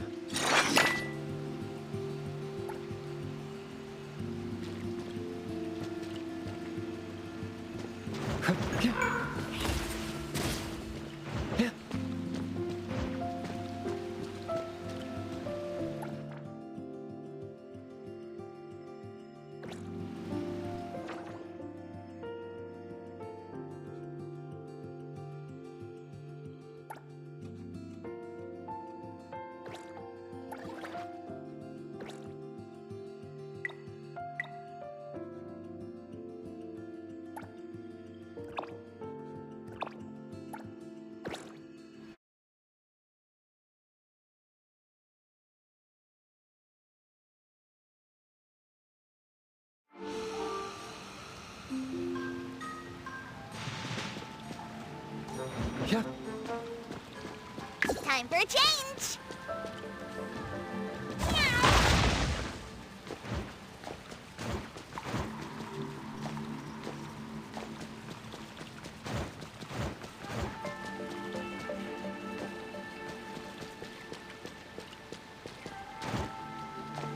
Let me take over. Perfect angle.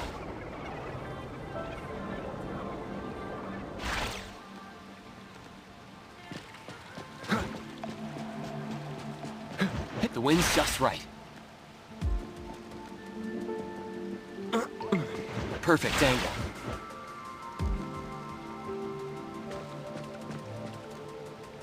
Hit the wind's just right.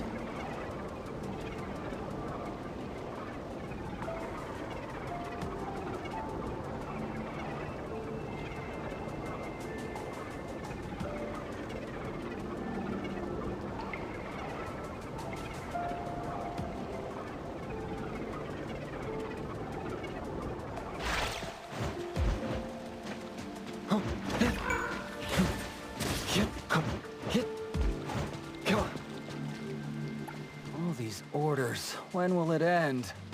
The store's overloaded with orders, and we're short-staffed. Can you help us out? Paid per job.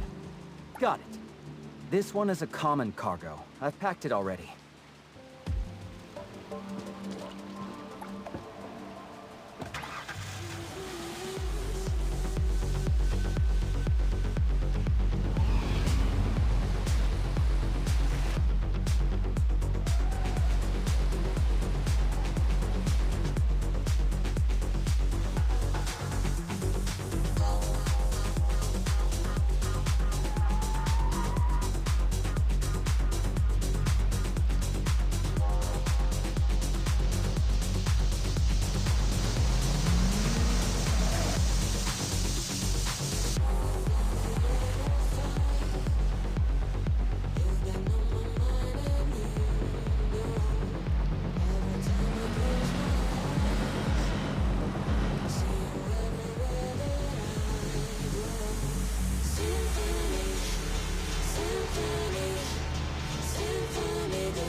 Sleep and hair loss supplements are selling too fast.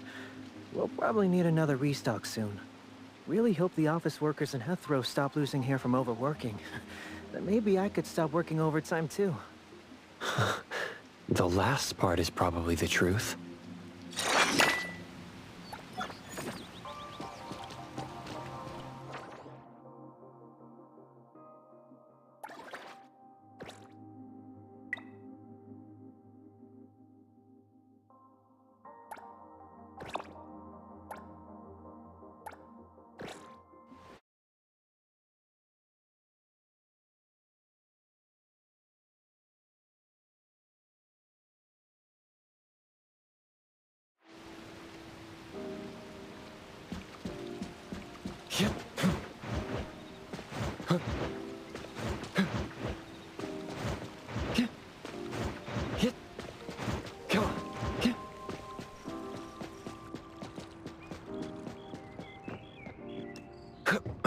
The wind's just right.